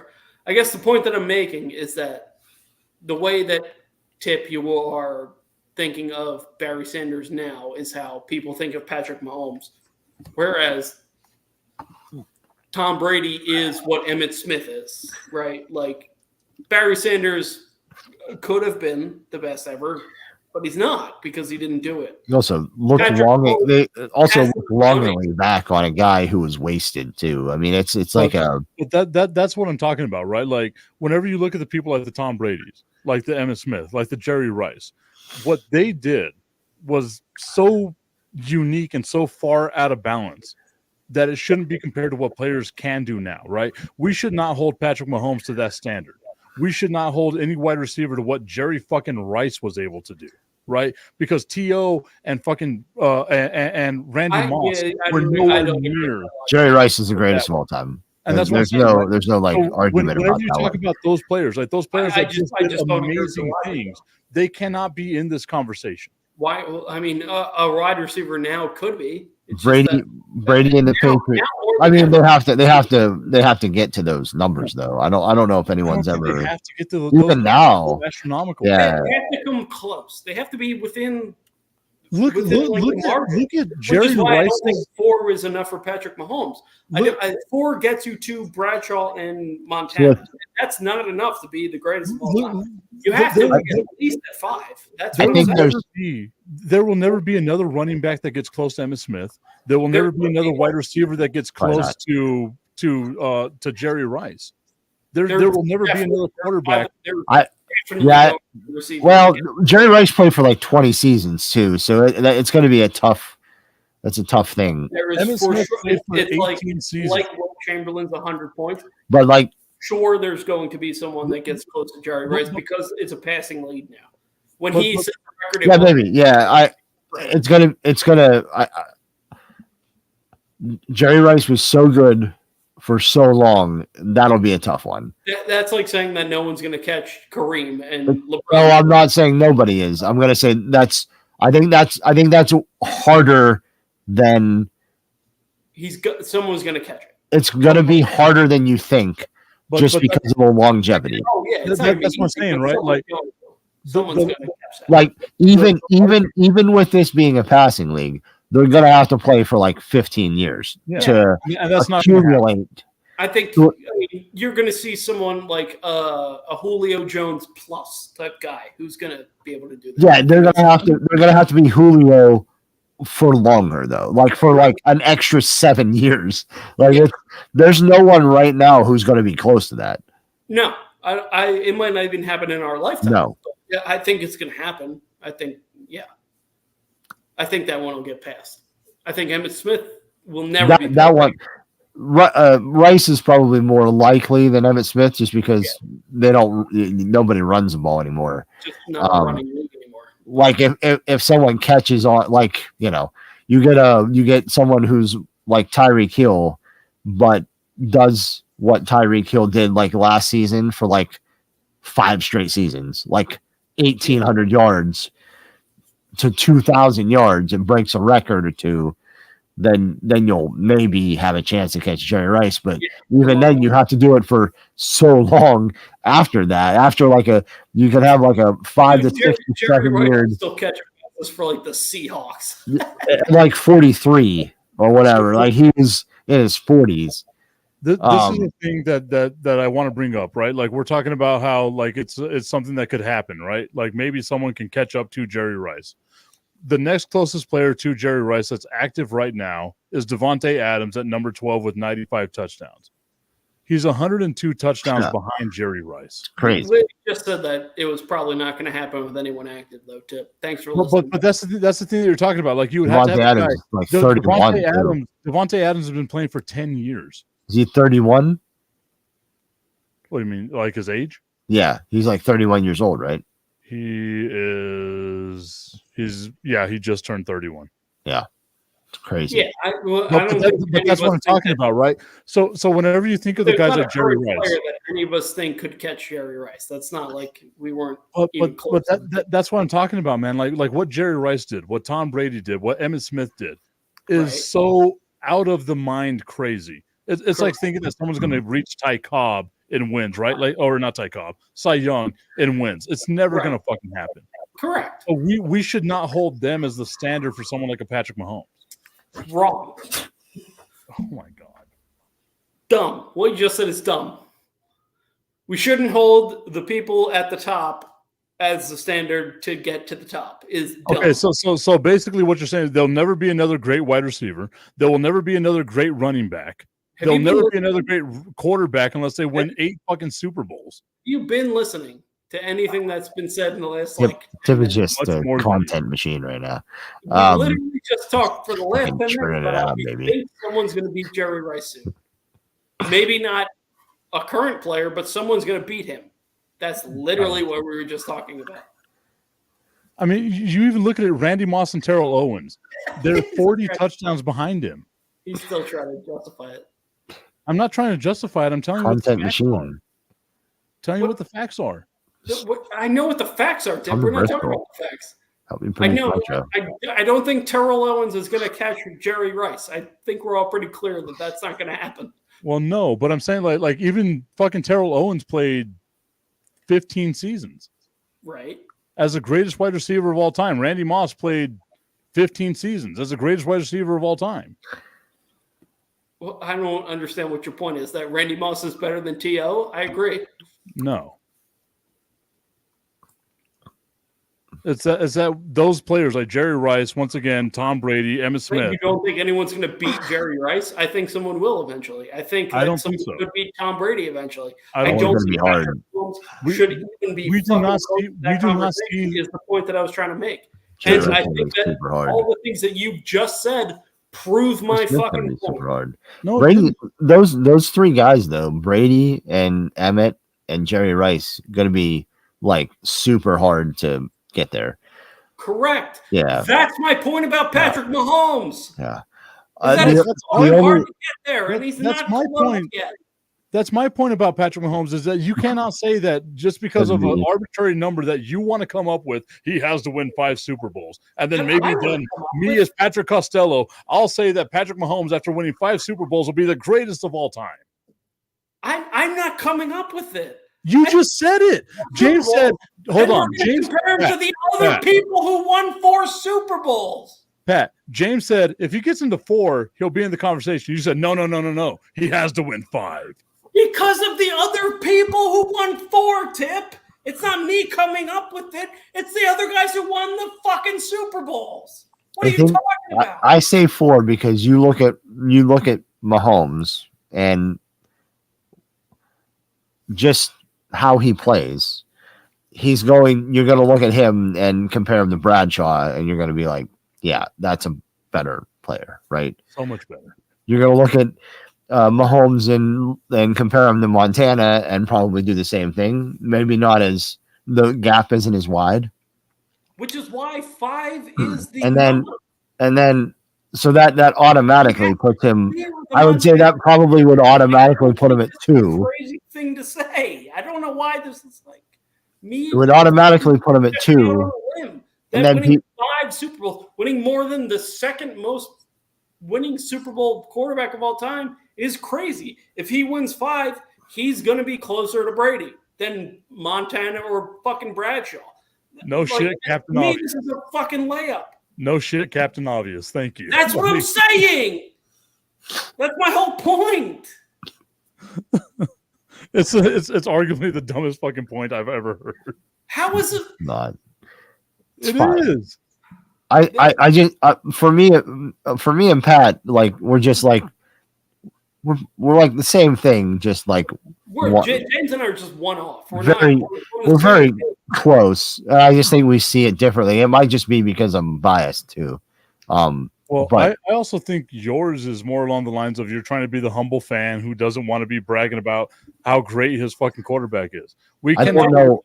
You're illogical, Tim.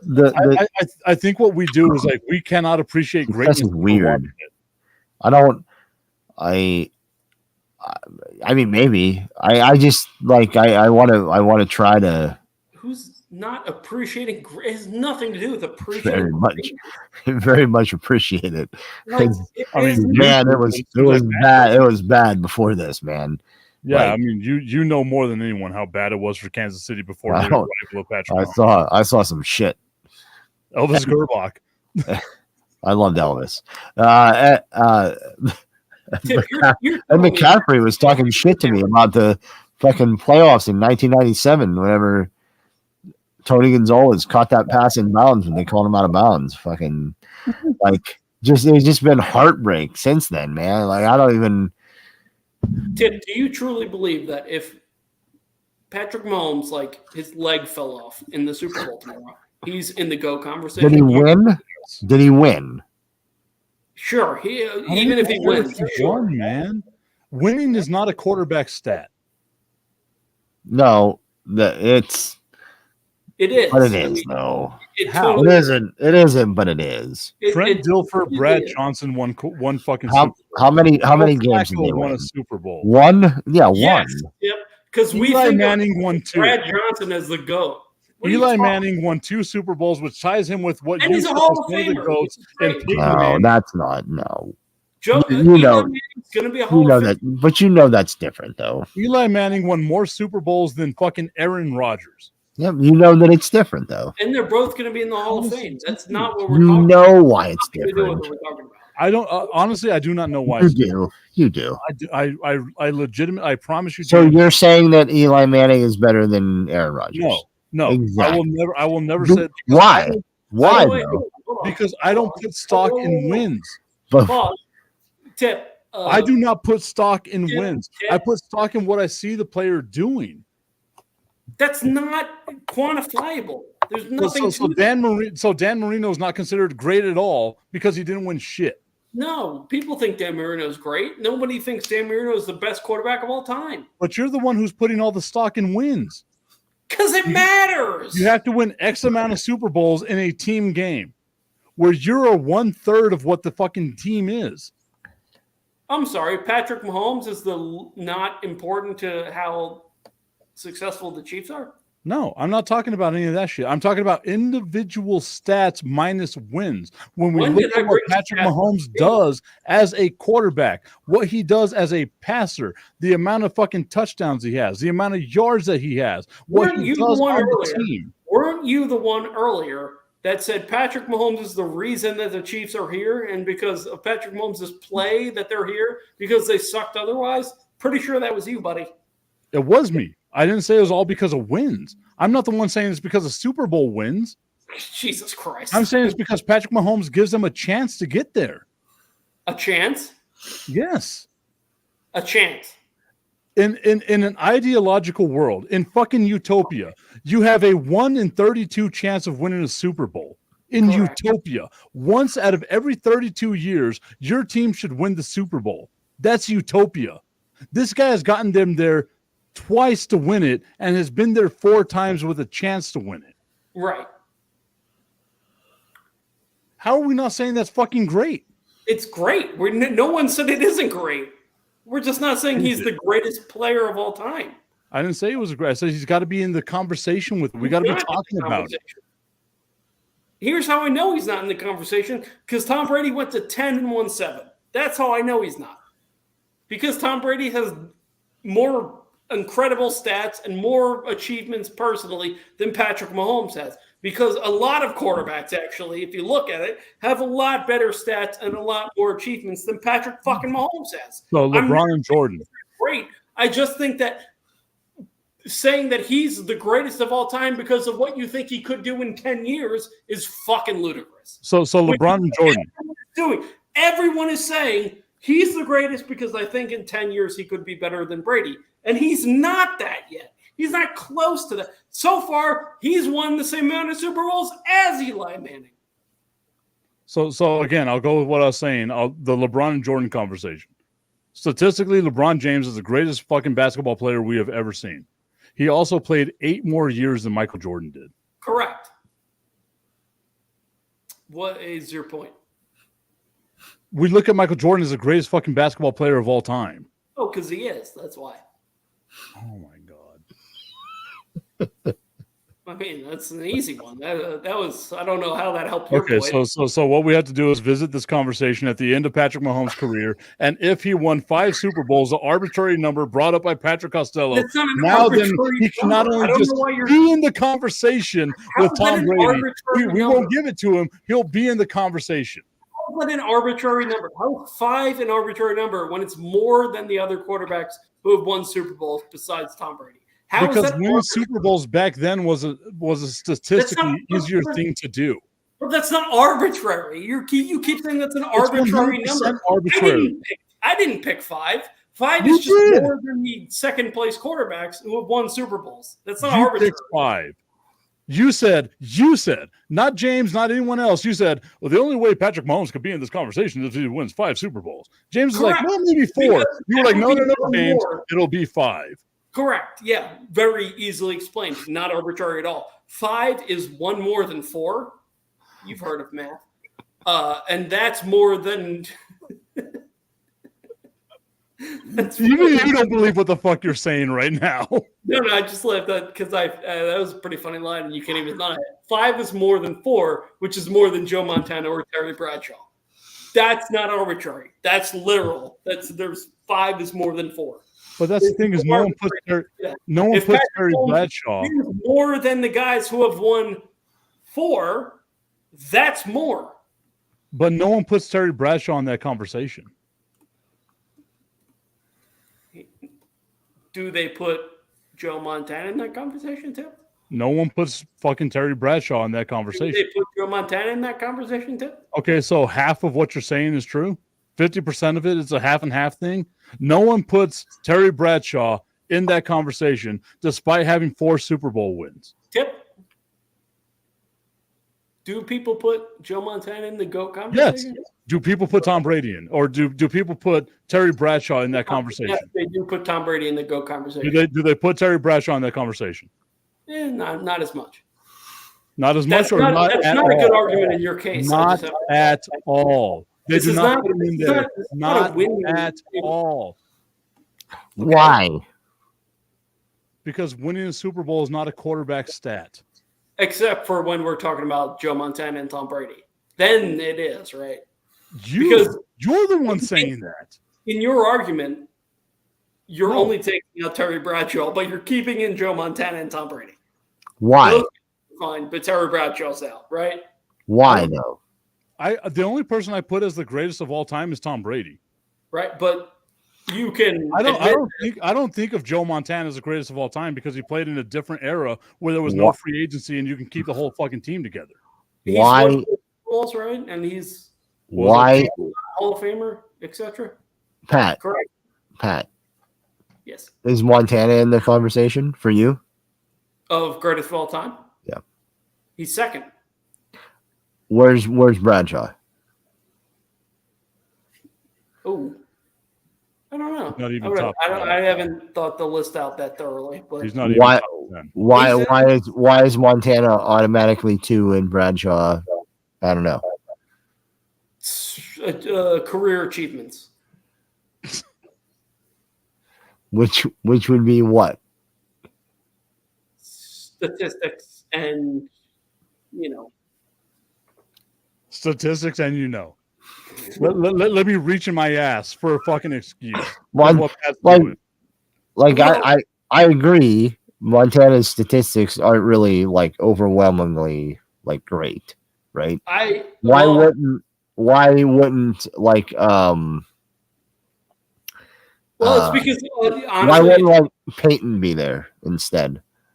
it's because off the top of my head, I don't know what Bradshaw's like career thing. I only know he has 4 Super Bowls. I don't know if he's won MVPs. I don't, off the top of my head, I think one. I think he had one MVP. Yeah. Know that Bradshaw has won multiple MVPs. I know he's been to a ton of, or has a ton of all pros and such. And he has 4 Super Bowls, and he's been great in those games. And he has all-time passing statistics and all that stuff. How many MVPs does Joe Montana have? I think 2. 3? 2. 2? 2. So he has the same amount as Patrick Mahomes. And In 2 more. A 19-year career, he has as many as Patrick Mahomes. 19? Right. 19. And he won 2 more Super Bowls. That's not right, is it? It shouldn't be 19. 19? Yeah, that's probably pretty close, yeah. 79, right? He was drafted in 79. Retired in 95. 94, 95. I wouldn't have guessed 19. I would have guessed like 15 or 16, but it's around there. I'm looking it up right here. I know Montana has 2. I don't know how many Bradshaw has. It's one. So Montana played 15 years. I apologize. He played 15 years. 15, okay. The point is that he's got 2, 4 Super Bowls, all pros, passing through the roof. Bradshaw has 1. It's like all-time legend that records were broken by, Peyton and etc. Patrick Mahomes is not there. He hasn't done those things yet. He hasn't done any of that. He's got the 2 Super Bowls. He's got 2 MVPs, which is great. I'm not taking that away from him. I don't think he's a bad player. I just think it's insane to put him ahead of anyone on the lists that we're talking about because he hasn't achieved the things that we're talking about achieving. I don't think that's insane to say.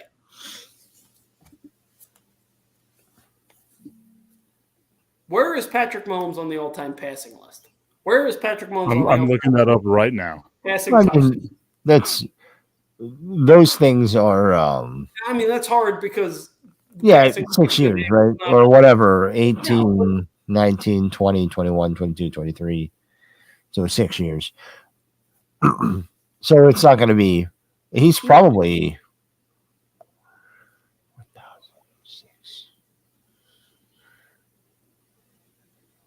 Yeah. He's not going to be on those lists like very high just because probably touchdowns he would be higher than yards just because. I feel like it's being construed as I'm saying that he is not a great player. And I think he's great. And I think he will be great. And I think in the future he could be all-time great. He's just not there now. And I think it's crazy to say that he is now. I don't think that's unfair to him. I don't think that's unfair to anyone to say that there's a barrier that's been set that he hasn't really come close to yet. And he has to reach that before we talk about it. This is like what we would do with like Kobe. Be like, oh, Kobe's the next Michael Jordan. And he'd do amazing stuff. And we'd be like, he's getting there, but he's not there yet. Like, I don't know. I feel like my argument's pretty sound.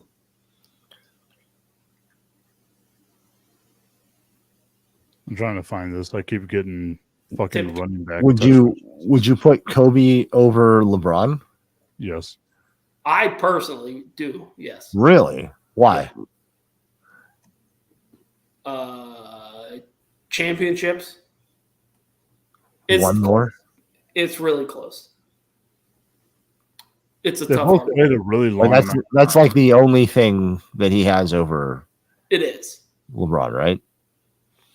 I might put LeBron. You put me on the spot. I actually think I'm going to put LeBron over Kobe. I'm going to put, LeBron's got to be over Kobe. Yeah. Upon thinking about it a little further, LeBron is over Kobe.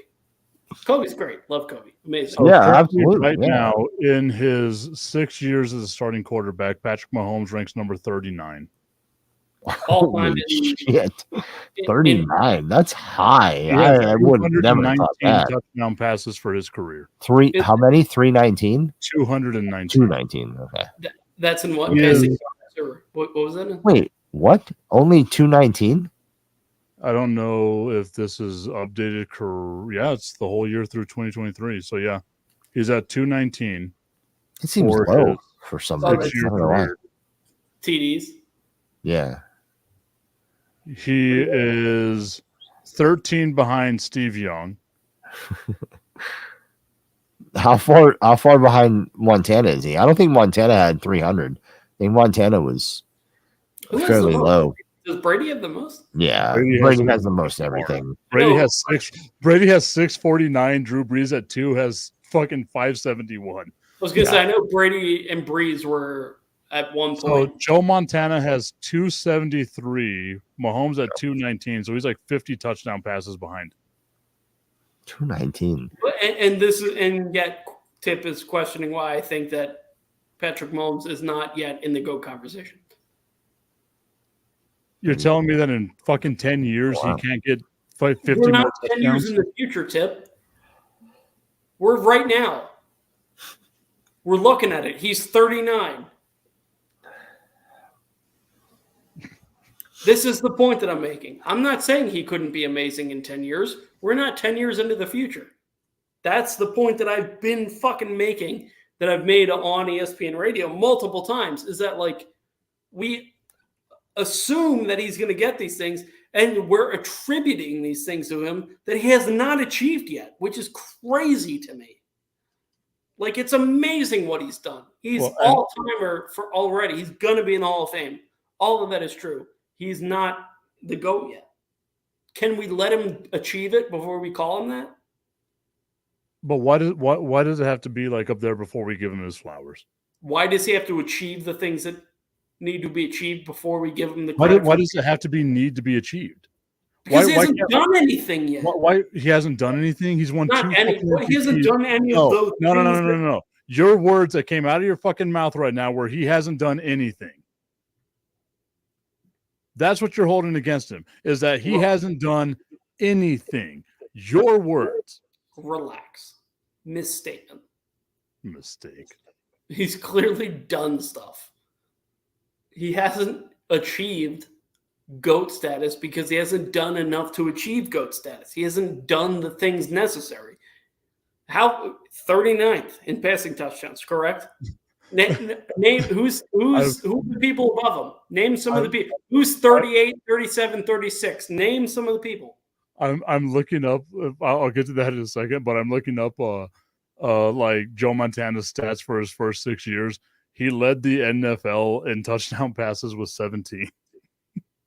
I mean, stats, stuff like that is so fucking hard to compare. No, I know. And that's my thing, right? Is like, we can't compare a career to a whole 6 years. Like I agree with you on that.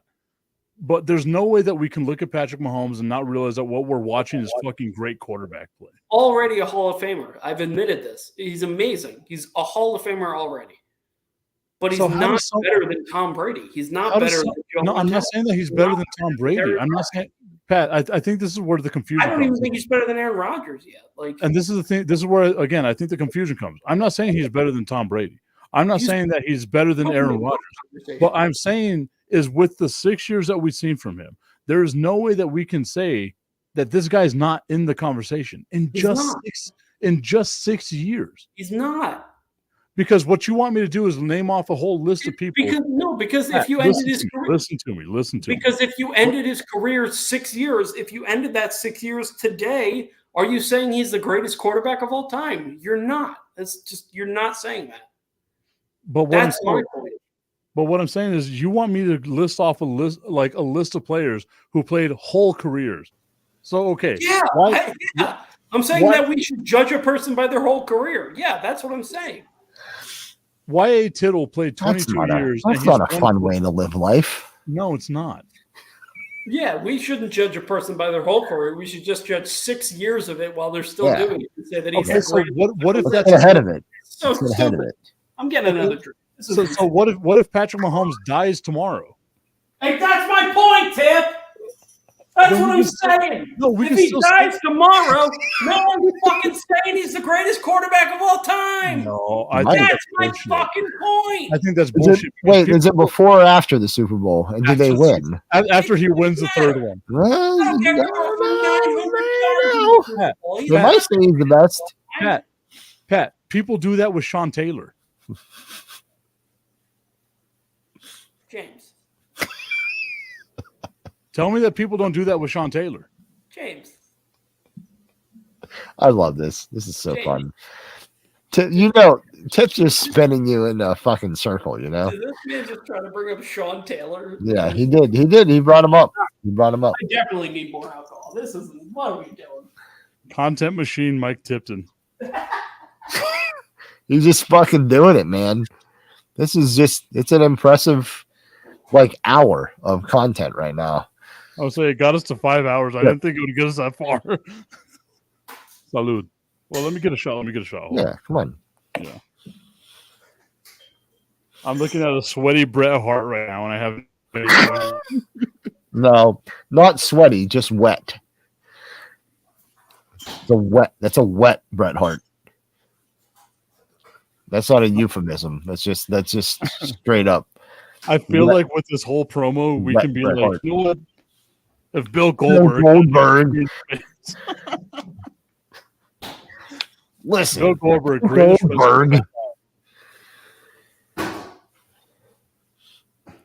Let's put Bill Goldberg's career up there as one of the greatest of all time.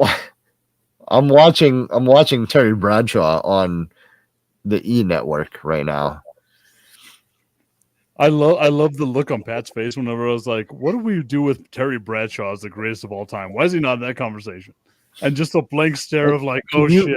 Can you imagine in the early 80s that conversation? Oh God. In the early 80s, Terry Bradshaw was the greatest quarterback of all time. With those fluttering ducks that he threw to Lynn Swann. Lynn Swann had to murder himself to catch. This is a thing that I think has happened within the last 10 years or so, where the rings conversation comes into play, right?